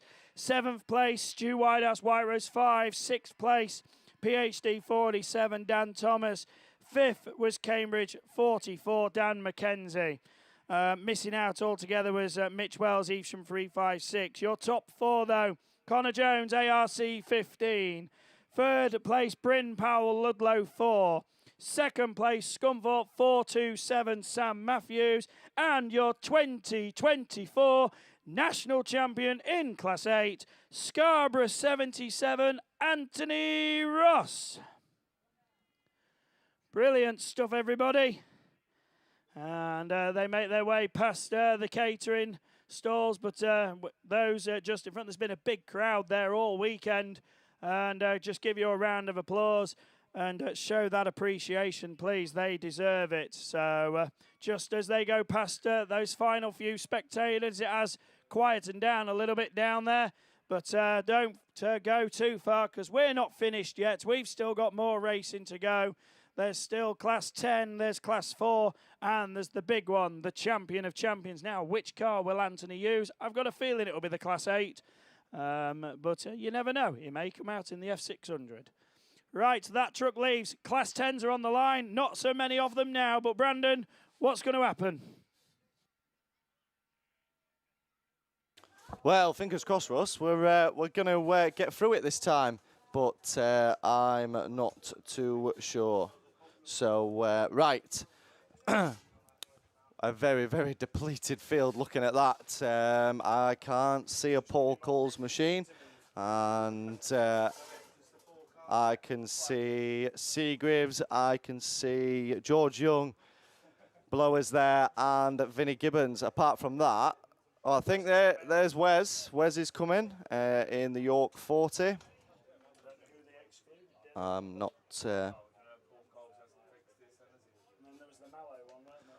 Yes, so we are going to try again, I believe. I think that that is the lot.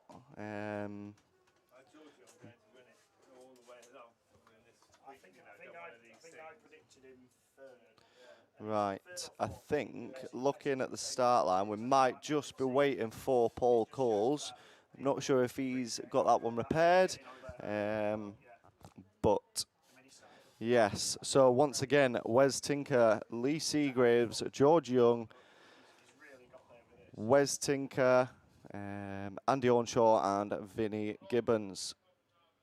So yeah, Vinny's got absolutely bags of room on the outside. He can make that Chevy as wide as he possibly wants.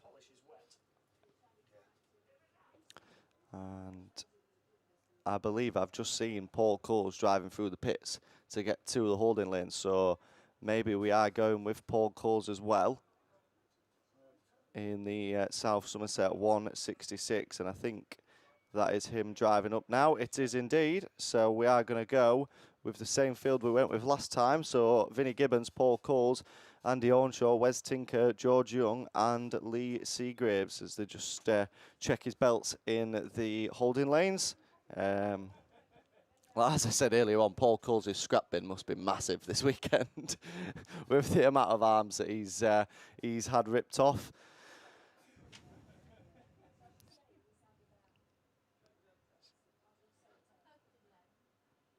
So, did the Class 4s go all the way then that last time round? No. No, they just, yeah, okay. So, fingers crossed, we are going to go the full length of your KP Thomas & Sons sponsored Class 10 final. And then I think it's just the Class 4s to come, and then it will be your Champ of Champs a little later on. So, you definitely don't want to miss that one. Some brilliant champions this year. Brilliant champions this year. So fingers crossed we get them all out to play. And always produces such a good race. Does the champion of champions and gives the most unlikely cars the chance of winning the big cup. So still just waiting on Paul Coles to get down to the start line.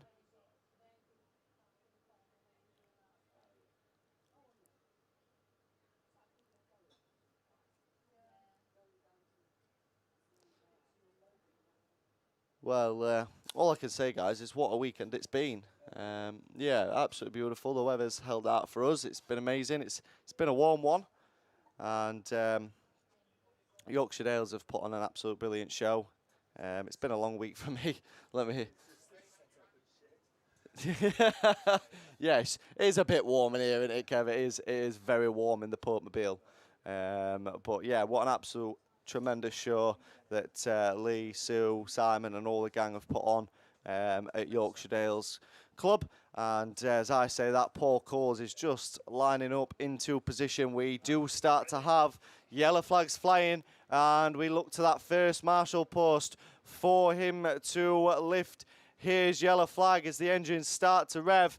The red flag goes up and the pirouette happens, the bungee lifts, and we're away and racing. Seagraves, who's got the best of the starts in ARC number 1. George Young sat there in the middle of the pack after that early lead in the first one, and Vinny's all the way around the outside in 170. Tinker's in the mix as well in York 40, but George Young it is in Athelston 21. Tinker sat there in second in York 40. Seagraves, Gibbons, Coles and Hornshaw at the back of the pack in York number 7. George Young, though, up and gone. Tinker, has he got an answer for him in the next couple of laps as Vinny's now on the inside line trying to find the grip with the big Chevy. Tinker's through in York 40. Athelston 21 looking for a way back through as they're swapping and changing up the far side they go. So it's now 21 over 40 and Seagraves in number 1. He's just waiting for a mistake to be made. Gibbons dropping slightly back in the 170 machine, but it is 21.41, 170, 166 is, Colsey just keeps it out of the Armco, and 7 is your back marker of Andy Ornshaw as there's a battle now on for that 5th position, but up the far side, Tinker looking round the outside, can't quite make it happen, switches back to the inside, but it is still going to be George Young. Tinker on his inside though in number 40, ARC number 1 still sat there in that third position. Gibbons in fourth, Coolsey and Hornshaw is your running order up the far side. Once again, Tinker looking all the way around the outside. Doesn't quite make it stick once again, but he will be trying that move. Down past commentary they come once again. Still Athelston 21, George Young, York 40, Wes Tinker, and Lee Seagraves in ARC number 1. Vinnie Gibbons in Leewood 170, Andy Ornshaw now in York 7, and Paul Coles in South Somerset 166. But into that Nutters Bend for another time of asking, and George Young now looking to just stretch his lead ever so slightly in 21. York 40 now falling into the craps of ARC number 1 as Seagraves looks up the inside of Tinker, hasn't got the pace on the inside line at this moment in time, but Hornshaw's looking up the inside of Gibbons. Can he make it stick up the far side? They go side by side as the yellow flag with the black cross gets made ready for Athelston 21's. One circuit left to navigate for him as Tinker still sat there in that second position, and Seagraves down in third, still Gibbons for fourth and Hornshaw for fifth, and still Coolsey at the back of the pack. But put your hands together for your 2024 Class 10 champion, George Young, Athelston 21, Wes Tinker in York 40, ARC 1 of Lee Seagraves, Leewood 170 of Vinnie Gibbons, Andrew Hornshaw in York 7, and Paul Coles in 166. So, I think, Kev, did you predicted George, didn't you? You did indeed, and it is your Class 10 champion then, Athelston 21, George Young. So, that is your KP Thomas & Son sponsored Class 10 National Championships completed, and I look over to the truck, and there is somebody that's going round. Kev, is this you, mate? It could be you, but for now, that is me done and dusted. Once again, it's been a pleasure commentating with everybody on the team at Yorkshire Dales. It's been an absolute pleasure. So, we look over, and it's going to be over to Kev. Yeah, thank you very much, and well done to George. What a cracking drive that was. Right, we have got the Northern Trading Cumbria Class 6 finalists, or most of them down there on the truck. So congratulations to them. Give them a big cheer, please do, as they make their way around the field. It is very steady, that truck, isn't it, until it gets to the end, to the bump. So huge congratulations. Your finalists were as follows: Mike Armstrong and Matt Manning. And then in 6th place, we had Josh Holden. In 5th place, we had Ben Gadsby. 4th was Aaron Murray. And then in 3rd place, Jay Colgate took 3rd. 2nd place was Andy Russell. And your champion, your Class 6 national champion, Steve Parsonage, with a super drive. So well done to Steve. And well done, everybody. Make as much noise as you can over there on the far side as they come round. I know it's gone, a few of you have gone home, but still plenty here to make noise and give them a big cheer. So huge congratulations to Steve Parsonage with an absolutely wonderful drive to take this Class 6 national title. Absolutely fantastic. Commiserations, Andy Russell, although I'm sure he will be delighted with a 2nd place pot. He lost his title to a better man in the end, Steve Parsonage, with a wonderful drive. And there was no catching him, that's for sure. So let's see if the man on the truck will just... I think he's come off them bumps this time. He's decided he's had enough of going over them bumps. So I thought perhaps he might put his toe down a little bit. So round by the beer tent then. Just get out the beer tent. Give them a cheer, please. Your Northern Trading Cumbria Class 6 champions. They're all champions in my eyes. I tell you what, they've really entertained me this weekend. I've never had the pleasure of commentating on Class 6 at the Nationals, and it's been absolutely wonderful. So huge congratulations. As I said, your finalists were Mike Armstrong and Matt Manning, Josh Holden, Ben Gadsby, Aaron Murray, and then also Jay Colgate, Andy Russell. But your champion here this weekend. Stephen Parsonage, then the driver of North Shropshire, 1:46. Well done, guys. That's it. Get your hands up and give them a big cheer as they come round. But a lot of noise this weekend from this side of the track, and certainly doing the business now as well. So it's a pity we can't lob any water. It's like you need like a shotgun, don't you? Something like that to yeah, so maybe we could somebody could develop like a shotgun or something that we can lob the water over, because that's a shame. They're making an effort there with the water bomb. Somebody got close, so well done, guys. But congratulations to you all, guys. So you Class 6 boys, as I said, entertained us all weekend. In 4th place, Aaron Murray. 3rd place was Jay Colgate. Andy Russell, 2nd.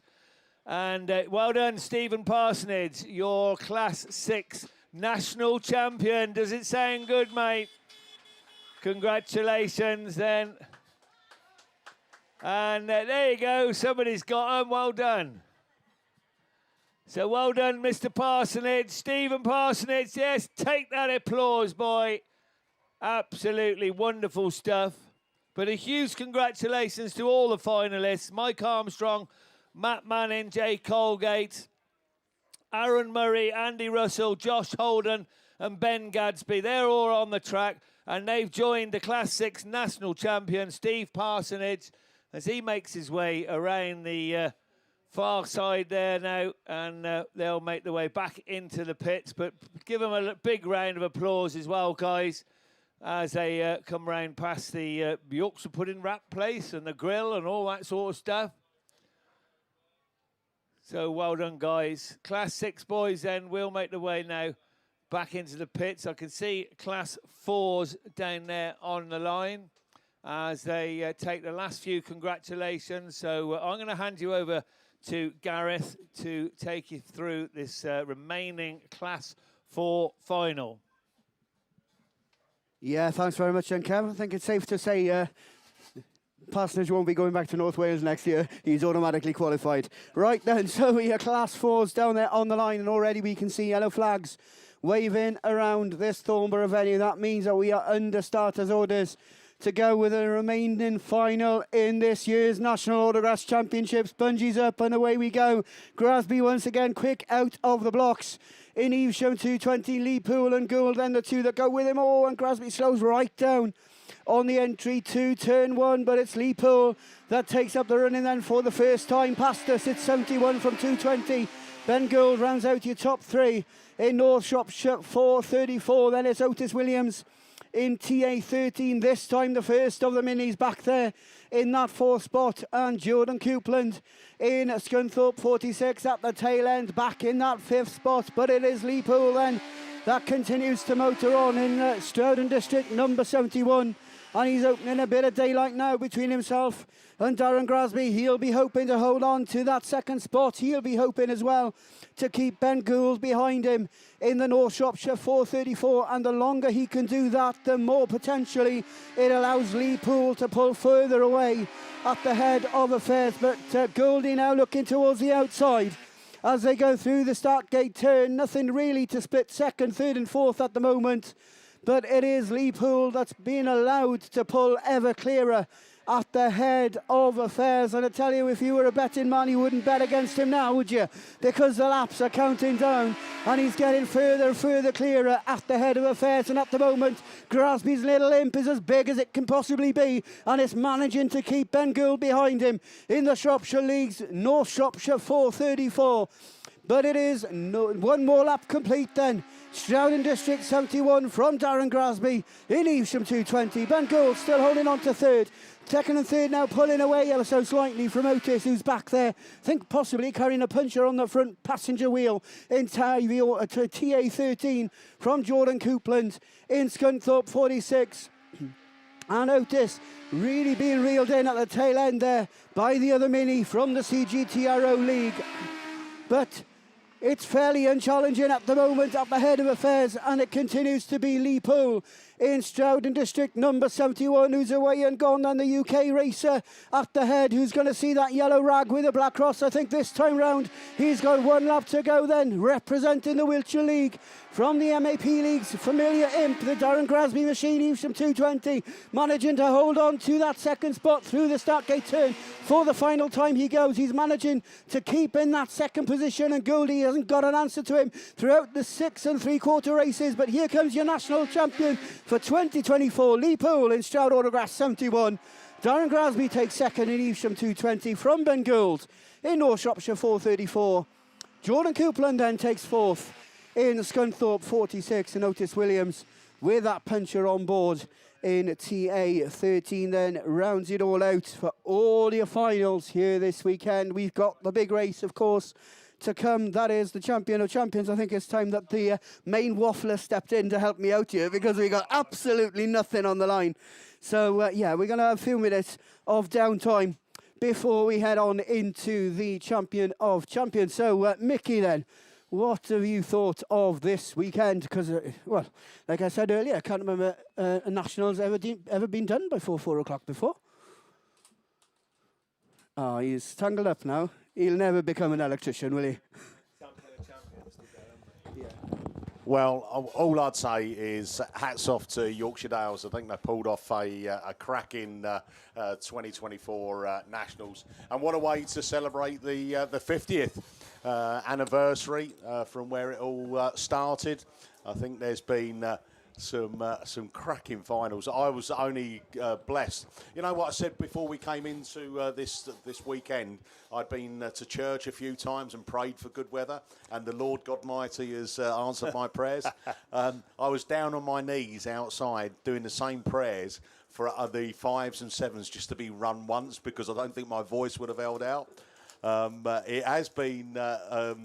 it goes really quickly, though, doesn't it? When you think about on Thursday evening, where we were down in the hospitality beer tent, and we were doing the Wheel of Fortune, doing the pairings, and I must say, we said at the time, didn't we, that well, fair play to Hayley Turner Goodwin. She put a massive amount of effort into doing that, and I just think the visual effect of that, I think it's just something different, isn't it? So we did the pairings, didn't we? I think that probably was the start of the voice starting to be tested. And then Friday was a bit of a more relaxed, sociable kind of day. You know, sampled a few ciders. You know, because like I know Kevin likes the old Silver Fox likes a cider.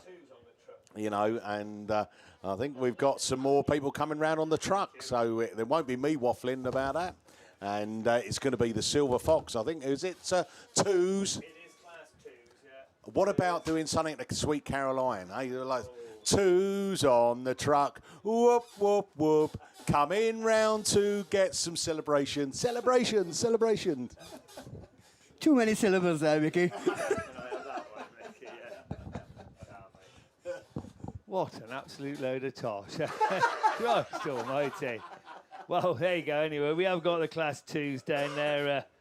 Ash Farrow made the final, unfortunately. I'm sure he's down there, but Ash unfortunately picked up a flag. But congratulations to all of the finalists. Ash Farrow, and then Dan Robbins, Brad Ellison, J.D. Farrow was there as well.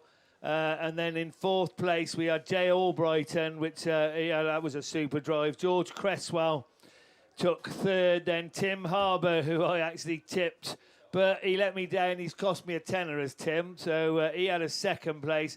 But huge congratulations to the man that kept his title, raced so hard all weekend.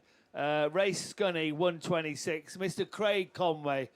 I know crowds are depleting over there on the far side, but you're going to hear a lot of noise, aren't you, guys, when you bring them over here, because they absolutely entertained us all weekend, the Class 2 boys, and I've really enjoyed commentating them. I've got to say, never done it before at a national. So once again, please give your fans, give them a big cheer as they come round the beer tent turn. Look.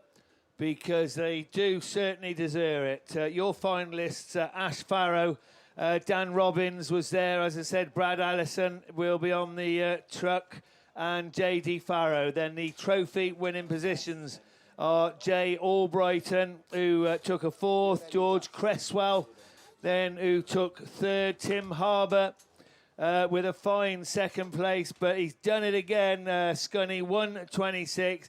He's number 1 again, and national champion in Class 2. So congratulations to Craig Conway, your Class 2 national champion. He makes his way now down this side of the track. And don't go away, folks. As I said, please stop and give him a huge cheer. So certainly the Scunthorpe Club with a massive support here this weekend, and 3 cars in the final as well. But Craig Conway is your man, so congratulations to him. Huge congratulations, as I said, to all the finalists. And they come down here. So Ash Farrow, well done to you, mate. Dan Robbins, Brad Ellison, then JD Farrow also was there. Jay Albrighton will be on that truck as well, which he is. Yeah, George Cresswell, a super drive from Tim Harbour as well. Long time, many-time champion. But he has been beaten by Craig Conway, your Class 2 national champion. So take that applause, boys. Well done. Absolutely fantastic entertainment all weekend. Well done to you all. And good to see the crowd still with plenty of applause. So please give it up for them, guys. Give it up for Craig Conway, your Class 2 national champion. But a huge congratulations to everybody else. Ash Farrow, Jay Albrighton and George Cresswell. JD Farrow, Brad Ellison, Tim Harbour and Dan Robbins. All had to follow him round. Follow the man round once again. 2-time now. Class 2 national champion, Craig Conway. Oh, well done, guys. And good to see that applause as well as he goes over there on that bottom bend. All 8 drivers, as I said, entertained us hugely this weekend. Thank you very much to CC Fabrication, our sponsors of men's Class 2 this weekend. And thank you, guys. And thank you, Class 2 as well. Fantastic, been amazing all weekend. So they'll make their way back into the pits or to the start guard for the next load to go down. I'd just like to say thank you very much for having me this weekend, guys. I've really enjoyed it. It's been an absolute pleasure and a delight. Thank you, Hayley. And thanks for asking me. And I hope to talk to you again soon. Bye-bye now.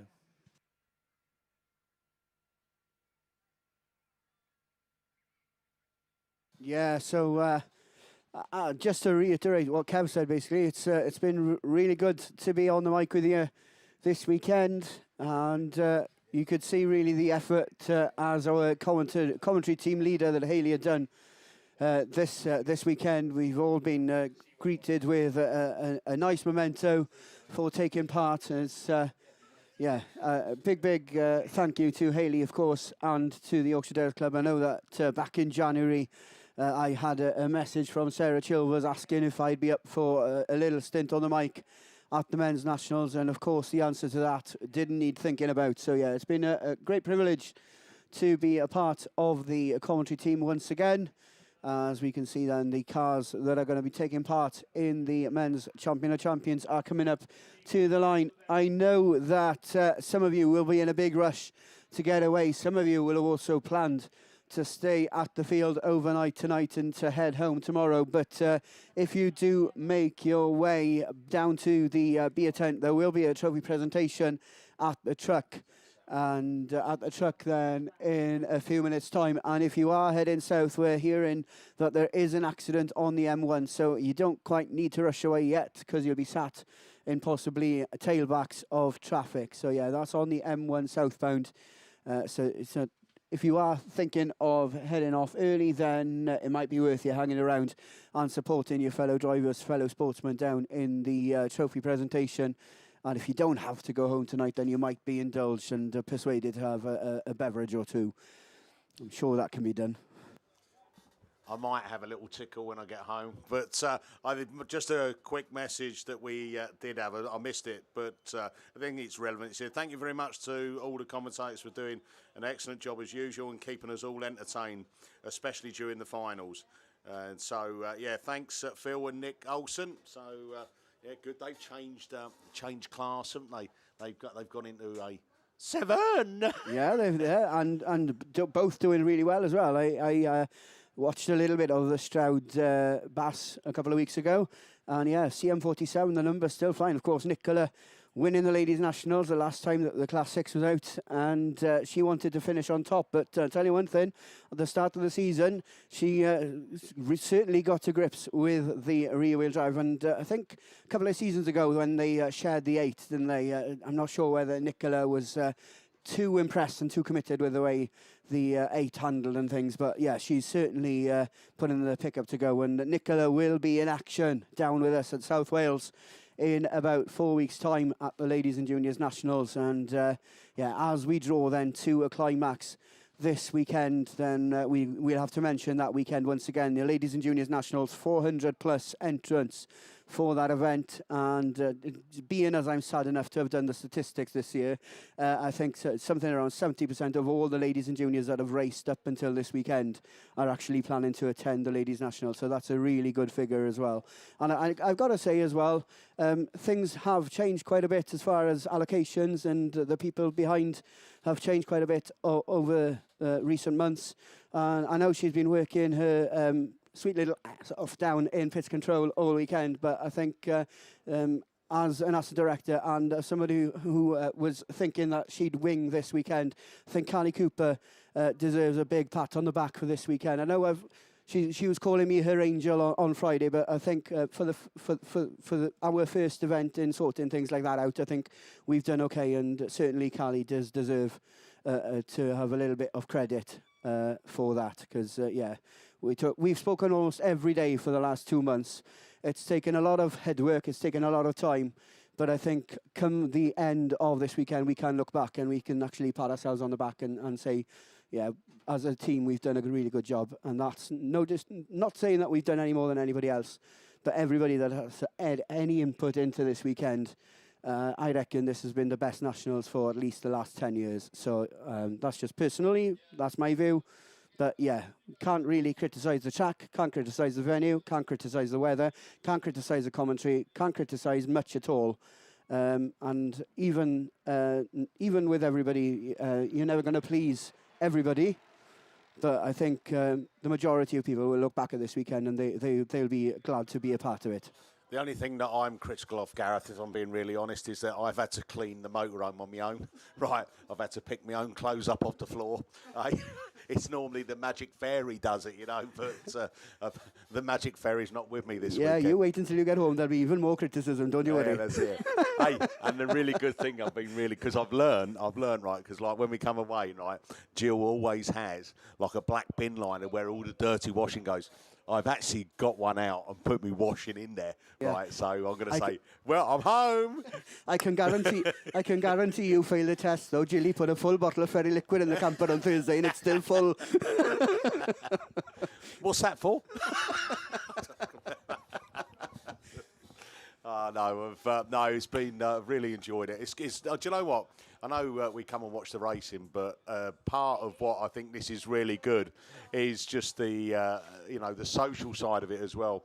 You know, bumping into people you haven't seen for a while, just some of the discussions and stories. I said to you that I bumped into your old man down there on Friday, and just got talking about stuff and racing and his memories as well, you know, and that was good. You know, first time I've had a real kind of chat. So thanks for that. Obviously, I've met the Irish girls as well. So big shout out to them. They've put a few smiles on my face. That was good fun last night and today. So thanks for that, and everyone else that has said hello or we've nodded heads as we've walked past each other. It all helps. But again, as we say, these events can't just get put on by a handful of people. It's a massive team effort. And yeah, when it goes off well, then congratulations. Big thing, weather. We've said it before, haven't we? We've been here a couple of years ago at the Nationals, and the deluge of rain that we had. The tracks, to be fair, does come back good quickly. So the finals for that wasn't too bad, but it still was. You didn't have the full benefit of the track. That's all. This time, the track's been fast. It's been plenty of space out there for the drivers to go for a brave move. But, we got a truck coming through, which means over to Gareth. Yeah, we have got another Class 10 drivers that I can pick out of there. I haven't got the Class 10 result in front of me, but I've got a little bit of information to anyone out there who has a dog called Luna. The dog is running around, and you need to make yourself, present yourself to the dog and get it back under control if possible. So yeah, if you have a dog called Luna, it might be worth you getting back into the campsite and trying to sort it out. So yeah, Class 10 then on the back end of the SDG UK sponsored vehicle. Of course, your new Class 10 national champion then is going to go all the way back to the Athelston Club. I think it's the first time George has had a trophy in Class 10 at the Nationals, and George Young is your 2024 Men's National Autograss Class 10 champion, and he automatically qualifies then for next year in the Athelston 21 machine. The runner-up this year, my tip for the top this weekend, I have to say, was Wes Tinker in York number 40. He drove a super race, and he just didn't quite get the right lines to make his way around and take the top pot. But still, a second at the Nationals. I think 95% of us would still love to take that, well, take any trophy home from the Nationals. Third place then, he has managed it many times before, not quite to be this year, but Lee Seagreaves is on the back end of that truck, and he manages to pick up a third place in the ARC1 machine. And the final trophy position then, I know he's been up here plenty of times throughout the season, trying to get to grips and trying to practice as much as he can on the track. And there were plenty of people out there this weekend tipping him to take home the biggest trophy of the four. But Vinnie Gibbons managing a fourth place in that rerun, and it might be just down to the wear and tear on the tyres, because certainly he just missed out on pace, it seemed, in that very last rerun. Just didn't quite get the grip and managed to keep in as much contention as he had done throughout the first three runs of the final. Also then on the truck, not quite managing to pick up trophies in fifth, Andy Hornshaw in York number 7. Of course, he's done it all before in many specials over the years, and he's still there, and got in as a reserve, the joint fifth reserve, was sorted out kind of 10 days ago, and he got in as a reserve from a league that had 3 Class 10s count for allocation. So yeah, Andy Hornshaw taking home fifth. Paul Coles, South Somerset 166. He's not on the back of that pickup truck, but he was your qualifier from the Southern League. Gary Morris from Gloucester in Gloucester in District 28. Another one that managed to qualify in the top 8 for the final. And from the Southern Ireland League then, Jamie Lyons in Mallow 55, making his journey across the Irish Sea all the worthwhile, and managing to qualify in the top 8. And I was telling somebody earlier, it'd be interesting to see now within the next 24 hours how many cars will be for sale, saying amongst the top 8 fastest cars in the country. So yeah, big well done to the Class 10 drivers. KP Thomas and Sons, of course, your sponsors for Class 10 throughout the course of the weekend. I know Kev will be happy with Dan's performance this weekend. Not quite managing to pick up a trophy, but the driver of PhD 7 in Class 8, he deserves a mention as well for travelling all the way up, and as always, managing to nab a class to sponsor at the big events. And I know we always seem to say it, but we are collectively always seeming to be taken from the same pool of sponsors for all the major events.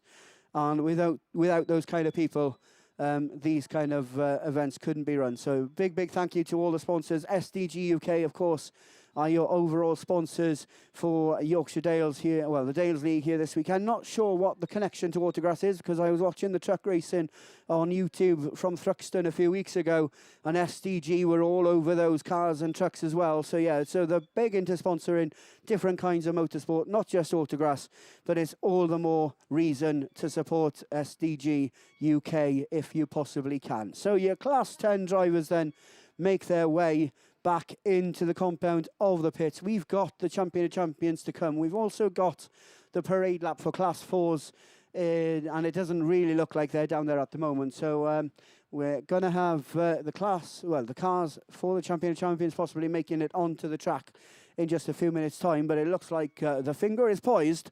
And I didn't mean that. I don't know how to take that, actually. As Mickey B wants to say something. No, I just, we keep getting some final messages coming in. Lucy Bingham's just sent us one through. Can you give a big shout out to Paul Hussey for his birthday today?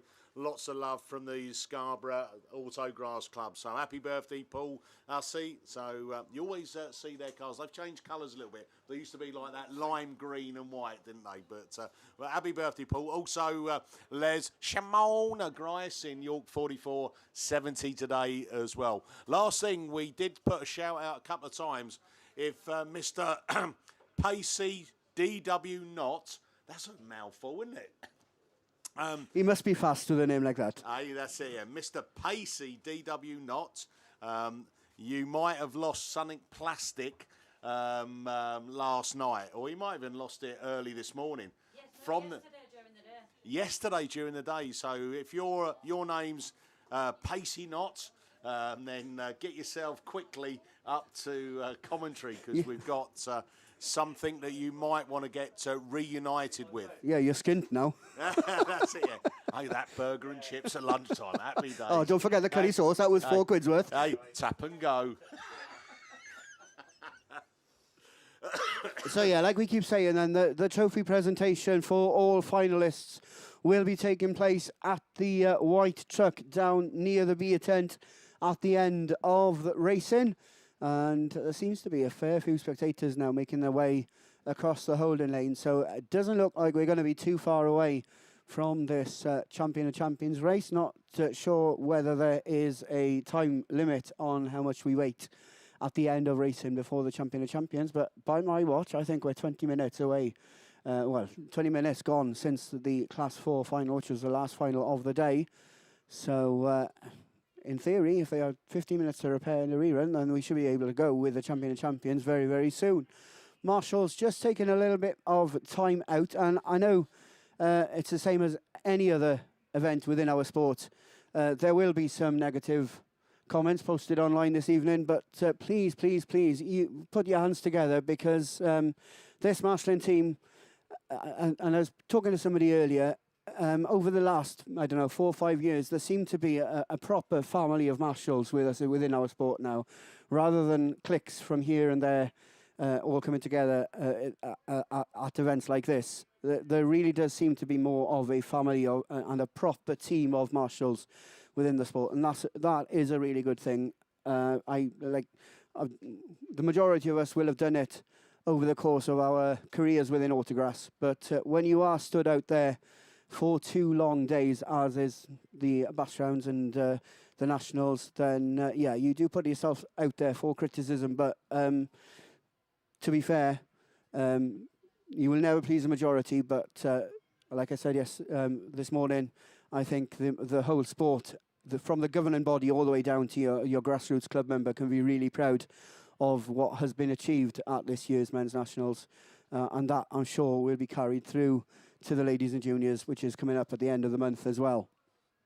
If you are new to Autograss, I'm sure that the majority of you won't be, and you want to see us in action again, then in 2 weeks' time, then it's the 3rd championship weekend, which means that British Autograss Series and UK Autograss Championships go head-to-head once again. The UK Autograss Championship contingent travels to Star Autograss in the Shropshire League, and the British Autograss Series contingent travel to the Wiltshire League's Stroud track once again at Gossington Bridge. Before then, the fastest man on grass goes head-to-head with Border Counties on the August bank holiday weekend. And then we've got, of course, ladies and juniors before we come 7th and 8th of September. If you are interested, then make your way across the Irish Sea, because Ballysagat will be loud that weekend, won't it? Because the Southern Ireland League and the West Waterford Autograss Club welcome you with open arms to the fastest person on Irish grass meeting. And as somebody that has been over a couple of times in the distant past now, it seems, it is a really good social weekend, as well as a real good weekend on track as well. But we've got Class 4 drivers then on the back end of that pickup, and we think we've got a new name to add to the Hall of Fame of Class 4 drivers, because I don't think Lee Poole has ever won the Nationals.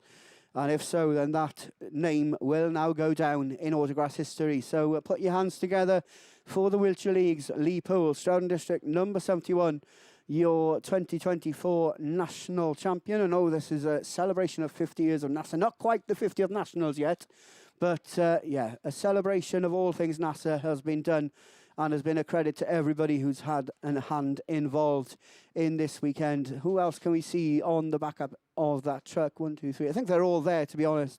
So we got Ben Gould in All Shropshire 434. He took a 3rd spot in the end. Darren Grasby in Evesham 220. He will be there. He's done it before, I think in 2018 or 2019.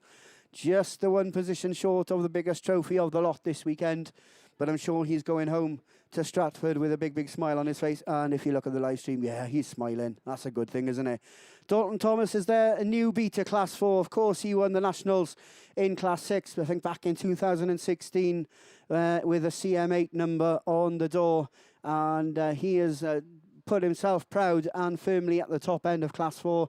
In just a few meetings' time, he's actually got to the 4 in superb fashion. So yeah, Dalton Thomas in the MTJ sponsored overalls there, and he's facing the outside, of course, but yeah, he will be one to look out for, shall we say, as he progresses in his Class 4 career. Otis Williams, who's so unlucky to see the red flags just after he'd taken the lead, and then to pick up a puncture in the last run. But then again, I have to say, the part of me is glad he hasn't won the Nationals, because I'd have to write another book for the history of Tybee if he had managed it. So yeah, Otis Williams, TA13, always there or thereabouts in Class 4. And just got married a couple of weeks ago. But to be fair to him and Catherine, the TA13 machine looking in stunning form for this weekend. We've also got Johnny Brown in York 61, who managed to qualify amongst the top 8, as did Trev Jones in Nottingham, number 1, representing the East Midland League, and Jordan Coupland in Scunthorpe 46. So yeah, still a mixture of minis involved in men's national Class 4 racing. But put your hands together once again as they make it onto this near side straight for the Wiltshire League representative, Lee Poole, then in Stroud District number 71, your 2024 men's national Autograss Class 4 champion. Your sponsors for Class 4 this weekend have been D&D Transport. SDG UK have been your sponsors for the overall event, but we've got some big, big smiles and happy people on the tail end of that pickup, and none more so than your newly crowned national champion, Lee Poole, in Stroud District 71. And he's joined on the back end of that pickup by Jordan Coupland, Otis Williams, Dalton Thomas is there, as well as Darren Grasby, Johnny Brown, Trev Jones, and Otis Williams and Ben Gould, of course. So yeah, they're the ones who have put their names in the history book in Class 4 this weekend, as they make their way past us then and make their way back to the pits. I'm sure that Lee Poole's car will be down there in the holding lanes. It is. It's parked up behind the Tybee 16 machine of Conor Griffiths. So we won't be going with the champion of champions until he's settled off that truck and strapped into the Class 4. But yeah, well done to all the representatives of Class 4 this weekend. Obviously, the talking point of the Nationals, with ultimately just 32 wanting to attend the event. Possible changes will be made for next year. None of that is in black and white as yet, but I know there will be discussions afoot. But yeah, we cannot discount the fact that even though we are a few starters, still the best 32 were here, and we have ultimately reached the best of the best as your newly crowned national champion is Lee Poole in Stroud District 71. And like I said, he led the first 2 runs of that final each time before the red flags came out. It didn't go to plan for him in the 3rd attempt, but when it came to the crunch one, the one that went the full distance, he was the one that led for the full race. And you can be Stroud and proud, but this weekend, Stroud can be proud of him, as Lee Poole then becomes your 2024 Men's National Autograss Champion. We've got some eager drivers, haven't we, who are making their way onto the line. Maybe they want a little bit of an advantage. Maybe they want to rush and play head games and mind games with Lee Poole. But I can tell you one thing, we won't be going until Lee is 100% ready behind the wheel of the Stroud District 71 machine. So every class is coming onto the track. The champions are making their way onto the circuit for the Champion of Champions. So to take you through that one, I'll put you in the capable hands of Hayley.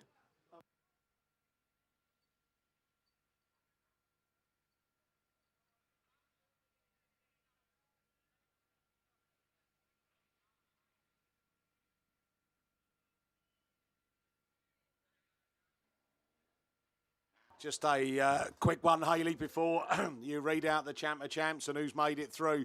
Jackie Bell has messages. She said the loudest crowd is the side of commentary, isn't it? Radford and Evesham, and she's got like 4 smiley or laughing faces. Well done to you all this weekend. Commentary and TV made working weekend from home so much enjoyable. There you go. As done Prosecco. How many kisses did you get at the end of that text, Mickey? And it was like quite a few.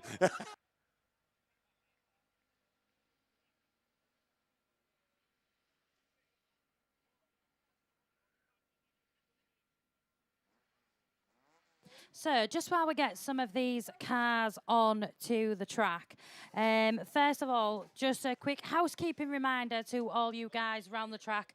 There are lots and lots of bins provided. Please put all your litter in the bins and make the life a little bit easier for the team when they're tidying up a little bit later on. After this Champ of Champs race, we are heading down to the beer tent, to the trailer just outside the beer tent for trophy presentation. So please make your way down there after the racing is finished and cheer your champions as they get their trophies. And any class sponsors, we're hoping you will come down and present some trophies as well. And a big thank you to the guys that have joined me on the commentary team this weekend. It's like we always say, it's always lovely to be asked to come and commentate at such a big meeting, and the guys this weekend have been absolutely fantastic to work alongside. So thank you to each and every one of them that have given up the weekend, come in our little greenhouse of our commentary box and commentated this weekend. They've done a top job, and as always, a pleasure to work with each and every one of them. Now, Champ of Champs race. Let's have a little look. Who are your winners of the classes that we're expecting out there? And I'm just having a little look round to see if we've got them all here. Typhy 16, Connor Griffiths then is your Class 1 winner. Scunthorpe 126, Craig Conway is your Class 2 winner. He's out there. Your Stockhatch winner, Cumdy 88, Corey Paisley, is also out on the track. Evesham number 9 of Charlie Holloway is on the far side of the field. York 78, Andrew Hornshaw in the Class 9 is out on track. Just having a little look over there. We've got a couple more specials making their way on to the track. So we'll just have a little look and see if we can catch their race numbers. The Class 4, North Shropshire 146, Steve Pass. No, that's the Class 6. Class 4, Stroud District 71 of Lee Poole is making his way on to the track.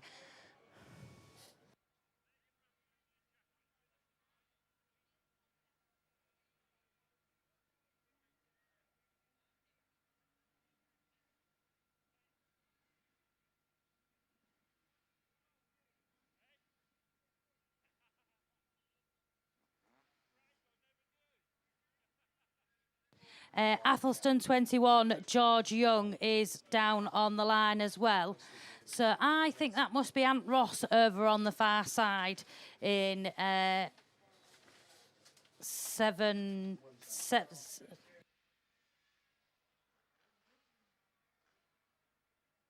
In the F600, we were just debating, but we think it's the F600 717 with Ant winning 8 and F600. So the only ones I'm missing then is Cameron Mills in Class 7 and North Shropshire 146 of Stephen Parsonage in the Class 6. So they're the only two not coming out. Your defending champ, York 777, Adam Henley, also not out to defend his title in this one. He sold the car. Dalt's been racing it and ended up in that final, so he's not out to defend his title. So we will see a brand new Champ of Champs winner down here on this track at Yorkshire Dales for the 50th anniversary. So just having a little look round, we've got a few marshals making their way back in to position. So for anybody who's new to Autograss, staggered start, your lead car is going to be the Typhy 16 car over to the left of commentary. I'm waving my hands like you can all see what I'm doing. And this one will start with the wave of the Union Jack flag. I'm going to get myself stood up because one thing you can guarantee with a Champ of Champs race is it will be fast and it will be furious. But it's the Typhy 16 then of Conor Griffiths that is your race leader. Come the 88, Corey Paisley in the stock hatch in that second place position from Scunthorpe 126. Stroud District 71, then Lee Poole in the Class 4. Then it's the F600, the starting 717 of Ant Ross, Isham number 9 of Charlie Holloway, and then your other specials, York 78 and the Athelston 21 of George Young. But back up and at the front then, it's still the Typhy 16. 10 laps, I think, is this one. And it's still a Class 1 that leads the stock hatch, that leads the 2. But Conway's on a charge. Won it a few times before, and can he close that gap on the stock hatch of Corey Paisley then in Cumdy 88. Stroud District 71 then. Lee Poole in that Class 4 is also looking to reel in those front cars.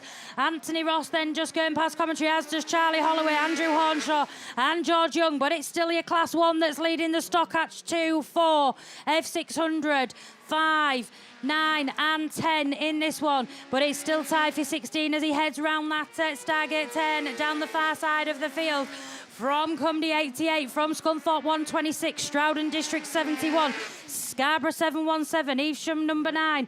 From York 78 and Athelston 21, but Typhy 16's been reeled in by that stock hatch. Will he make it stick as they head round that Stargate 10 towards the far side of the field? It's still the one that leads the stock hatch and the 2, 4, F600, 5, 9 and 10 as they sit on this track at the minute. But it's still Conor Griffiths then in Typhy 16. Corey Paisley closing that gap every lap under his belt in the Cumdy 88. Craig Conway there on a charge in the Scunthorpe 126. Stroud District 71 in the Class 4. Anthony Ross then pulling off on the 10-3 and heading back towards the pits. Not sure if there's problems with the F600. That puts Charlie Holloway in the Class 5 into that 5th place position. Cumdy 88 then now's up the inside of Conor Griffiths in the Typhy 16. Typhy 16 looks for the cut back up the inside as the neck and neck into that Stargate 10 down the far side of the field. But it's the stock hatch that's got the legs. Corey Paisley it is then. That is your new race leader on this one in Cumdy 88 from Typhy 16. But Conway's on a charge in the Scunthorpe 126. He's caught the Class 1. He's going to go right round the outside and charge on that stock hatch. The Class 4 in the Stroud District 71 though, not far behind him. Evesham number 9, Charlie Holloway looking to reel him in as well. Conway's round Griffiths then and up into that 2nd place position as he charges round towards that stock hatch then. But it's still Corey Paisley from Craig Conway. Lee Poole then in the Class 4s now up into 3rd. Charlie Holloway into 4th. Typhy 16 pulls to the outside. Not sure if he's got problems on board. Conor Griffiths is out of this one then. York 78, Andrew Hornshaw and Athelston 21 of George Young. But back up and at the front of the field, they are going to see the last lap flag. 1 to go. Cumdy 88 it is then of Corey Paisley from Scunthorpe 126 of Craig Conway. Stroud District 71. Lee Poole, Isham number 9 of Charlie Holloway and the York 78 78 car of Andrew Hornshaw. Just the 5 cars, I think, left running in this one. And it's going to be checkered flag and the first time for the Stockhatch to take the Champ of Champs at the Men's Nationals. Cumdy 88 it is then. Scunthorpe 126 takes second. Stroud District 71. Evesham number 9 and York 78. So well done to your new Champ of Champions. Another name for the history book. Cumdy 88. Corey Paisley takes the win in the Stockhatch in the Champ of Champs race down here this weekend. Thank you to everyone for joining us down here at the Yorkshire Dales. As we say, get yourselves over to the White Ripon Farm Services trailer. Trophy presentation will be taking place over there, so get yourselves down there and let's celebrate these 12 class champions and your new Champ of Champions, Corey Paisley in Cumdy 88. Thank you to everyone who's joined us on the live stream as well. We hope we've kept you all entertained and kept you up to date with the racing. So yeah, thank you to everybody for joining us, and we'll see you all again soon, and certainly down at the ladies and juniors the end of August, first weekend in September, for lots more action from the ladies and the juniors.